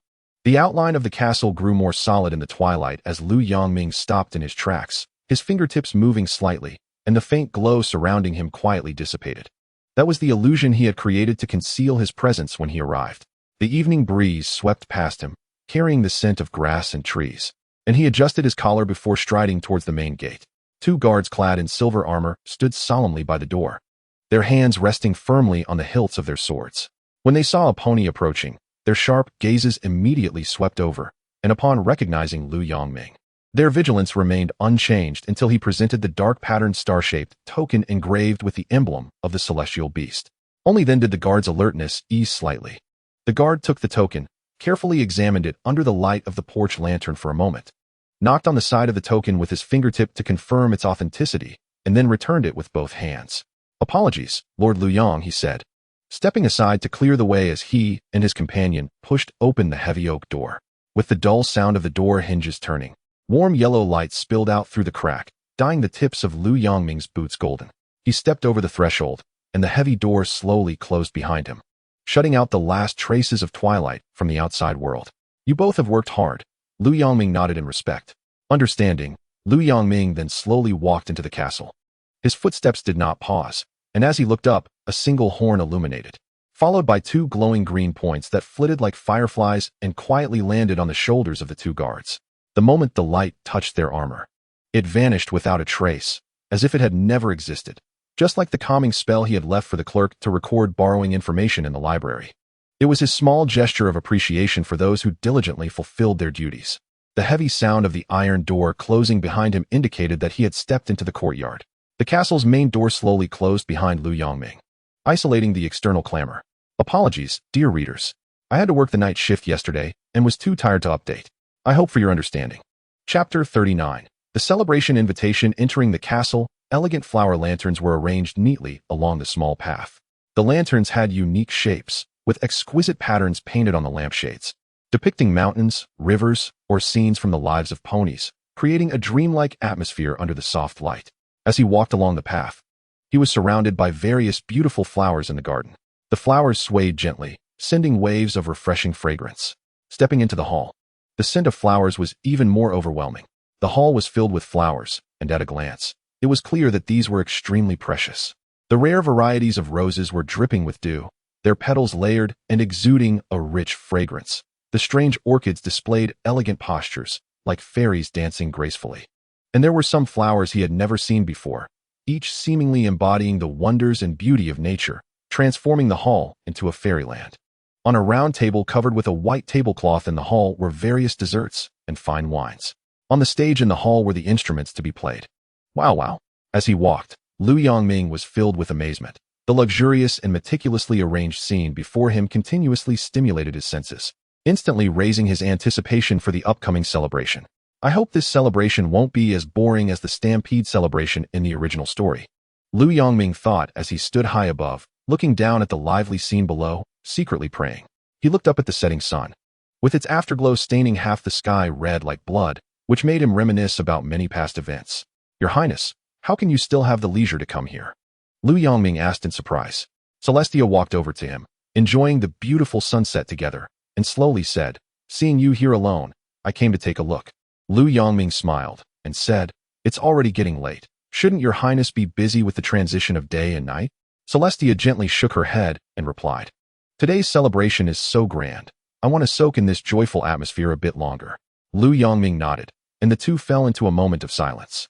Looking at Celestia, he realized that even though today she seemed a bit more relaxed due to the celebration, there were still many matters regarding the celebration that she needed to confirm and take responsibility for. Lu Yongming knew that her seemingly relaxed demeanor was likely just a facade formed over many years. Without needing to say much, a green light point flew into Celestia's body. The moment the light point touched her, it instantly merged into her, and a sensation like a gentle warm current suddenly enveloped her entire body. That feeling was as if her fatigue had been instantly extracted, every inch of her skin and every nerve experiencing ultimate relaxation.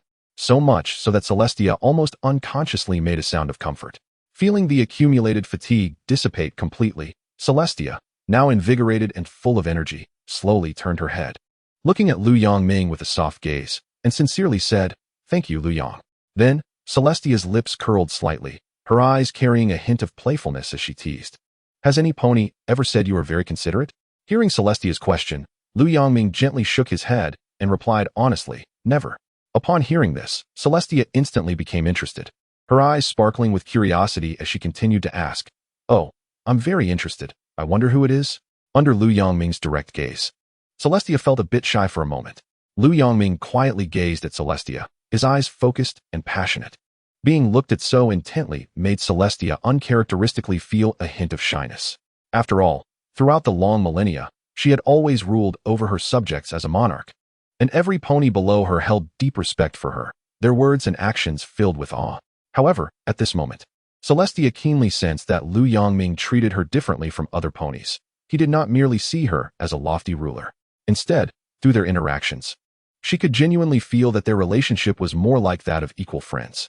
Moreover, with Lu Yongming's extraordinary handsomeness and the ethereal aura surrounding him, this focused gaze, so different from the attitudes of her subjects, truly made Celestia blush in an instant. Celestia slightly turned her head, her cheeks flushed, stammering as she said, Is that little pony me?" Looking at Celestia's rare display of shyness and hearing her stammer, Lu Yongming couldn't help but chuckle, his laughter bright and clear. After laughing, he slowly spoke again, his tone carrying a hint of teasing. "Your Highness is indeed forgetful." Then he reminded her, "Your Highness should still remember what happened yesterday, right?"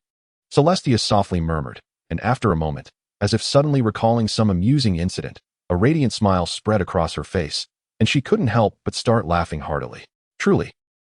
Celestia's gaze fluttered, subtly scanning the surroundings, and she couldn't help but murmur to herself, at the same time, "With this same little pony before me, and his equally considerate actions, aside from the different location, it's as if everything is repeating yesterday," until the sound of various noises interrupted her thoughts. It was then that Celestia finally stopped. She lowered her head to look down. Then her gaze gently turned to Lu Yangming, and she softly said, "So, this gentle gentleman, may I have the honor of inviting you to attend this celebration with me?" Upon hearing Celestia's invitation, Lu Yangming showed an apologetic expression and said, "It's truly too impolite for a lady to invite me, especially since it is the esteemed princess."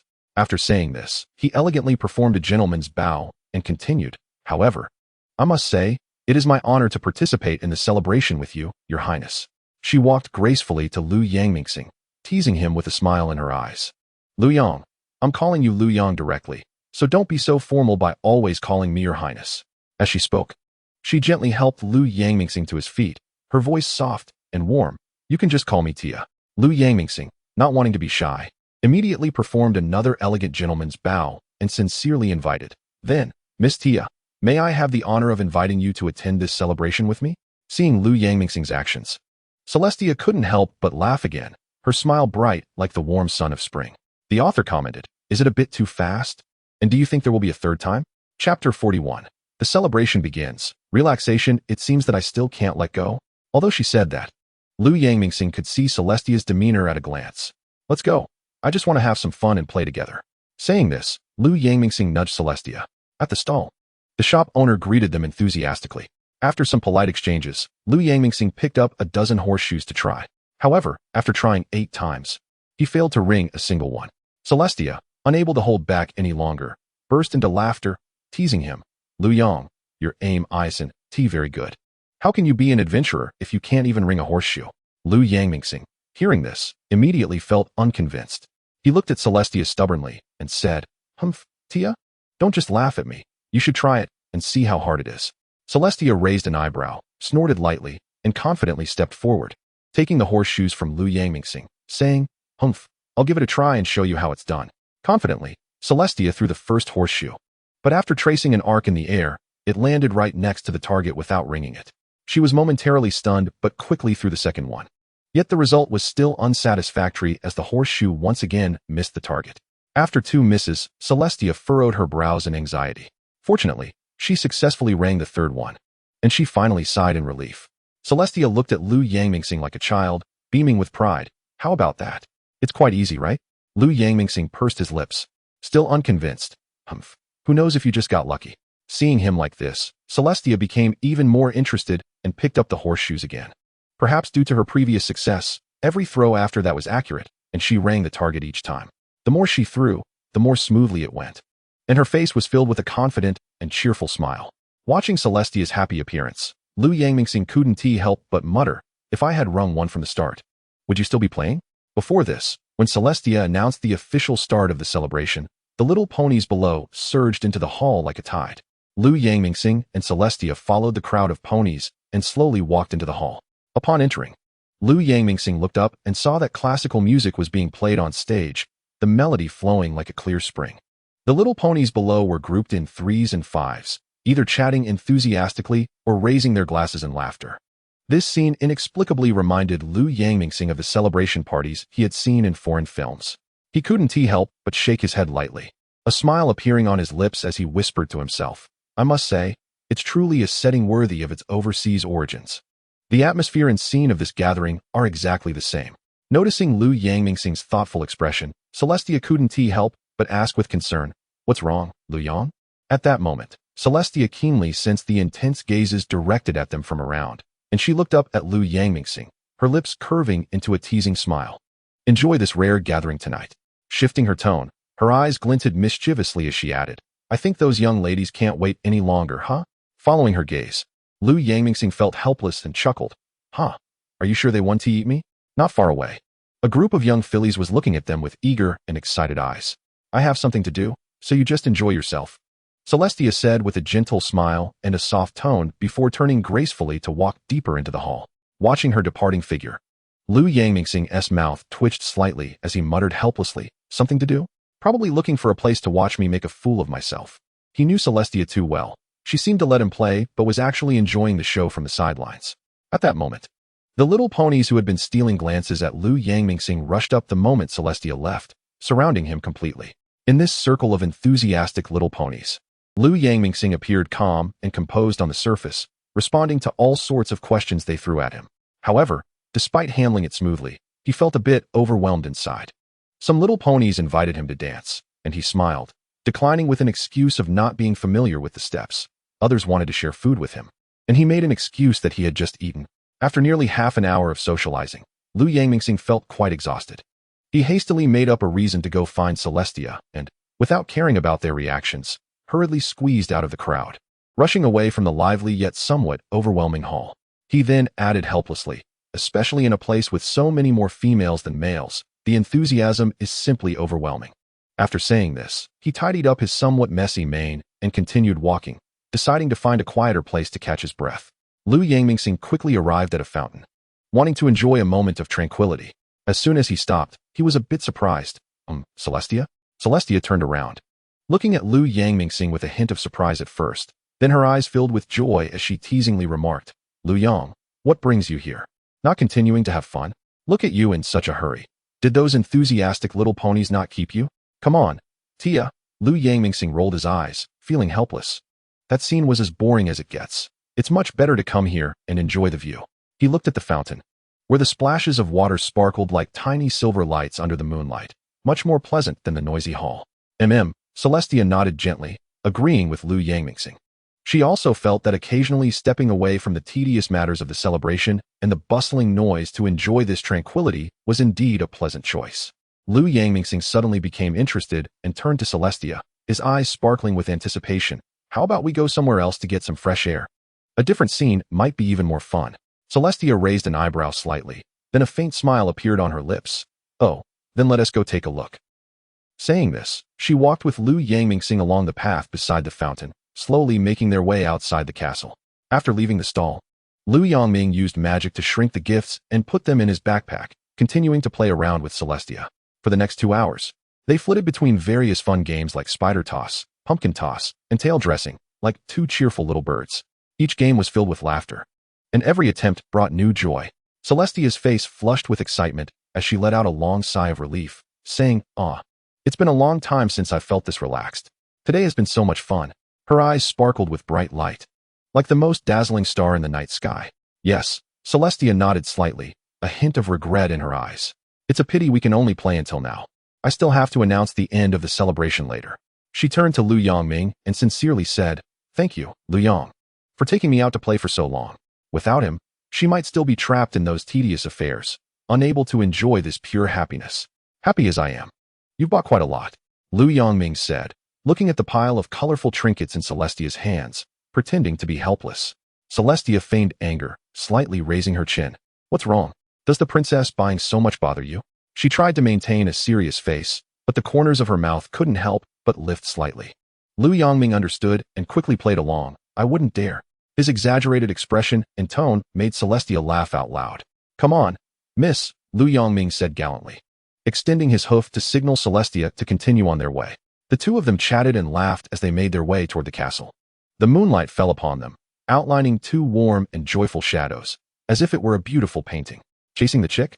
The moon was bright and the stars few, with gentle moonlight spilling into the palace, where all the ponies had already fallen into a deep sleep. Having just finished a mountain of accumulated duties, Celestia slowly stood up from the desk and chair that had accompanied her for so long. Sister, you should go rest. Luna looked at the exhausted Celestia with concern and said softly, her voice particularly gentle in the quiet night. All right, Luna, then I'll leave the rest to you, Celestia replied, her voice tinged with undeniable fatigue. I'm just so tired. Before she could finish, she yawned involuntarily, the drowsiness washing over her like a tide. Seeing Celestia swaying slightly, almost ready to fall asleep on the spot, Luna felt a pang of heartache. She moved lightly, like a quietly drifting cloud, and came to Celestia's side, carefully extending her hoof to support her, as if feeling Luna's warm and strong support. Celestia woke up a bit and slowly opened her already drowsy eyes, looking at Luna with a hint of confusion. Did I just fall asleep? She murmured. What do you think, sister? Luna's voice was filled with both concern and a hint of reproach, as if expressing her heartache for her sister's exhaustion. Okay, Luna. I'm going to sleep now. After saying this, Celestia gently opened the door and, dragging her somewhat weary body, slowly walked toward her room. Really, watching Celestia's departing figure, Luna couldn't help but murmur softly. Then, she turned her gaze to the mountain of paperwork, frowned slightly, exhaled a deep breath. And after taking a deep breath, she went straight to the desk, sat down, and began to focus on handling it. Time quietly passed in the stillness. And before she knew it, it was midnight. Luna finally finished the paperwork on the desk. She straightened her back, gently stretched, easing her tired body, and whispered, "It's done. Now it's time for the next task." After organizing her thoughts, she stood up to prepare for the upcoming task. The moonlight streamed through the window, casting a light on her resolute figure, reflecting her sense of duty and responsibility. Looking at the countless small balls in front of her, Luna fell into thought, murmuring, "Let me see where to start." Suddenly, Luna seemed to sense something unusual, her face filled with confusion as she mumbled, "Sister's dream?" Then she continued to talk to herself. Doesn't sister usually seal her dreams? After a brief pause, she speculated, is she too tired, so the sealing power has weakened? Immediately, a glimmer of excitement flashed in Luna's eyes as she murmured, "Then let me see what sister will dream about this time." Without hesitation, Luna dove into the dream world. Arriving at the top of the dream space, Luna looked down and saw an expansive forest. She gently flapped her wings and began to search for Celestia's figure within this dream forest, until she saw Celestia trapped under a tree, surrounded by a group of chicks. Did Luna finally stop? Looking at this scene, Luna couldn't help but facepalm and sighed helplessly. What the heck? Why is sister still afraid of chicks now? Then, Luna revealed a hint of a doting smile and said, "Well then, let me help sister deal with this nightmare." As she spoke, a soft magical glow enveloped Luna, the shimmering light wrapping around her like a veil, ready to use magic to disperse the chicks surrounding Celestia. Just then, a voice suddenly cut through the air, like a sharp blade interrupting the magic Luna was about to cast. Instinctively, Celestia and Luna turned their heads toward the sound. Lu Yong. Upon seeing the figure that had called out, Celestia and Luna widened their eyes and exclaimed in unison, "Celestia, get behind me." Lu Yongming's strong and reassuring voice rang out again. Following that, Celestia seemed to have found her anchor and dashed towards Lu Yongming like a gust of wind. Once she reached behind Lu Yongming, she cautiously peeked out from behind him, her eyes darting toward the chicks. Witnessing this scene, Luna's expression froze in an instant, and a giant question mark seemed to pop up above her head, as if asking, "What is going on?" She looked just like a walking meme. Before Luna could ponder this strange scene further, the chicks seemed to have received some sort of command, suddenly charging toward Lu Yongming and Celestia. In the blink of an eye, the chicks rushed to Lu Yongming's front. Lu Yongming would not let the chick scheme succeed. With a determined gaze, he quickly moved toward the chicks, using his body to form a solid defense. In an instant, the scene fell into a peculiar standoff. Celestia hid in place, afraid to move, while Lu Yongming stood his ground against the chicks, and the chicks stubbornly tried to bypass Lu Yongming to approach Celestia.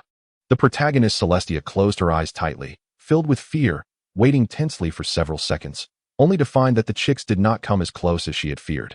Finally, she slowly opened her eyes. Watching the back and forth between the chicks and Lu Yongming, Celestia felt a mix of emotions. She was scared, with her heart racing due to the presence of the chicks, Yet she felt warm and happy because of Lu Yangming's selfless protection. These complex emotions intertwined in her heart. After a few more seconds, under Lu Yangming's unwavering guard, Celestia's fear of the chicks began to dissipate like the remnants of snow under the warm spring sun. She stared at the willow star in front of her, her eyes full of emotion, and couldn't help but whisper softly, "Thank you, Willow. Every time I feel scared or face difficulties, you always appear just in time to extend a helping hand." As her words fell, Celestia seemed to be infused with courage. No longer content to hide behind Willow, she laughed and took firm steps, joining in on this amusing scene that resembled an eagle catching a chick. At this moment, the dream was no longer filled with fear, but rather with a different kind of joy and warmth. Meanwhile, Luna, witnessing all of this in the air, trembled with anger. The jar of jealousy in her heart had been overturned with a loud crash, and the sour emotions surged like a tide. Immediately afterward, a powerful magic shot up from Luna's horn, dazzling and overwhelming, as the power of the magic swept through this dream space like a violent whirlwind. In just a moment, the vivid scenes that had just existed shattered like bubbles and vanished. In the blink of an eye, only Luna and Celestia remained in this space, awkwardly staring at each other. An indescribable subtle atmosphere filled the air, as if time had come to a standstill at that moment. Celestia looked at Luna in front of her, then surveyed the empty space around her, and suddenly realized. She understood that the earlier scene was just her dream. However, even if it was only in a dream, Willow still stood in front of her, unhesitatingly protecting her as always. Just thinking about this made Celestia feel her cheeks flush, and a wave of shyness surged in her heart. This is the plot that will follow. If you want to see whose dream you would like to comment on in the section below, vote for the first 10 people. And I will write about whoever gets the most votes. Otherwise, I won't write anything. Chapter 40. The celebration begins. Relax soon. The two arrived at the hall surrounded by numerous little ponies. The hall was brightly lit, with daytime lights intertwining and falling on each little pony, illuminating the entire space like a dream. The ponies were either chatting in small groups, their laughter echoing, or stopping to admire the exquisite decorations around the hall, with praises ringing in their ears. As soon as Celestia and Willow appeared, the previously noisy hall quieted down a bit, and the ponies cast respectful glances at them, then turned their attention to Willow. After a few seconds of stunned silence, they began to discuss animatedly. "Wow!" An exclamation echoed in the hall, like a stone thrown into a calm lake, causing the surrounding ponies to glance over. Who is this incredibly handsome stallion? A little pony with pink mane couldn't help but ask curiously. "You don't know?" Another pony with brown fur slightly raised their chin, a hint of pride in their tone. "I heard that today, Her Highness the Princess held a grand audience with a peculiar unicorn. It seems to be this one." The brown pony whispered mysteriously, their gaze never leaving the handsome stallion. Willow radiated a unique aura, combined with his astonishing looks, making him the focal point of discussion. Observing this scene, Willow remained silent, while Celestia coughed lightly a few times, and the hall immediately quieted down. The ponies looked at her, eagerly awaiting her words. This celebration is of great significance. The little ponies of Maria have long immersed themselves in a harmonious and peaceful atmosphere, loving and helping each other. I hereby name this celebration the Day of Harmony. To commemorate this precious and beautiful harmony, she scanned each pony with gentle eyes, a warm smile on her face. The ponies below erupted into enthusiastic cheers. Then, Celestia turned her gaze to Willow and began to introduce him to the assembled ponies. "I'm sure you have all heard of this little pony's deeds. This is Willow, a unicorn from the distant east." As soon as Celestia's words fell, the ponies burst into excited chatter. "A unicorn from the east? No wonder his horn looks so different from ours." A little pony with a yellow mane widened their eyes, curiously examining Willow. "That's right. It has been a full 1,000 years since the last misty mane came from the east." A spotted pony chimed in, their tone filled with awe. Just as the ponies were debating, Willow politely nodded to those around him, his warm gaze meeting each little pony's. "It is my honor to come to Pony Maria and gather with all of you." His voice was steady and powerful, cutting through the noisy discussions, clearly reaching every little pony's ears. This made the pony's fondness for him grow even more. "A unicorn from the east, and he speaks so politely?" A pink pony giggled behind her hoof. "All right, everyone, it's getting late. The celebration should begin." Celestia's voice rang out, clear and melodious, instantly capturing all the little ponies' attention.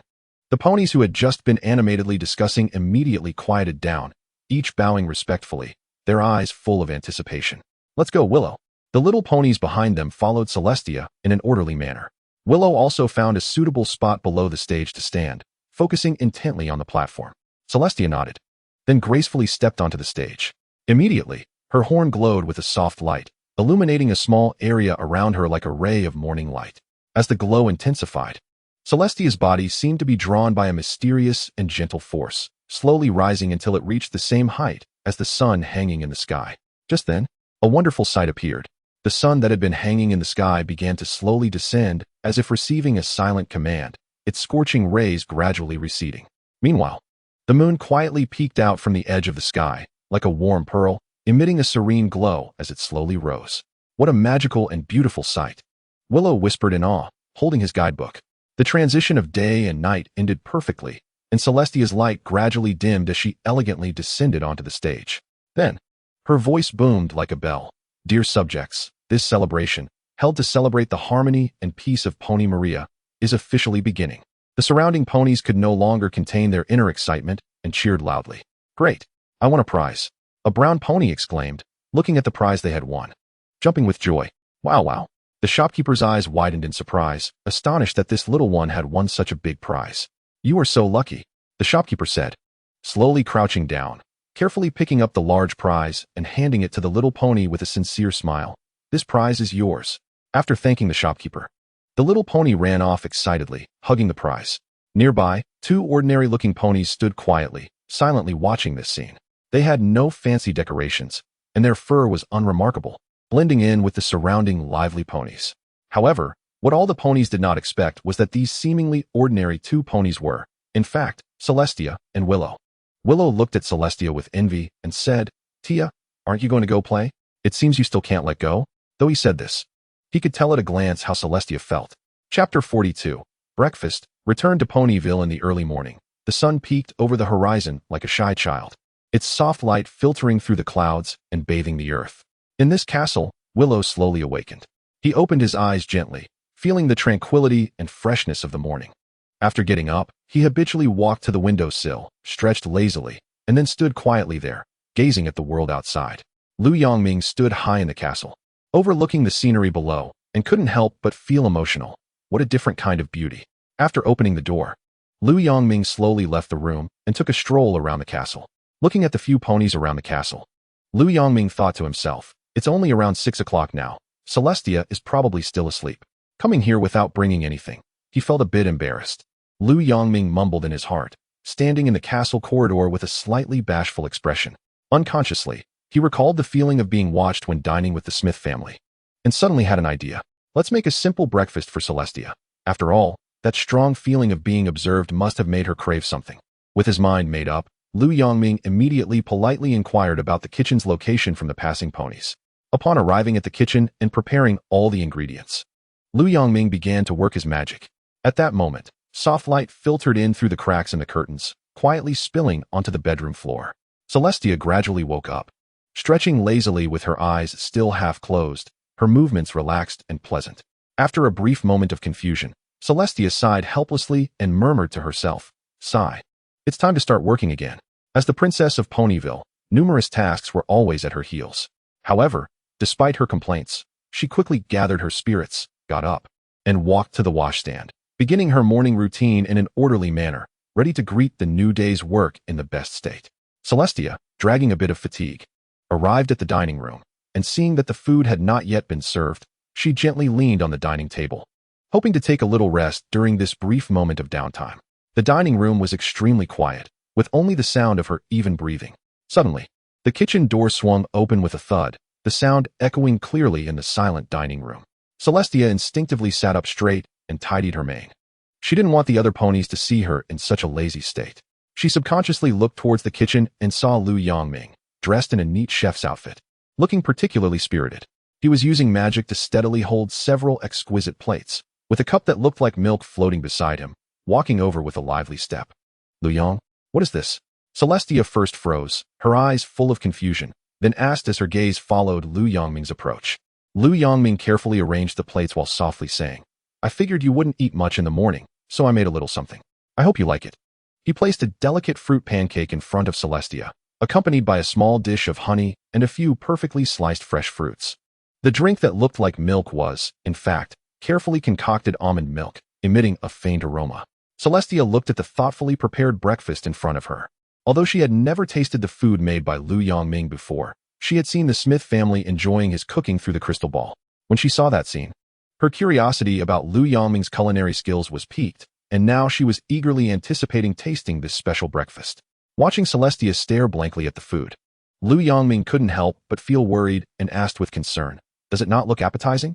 After saying that, Celestia picked up her knife and fork, gently cutting a piece of pancake to put in her mouth. In an instant, the deliciousness burst on her taste buds, her eyes lit up, and she nodded repeatedly, sincerely praising, delicious, delicious." The soft texture and sweet flavor seemed to carry a kind of magical power, captivating her, and she couldn't wait to take another bite. Watching Celestia quickly finish her food with elegance, Lu Yongming nodded in satisfaction. Celestia swallowed the last bite contentedly, but her eyes were still fixated on Lu Yongming. Her gaze filled with longing, as if she were eagerly shouting, "This is too little, is there more?" Lu Yongming smiled, stood up, and went to the kitchen to bring out a few freshly baked small cakes, placing them in front of Celestia.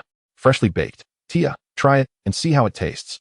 Celestia looked at the exquisite small cakes in front of her. Their round shape, adorned with a few plump blueberries, looked enticing, and the aroma wafting from them constantly teased her sense of smell. She eagerly picked one up and took a gentle bite. The soft cake broke apart in her mouth, and the sweet tart blueberry jam burst on her taste buds, perfectly blending with the cake's sweetness, creating a rich and delightful flavor. Her eyes instantly sparkled like stars, and she exclaimed in surprise, "Lu Yong, this is so delicious. This new baking method makes the cake's texture even more delicate. And the addition of blueberry jam is simply a stroke of genius, just the right balance of sweet and tart." Lu Yongming pretended to be surprised and said, "Wow, who knew you were a foodie?" Celestia lifted her chin slightly and smiled with a hint of pride. "Of course, I've tasted quite a few delicacies from all over Ponyville, so I naturally have some insights into flavors." She took another bite of the small cake and, after savoring it, said, "This small cake has an excellent balance of texture and flavor, not overly sweet, yet rich enough." Lu Yongming listened with interest and asked, "Then, from a foodie's perspective, is there anything that can be improved?" Celestia thought for a moment. If the outer layer of the cake could be a bit crispier, creating a different texture inside and out, it would be even better. Lu Yongming's eyes lit up, and he nodded. "That makes sense. I'll adjust it next time I bake." "You've been to so many places. You must have many unique culinary memories. Tell me about them." Celestia eagerly began to talk. "In the Crystal Empire, there's a kind of ice cake made from ice and specially prepared fruit puree, which melts in your mouth, refreshing and sweet. That taste is unforgettable to this day." Lu Yongming listened intently and said, "That sounds so special. If I get the chance, I really want to try making it. Maybe I can create a new delicacy using the ingredients here." Celestia smiled and nodded. "I believe you can. When you make it, I'll be the first to taste it." "So soon?" Celestia frowned slightly, her eyes full of reluctance. "Considering that you had only been in Canterlot for less than a day, there was no need to rush, right?" she gently urged, her tone carrying a hint of sincerity. Celestia couldn't help but burst into laughter, a glimmer of mischief in her eyes. Teasing. "Who told our handsome guy not to have a sense of how good-looking he is?" She winked, adding, "You should have thought of this back at the cabin." After that, she shifted the topic and asked, "You mentioned buying furniture, but I see that the West family's home doesn't seem to lack these things." She tilted her head, her face full of confusion, wondering if. He looked at her with sparkling eyes and then invited Celestia, "You can come over to visit sometime. Although my house isn't as nice as your castle, it has some unique features that will surely surprise you." Lu Yongming laughed heartily. "All right, this foodie lady. I'll make sure you leave with a full belly." He patted his chest, as if he could already envision Celestia's surprised expression in the little cabin. Just as the two ponies were about to continue their conversation, a pony dressed in a butler's outfit entered from outside, looked at the two ponies, then bowed to Celestia. "Your Highness, it's getting late. It's time for today's schedule." Saying this, he pulled out a bundle of scrolls from behind, and the scrolls rolled out with a swish at his feet. Looking at the long schedule of tasks, Celestia sighed, while Lu Yongming beside her shook his head repeatedly, patting Celestia on the shoulder and encouraging her. "Good luck, Your Highness. I won't disturb your work." Just as the two ponies were about to continue their lively conversation, a small pony dressed in a butler's outfit quickly entered from outside. It first politely glanced at Lu Yong and Celestia, then respectfully bowed to Celestia and said in a calm and respectful tone, "Your Highness, it's getting late, and it's time to proceed with today's schedule." After saying that, it skillfully took out a bundle of scrolls from behind. With a swish, the scrolls unfurled like a long silk ribbon, quickly rolling out from under its hooves and laying a long line on the ground. Celestia looked at the seemingly endless itinerary and sighed helplessly, her elegant brows slightly furrowing. Seeing this, Lu Yong couldn't help but shake his head, feeling deep sympathy for Celestia's busy schedule. He gently patted Celestia on the shoulder, his eyes full of encouragement, and said, "Good luck, Your Highness. I won't disturb your work any longer." After saying that, he gave a slight nod to Celestia, turned, and prepared to leave, giving her space to handle her duties. "All right, Your Highness," the little steward quickly followed, step by step, saying methodically. "So today's first task is to meet with the representatives from Ponyville to discuss the preparations for the Autumn Festival." After a busy time in the kitchen, Lu Yong finally stopped what he was doing. He straightened up and called out towards the door. Not long after, a little pony hurried in from outside. "Hello, sir. May I ask what you need?" The little pony asked politely, his eyes filled with respect. After finishing these tasks, Lu Yong took a deep breath and leisurely left the castle. He arrived on the bustling street, weaving through various shops, carefully selecting some furniture and a variety of small items. After completing his purchases, Lu Yong left Canterlot feeling satisfied, humming a cheerful tune, and walking joyfully towards Ponyville. Celestia's feelings for Lu Yong mainly manifested slowly through their daily interactions. Chapter 43. Lunchtime and the idea of magic rainbow apples. Lu Yong stepped into his house, took a moment to rest, and then began to simply arrange the newly purchased furniture and small items. He placed exquisite decorations in prominent positions and arranged comfortable cushions on the chairs. In no time, the room was filled with warmth. Once the arrangement was complete, he dusted off his hands and turned to walk towards the Smith family's direction. Following the familiar path, Lu Yong saw Smith pacing anxiously outside the apple orchard from a distance. He couldn't help but smile warmly. Soon after, Smith dashed towards Lu Yong like a cheerful little deer.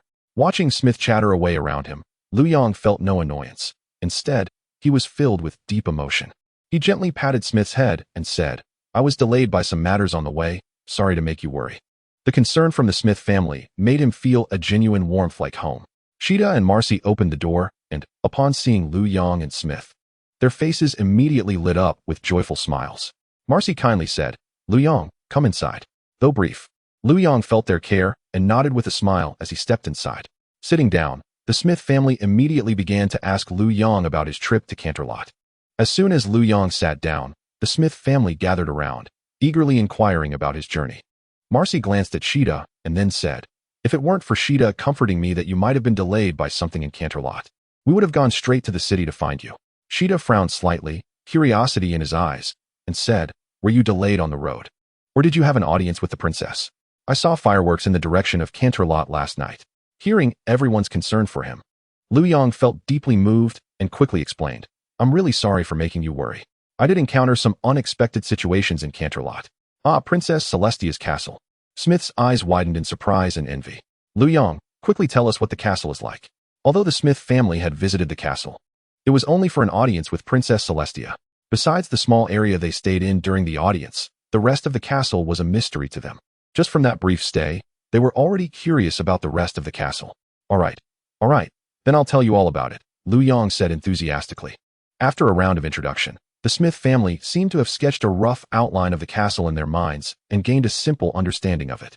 Their eyes were filled with amazement, both shocked by the castle's luxury and grandeur, and filled with longing for this mysterious place. Marcy, wearing a gentle smile, carefully brought several plates from the kitchen counter and placed them on the table. She looked around at everyone and said cheerfully, "All right, we've been chatting for a while. Everyone must be hungry. Come on, let's eat." The plates were filled with carefully prepared dishes, exuding an enticing aroma that instantly filled the room with warmth. Smith's eyes sparkled with excitement as he shouted, "Yay, it's time to eat." Sheeta smiled at Lu Yong and warmly invited, "Lu Yong, hurry up and eat. Marcy's cooking is really good." Marcy playfully teased, "Come eat. Lu Yong, you haven't had my cooking yet."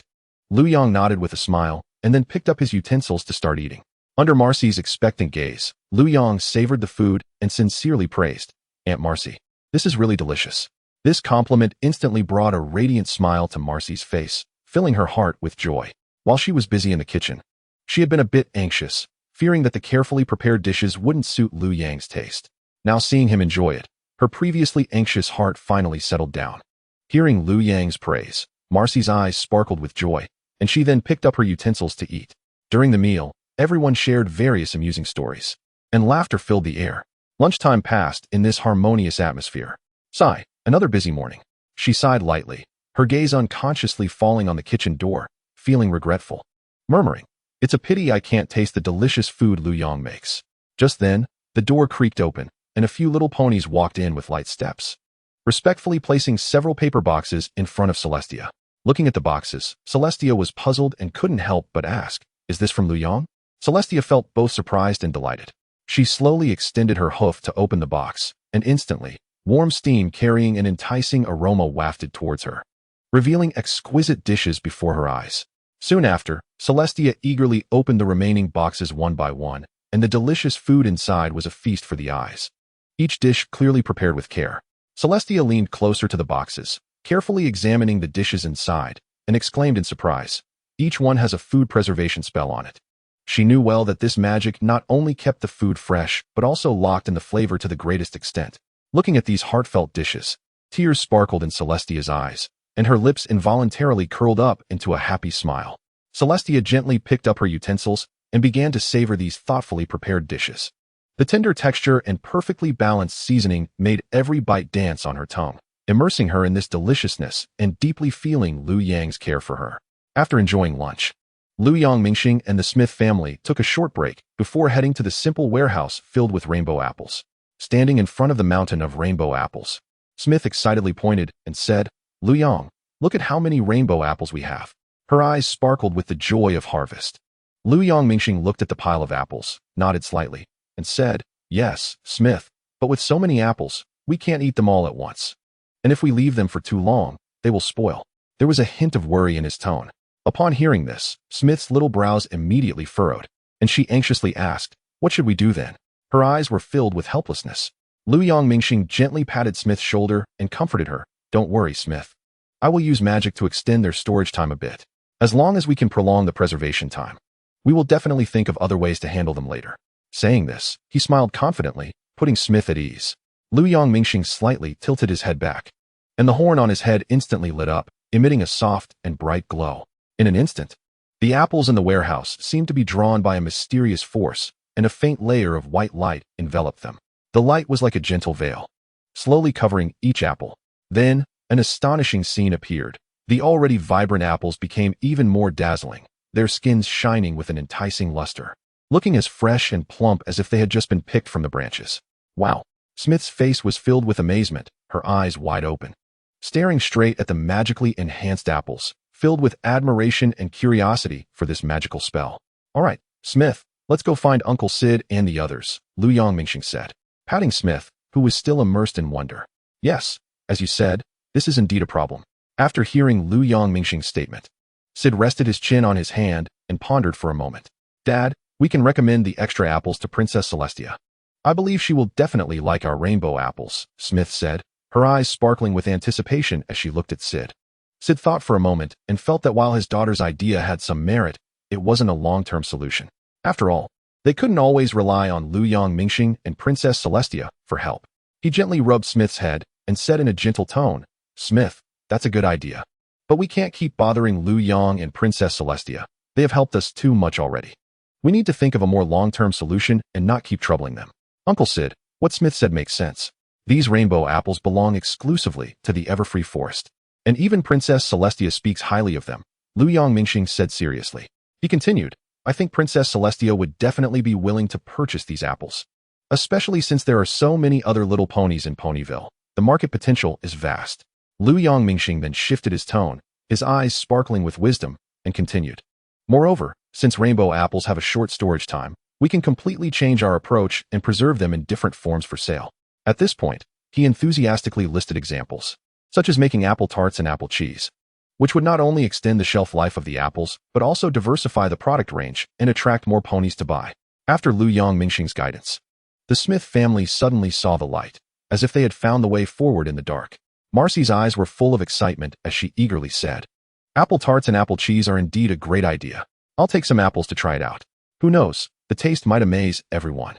Sid was also inspired, clapping his hooves and excitedly saying, "Since we can make so many delicious foods, then I can also make apple juice or brew cider. That would be great. This way, our apples will have a wider market." Lu Yong, Mingxing listened to their ideas, a smile of appreciation on his face, nodding repeatedly and praising them.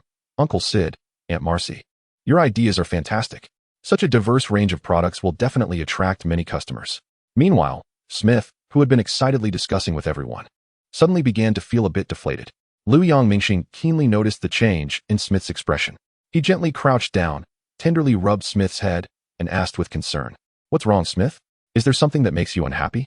You can talk to Ming about it." Ming understood that Smith probably felt down because her family had come up with solutions while she felt she hadn't contributed much.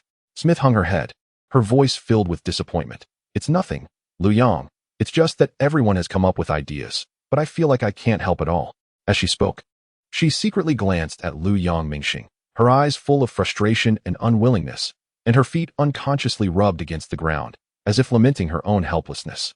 Chapter 44. Ideas about rainbow apples. Will rainbow applesauce be introduced?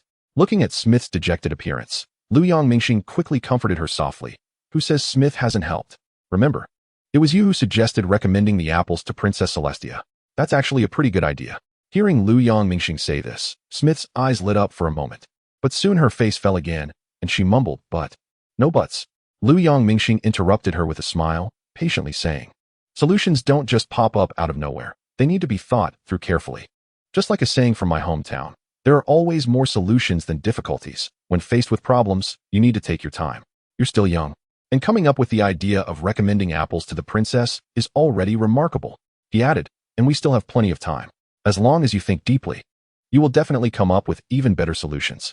Ming knew that this little girl, who looked so dejected, was very special. After all, the gradual establishment of Ponyville could not have been achieved without her contributions, especially with the key being the rainbow applesauce. This rainbow applesauce was not created overnight, but was developed through countless attempts, step by step.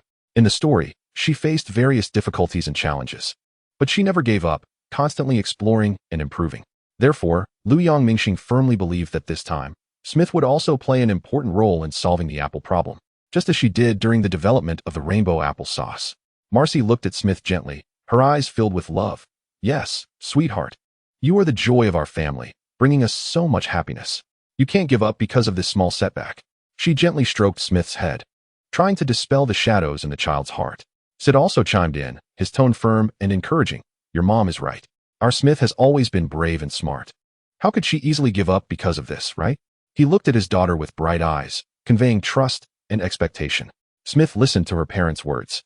Her fighting spirit reignited, and she nodded vigorously, saying loudly, "Dad, Mom, and Yang, don't worry. I will definitely think of a good solution." Her youthful yet determined voice seemed to declare her unwillingness to give up. Seeing Smith regain her vibrant spirit, Ming, Sid, and Marcy exchanged smiles, their faces full of appreciation for Smith's revival and warmth for the family's teamwork. "Come on, everyone, hurry and try the apple pie I made. Let us see how it tastes." Marcy's voice was full of anticipation as she cheerfully placed a plate on the table. Everyone's gaze was instantly drawn in, and they saw that the apple pie on the plate was glistening with an enticing light yellow hue. The rich aroma wafted into everyone's nostrils, causing them to involuntarily swallow. Marcy watched everyone with delight, but she noticed that they were just staring at the apple pie and hadn't taken a bite. She felt a bit puzzled and couldn't help but ask, "Why isn't anyone eating?" Seeing that everyone was still looking at her without moving, her tone took on a hint of disappointment and insecurity as she murmured, "Is it because it doesn't look good?" Smith looked at his mom, unable to hide his smile, and explained hurriedly, "Mom, you didn't even get a spoon. How are we supposed to eat?" "Oh, right. Look at my memory." Marcy smacked her forehead, suddenly realizing. Her face flushed with a light blush, so happy that she almost forgot herself. Everyone took the spoons and started to eat. Smith took a bite, and his eyes lit up instantly as he mumbled, so delicious. It's just as good as Mom's cooking." Wes nodded in agreement, praising, "Yeah, it really is good, Marcy. Your cooking skills are getting better and better. Auntie's cooking is really delicious." As he spoke, Ming smiled and used magic to gently lift a spoon and offer it to Marcy, saying, "Aunt Marcy, you made it yourself. How can you not try it?" Marcy looked at the spoon being offered to her, her face beaming with a happy smile. She gently took the spoon and tasted the apple pie she had made. Meanwhile, in the distance, Celestia, watching the scene through a crystal ball, couldn't help but be touched by the warm atmosphere. She swallowed hard, filled with envy, and softly said, "I really want to join in and taste it." She imagined herself sitting at that table, enjoying the delicious apple pie with everyone, feeling the warmth and joy. She sighed inwardly, for so long, I have been busy handling political affairs and guarding this land, but sometimes I long for such ordinary gatherings. A small apple pie could carry so much warmth and happiness. It was truly enviable. Her gaze was fixed on the scene in the crystal ball, thinking, perhaps I should occasionally step away from my heavy duties and experience this relaxed and pleasant life. She was also relieved that Ziyue had not yet been born, or else she would definitely sneeze and shiver. Closing the crystal ball, Celestia slowly walked out the door. After enjoying the delicious food, everyone comfortably leaned back in their chairs, their faces filled with satisfaction. Marcy gently stood up, preparing to clear the mess on the table. However, she was stopped by the magic cast by Lu Yongming. With a gentle smile, Lu Yongming said softly, Aunt Marcy, you've already worked hard cooking, so take a good rest. Leave this to me. Marcy opened her mouth to say something to decline, but before she could say anything, Lu Yongming had quickly stood up, skillfully cleaning the table. Then, he used magic to easily wash the plates and spoons until they were spotless and neatly arranged. Marcy said, Lu Yong, it's fine to wash the plates later. There's no need to rush or make it so troublesome. Lu Yongming waved his hoof cheerfully, saying, it's no trouble at all, Aunt Marcy. It's just a quick task. So you can rest assured and don't worry about it. Seeing Lu Yongming being so considerate and diligent, Marcy couldn't help but glance at Smith and West with a hint of reproach, gently shaking her head. Noticing Marcy's gaze, Smith and West immediately felt a bit embarrassed. They exchanged glances and awkwardly scratched their heads, as if silently expressing their slight shame.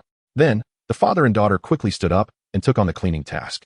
West skillfully picked up a broom and began to sweep the floor earnestly, not missing any corner. Smith followed closely behind him, carrying a bucket of water and a cloth, carefully wiping the areas that West had swept. Seeing this scene, the slightly reproachful expression on Marcy's face finally broke into a smile of appreciation. Lu Yongming watched this warm and loving family and couldn't help but smile gently. Seeing this, Marcy hurriedly said, all right, we just finished eating. There's no need to rush to clean up. Let's talk about it later. Her tone was full of concern, feeling both pity for everyone's hard work and immense joy for the mutual understanding and cooperation among family members. After a short rest, the family tacitly began their house cleaning action. West and Smith continued their previous division of labor, with West holding the broom. Focusing on sweeping every inch of the floor and missing no dust, Smith carried the water bucket and wet cloth, closely following behind, carefully wiping the tables, chairs, and cabinets. Lu Yongming utilized his magical advantage, his eyes glowing slightly as he cast magic to make the cleaning tools slowly rise into the air, gently and efficiently wiping the hard-to-reach spots on the ceiling, making the dust accumulated over time disappear in an instant. Meanwhile, Marcy walked into the kitchen, concentrating on tidying up the countertop. She carefully organized the utensils, arranging the jars and bottles neatly, and wiping the countertop until it shone. In no time, the kitchen counter was completely transformed. The whole house was filled with the busy and harmonious figures of everyone. With everyone working together, the home became even cleaner and cozier. Looking at the newly refreshed house, everyone let out a relieved sigh of happiness. Now that the house is clean, it's time to think about my apple juice, Wes said excitedly as he turned around and walked briskly toward the storage room, his eager steps seeming to indicate that he couldn't wait to embark on a new apple adventure. Marcy, with a focused expression, replied, I also want to research other apple recipes. Maybe I can develop more delicious options. After saying that, she headed toward the kitchen, ready to embark on her culinary exploration. In the blink of an eye, only Smith and Lu Yongming were left in the scene. Lu Yongming slightly lowered his head and looked at Smith with gentle eyes. First asking, Smith, have you thought about how to solve the apple problem? If you haven't figured it out yet, why not go see how Uncle West and Aunt Marcy are doing it? You might get some different inspiration, Lu Yongming suggested with a smile, his eyes full of encouragement. Smith's previously dejected face instantly brightened, and a glimmer of excitement flashed in her eyes. She hurriedly thanked Lu Yongming and then dashed toward Marcy's direction like a cheerful little rabbit. Seeing Smith's urgent demeanor, Lu Yongming couldn't help but shake his head gently. But a determined smile appeared on his face as he softly murmured, it seems that the magical apple sauce will be coming out soon. After saying that, he turned around and walked calmly toward his house. The next morning, the gentle sunlight streamed through the window, casting a warm glow in the room. Lu Yongming, having finished washing up, stood by the window, quietly gazing at the picturesque scenery outside. The fresh air, filled with the fragrance of morning dew, rushed towards him, refreshing his spirit. He stretched lazily, feeling all his muscles and bones stretch at that moment. At this time, he was holding a plate of freshly made youtiao, fried dough sticks, and soy milk. The youtiao was golden and crispy, glistening with an enticing sheen, while the soy milk was steaming hot, exuding a rich bean aroma. Lu Yongming ate slowly, first taking a bite of the youtiao and savoring the crispness that spread in his mouth, then sipping the soy milk, the thick bean flavor instantly filling his mouth, perfectly complementing each other. In this beautiful morning, he thoroughly enjoyed this moment of leisure that belonged solely to him. Lu Yongming's gaze drifted past the scenery outside the window to the small house in the distance, murmuring to himself, "I wonder if that little girl Smith has come up with a good solution." He frowned slightly, concern evident in his eyes. After a brief pause, he pondered quietly, "If she hasn't figured it out yet, should I step in to help her?" With that, he gently set down the cup of soybean milk in his hand, his expression filled with contemplation as he weighed the timing and manner of his assistance. After cleaning the plate and cup, Lu Yongming stood up and walked toward the small wooden house. Lu Yongming gently opened the door and immediately saw the harmonious and warm family inside, causing a wave of warmth to swell in his heart. He greeted them with a smile and then slowly walked over to sit down. Lu Yongming turned his gaze to the beaming Smith, his lips curling slightly as he teased, "So, Smith, from the looks of you, have you found a solution to the problem so quickly?" Smith's eyes widened in surprise as she exclaimed, "Hey, big brother Lu Yong, how did you know? I was planning to tell you in a bit." Marcy, looking at her daughter, couldn't help but laugh as she affectionately ruffled Smith's hair, saying, You can't hide your excitement. Your expression has already spilled the secret. It's as if you've written the solution on your face." Zid nodded gently in agreement with Marcy's words. "Oh, is that so?" Smith scratched her head, feeling a bit shy. Lu Yongming chuckled, "All right, Smith. Hurry up and tell us what idea you came up with so we can see how we can help." Once Pony Valley is established, the author will promptly advance the process. Chapter 45. The Magical Apple Jam is born. Smith nodded vigorously and replied earnestly, "I really have to thank big brother Lu Yong. It was all thanks to his reminder yesterday." Lu Yong? Marcy and Zid simultaneously looked at Lu Yongming, their faces filled with confusion. Smith quickly explained, "Yes, yesterday big brother Lu Yong suggested I watch how dad and mom make apple dishes, saying I might find a good idea." Her eyes sparkled with excitement. "Then, I spent several hours observing closely and figured out how to combine the characteristics of dad and mom's methods." Zid and Marcy exchanged glances and asked in unison, "So, what method did our precious daughter come up with?" "Tada, it's this." With that, Smith proudly took out a box filled with sauce, as if performing a magic trick. Marcy and Zid leaned in curiously to look at the sauce in the box and asked in chorus, "Is this apple jam?" "That's right. How about that? Aren't I amazing?" Smith raised her small face, eagerly waiting for everyone to praise her. "Our daughter is the best." Marcy and Zid generously complimented her. "Smith is really impressive. If it were me, I might not have come up with such a great idea." Lu Yongming also praised her. He then began to analyze the benefits of the apple jam seriously.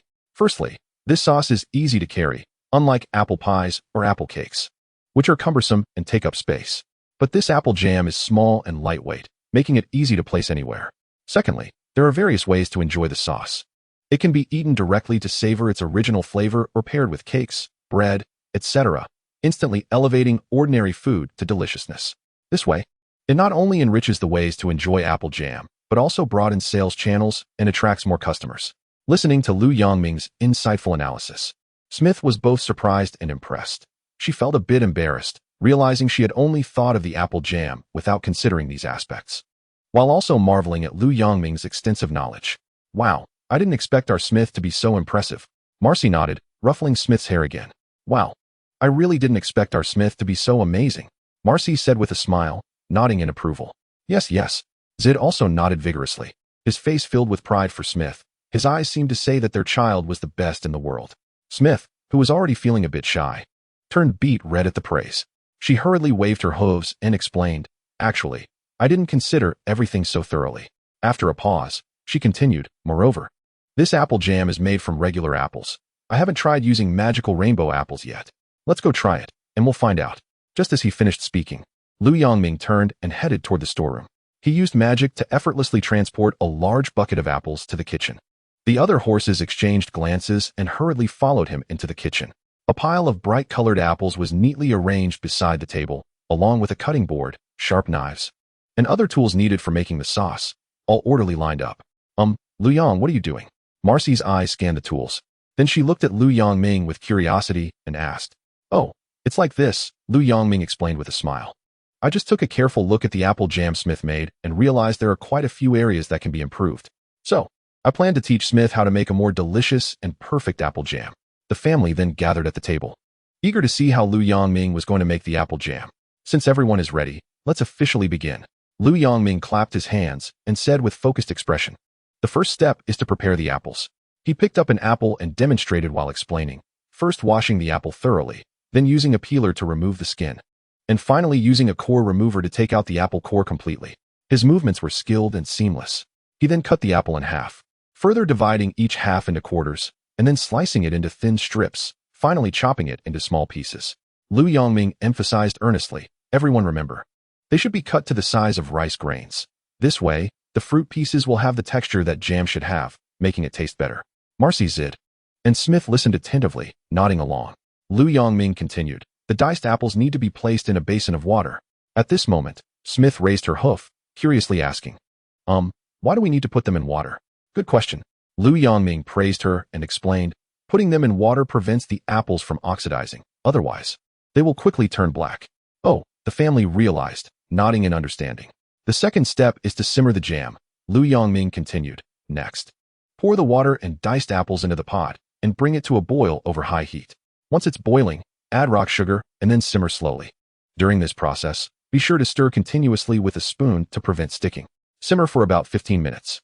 Soon, 15 minutes passed. Looking at the cooled jam, Lu Yongming said, "After simmering, don't rush. Let it cool naturally. Then carefully pour this delicious jam into jars." Lu Yongming continued methodically, "If you like a sweeter taste, you can also add some honey and stir well before putting it into the jars for even better flavor." Before long, the apple jam, golden in color and fragrant, was successfully completed. The family gathered around the pot, admiring the enticing jam, their voices filled with amazement. Seeing this, Lu Yongming smiled warmly, picked up a spoon, and handed it to everyone, saying, "Now, everyone, come and taste it, and see how the improved apple jam tastes." Smith was the first to scoop a generous spoonful of apple jam into her mouth, and instantly, the sweet flavor burst on her taste buds. Soon after, Marcy and Zid also took a spoonful to taste. The room was filled with satisfied sounds. "This is so delicious, Big Brother Lu." Smith held a spoon in his mouth, squinting his eyes into a slit as he savored the taste before exclaiming, his tone filled with surprise and admiration, "Incredible, Lu Yong." Marcy also couldn't stop praising, her face beaming with joy. Sid nearby nodded vigorously, letting out an expressing deep approval and endlessly praising the delicious apple jam. "All right, everyone.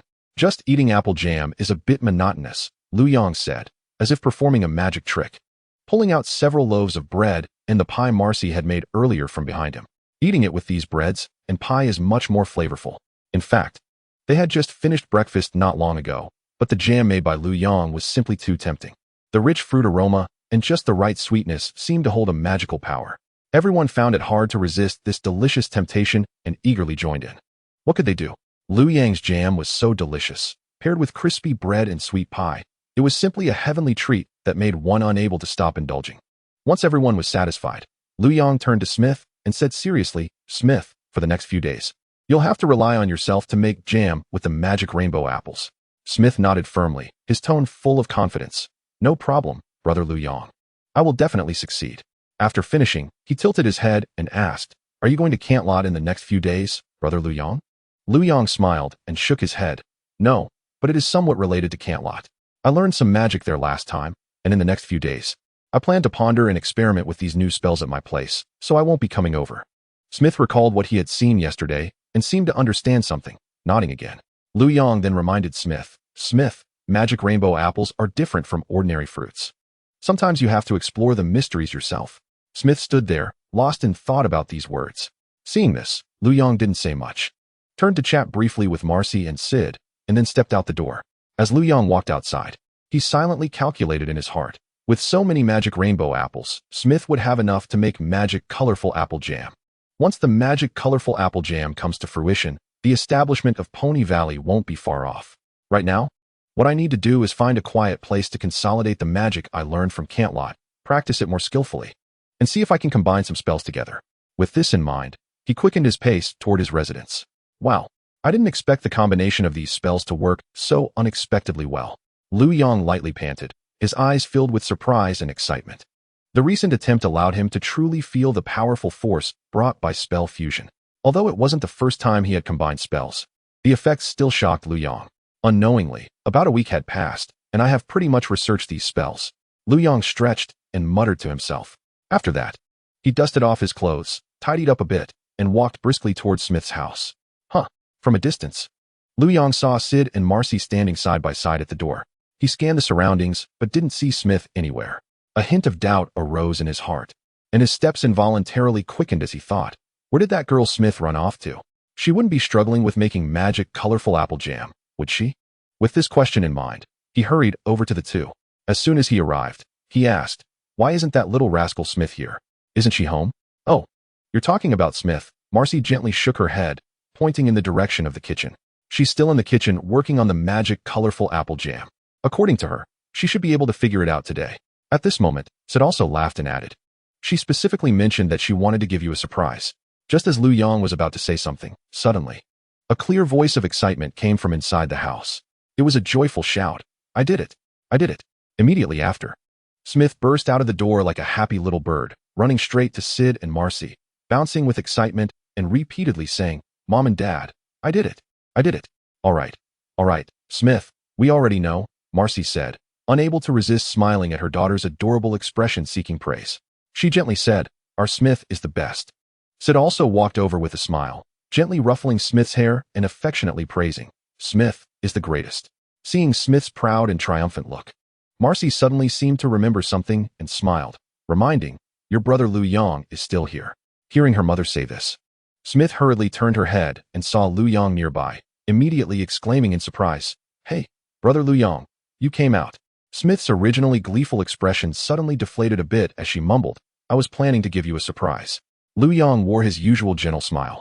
His eyes filled with encouragement and appreciation, and slowly said, "Haven't you already given me a huge surprise? Successfully developing magic, colorful apple jam is an incredible achievement." Watching Smith become happy again, her eyes sparkling with excitement, Lu Yong smoothly said, "Let's go. Take us to see this big surprise.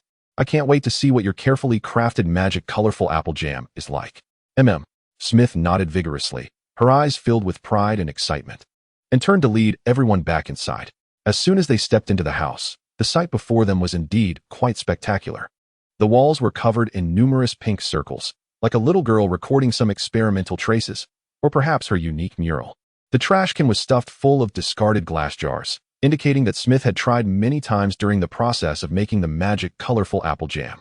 The once tidy table now looked a bit messy, with various tools for making the jam scattered about, bearing witness to the intense battle that had just concluded. Upon seeing this, Smith immediately blushed with embarrassment. Sid and Marcy were also quite surprised. They hadn't expected that even though Smith had made the jam over the past week, it wouldn't be such a mess. It seemed that the process of making the magic, colorful apple jam was far more difficult and complex than they had imagined. Lu Yong glanced at the messy room and silently cast a spell. His horn glowed softly, and in an instant, the chaotic items around began to fly in an orderly manner. Pots and pans returned to their places, discarded jars neatly fell into the trash can, and even the pink circles on the walls gradually disappeared. Before long, the room returned to its usual neatness. Seeing the room clean again, Smith quickly walked to the large pot, carefully scooping a big ladle of apple jam and slowly pouring it into a jar. Everyone's eyes focused on the jar, and when they saw the apple jam displaying a rainbow of colors, they couldn't help but exclaim in awe at the same time. The magical and brilliant colors seemed to encapsulate the most beautiful fantasies in the world. Without saying much, everyone eagerly picked up spoons, scooping the fantastical magic, colorful apple jam and tasting it. "It's so delicious. No wonder it's made with magic rainbow apples." Marcy couldn't help but praise. As the rich and unique texture spread across her taste buds, each bite seemingly containing the wonderful taste of magic. Sid didn't say anything, but the continuous action of him bringing apple jam to his mouth with his hooves silently expressed his high approval of the deliciousness, his face full of ecstasy and satisfaction. Lu Yongming took a few bites and then praised Smith. The sweet and fresh apple flavor gently spreads across the taste buds like morning dew, followed by an incredible layering of sourness, sweetness, and fruity aroma perfectly intertwined. He couldn't help but exclaim, "It's amazing, Smith." Hearing everyone praise him so much, Smith looked proud. Her little head held high, almost tilting back to the sky. Lu Yongming looked at her adorable appearance and smiled indulgently, shouting, "All right, Smith, come and eat together." With that, he magically pulled out one bread and pie after another, placing them on the table. The group sat around, tasting the delicious magical applesauce paired with bread and pies, while laughter and joy filled the air, creating a warm atmosphere in the whole room. Chapter 46. Selling. Ponyville establishment. As the sun rose, soft light poured down like silk threads, draping the earth in a golden veil.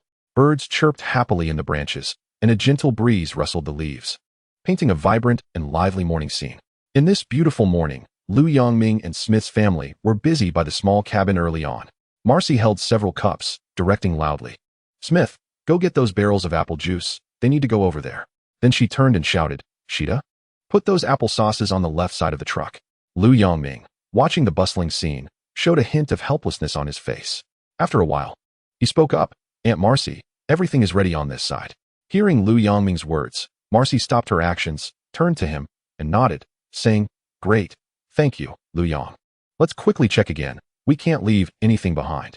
This trip is very important." Seeing Marcy's serious demeanor, Lu Yongming seemed to recall some amusing past events, the corners of his mouth lifting slightly as he smiled and shook his head. After a while, Marcy straightened up, satisfied, and said, "All right, we can go now." Upon hearing this, Smith immediately jumped up excitedly, cheering, "Yay, yay, we can finally go to Canterlot." Sheeta also smiled and said, "Let's go, everyone. This trip to Canterlot will be great." Then, Lu Yongming and Sheeta walked to the truck, found their positions, secured the rack and ropes, and slowly pulled up the fully loaded truck behind them. Meanwhile, Smith and Marcy strolled leisurely on either side of the two trucks. The wheels rolled slowly, kicking up a bit of dust, and with hopes in their hearts, they officially embarked on the road to Canterlot. After driving for a while, the energetic Smith began to feel a bit tired and gradually quieted down. Her gaze fell on Lu Yongming, who was pulling the cart, and looking at his ordinary pony appearance, a series of questions popped up in her mind. Finally, unable to contain her curiosity, she asked, "By the way, Lu Yong, why did you use magic to turn yourself into this way?" She tilted her head, her eyes innocent, and continued, "Clearly, you look very good." Hearing Smith's naive question, Marcy and Sheeta exchanged glances, showing no doubt, but instead gently laughed. Smith looked at her parents, suddenly laughing, feeling a bit confused, her big eyes full of bewilderment. She hurriedly turned to Lu Yongming. "This ordinary appearance allows us to reach Canterlot smoothly." Marcy, watching Smith's naive expression, couldn't help but laugh, patiently adding, "Silly child, your Lu Yong looks extraordinary and carries a unique charm.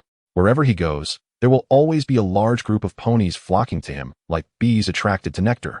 As she said this, she playfully winked, "And you wouldn't want your Lu Yong to be taken away by other ponies and unable to accompany us to Canterlot, right?" After saying this, Marcy turned to Lu Yongming and teased, "It seems your Lu Yong has experienced quite a bit of this." Upon hearing this, Lu Yongming's face turned red with embarrassment. Sheeta, on the other hand, couldn't help but burst into hearty laughter. Lu Yongming's previous calm demeanor was now replaced by deep embarrassment. Along the way, everyone chatted and laughed, significantly easing their fatigue.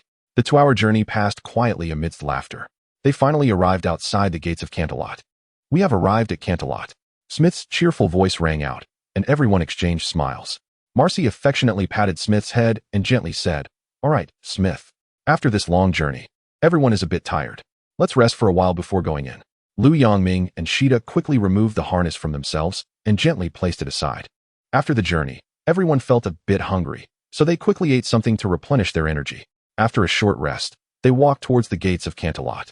Inside the city, the bustling and lively scene instantly greeted them, with ponies bustling through the streets and alleys, and various novel and interesting shops lining the way.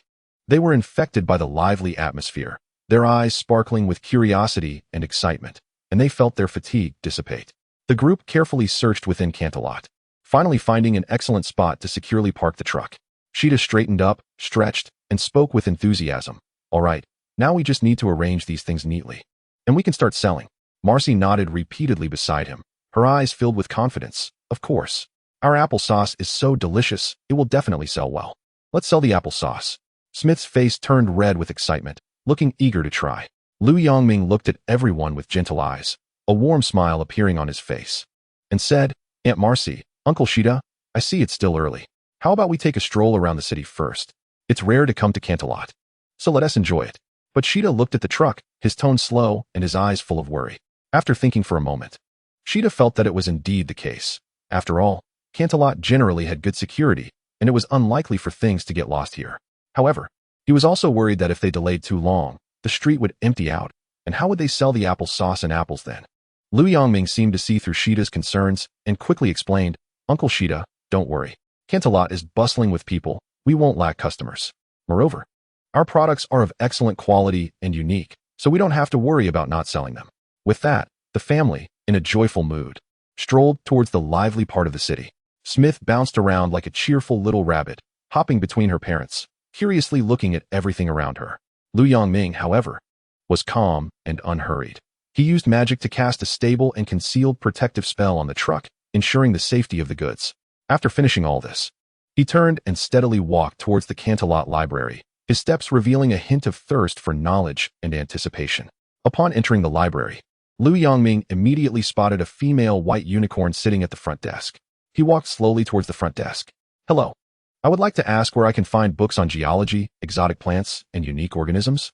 Lu Yongming politely inquired with the librarian about the locations of the books he needed.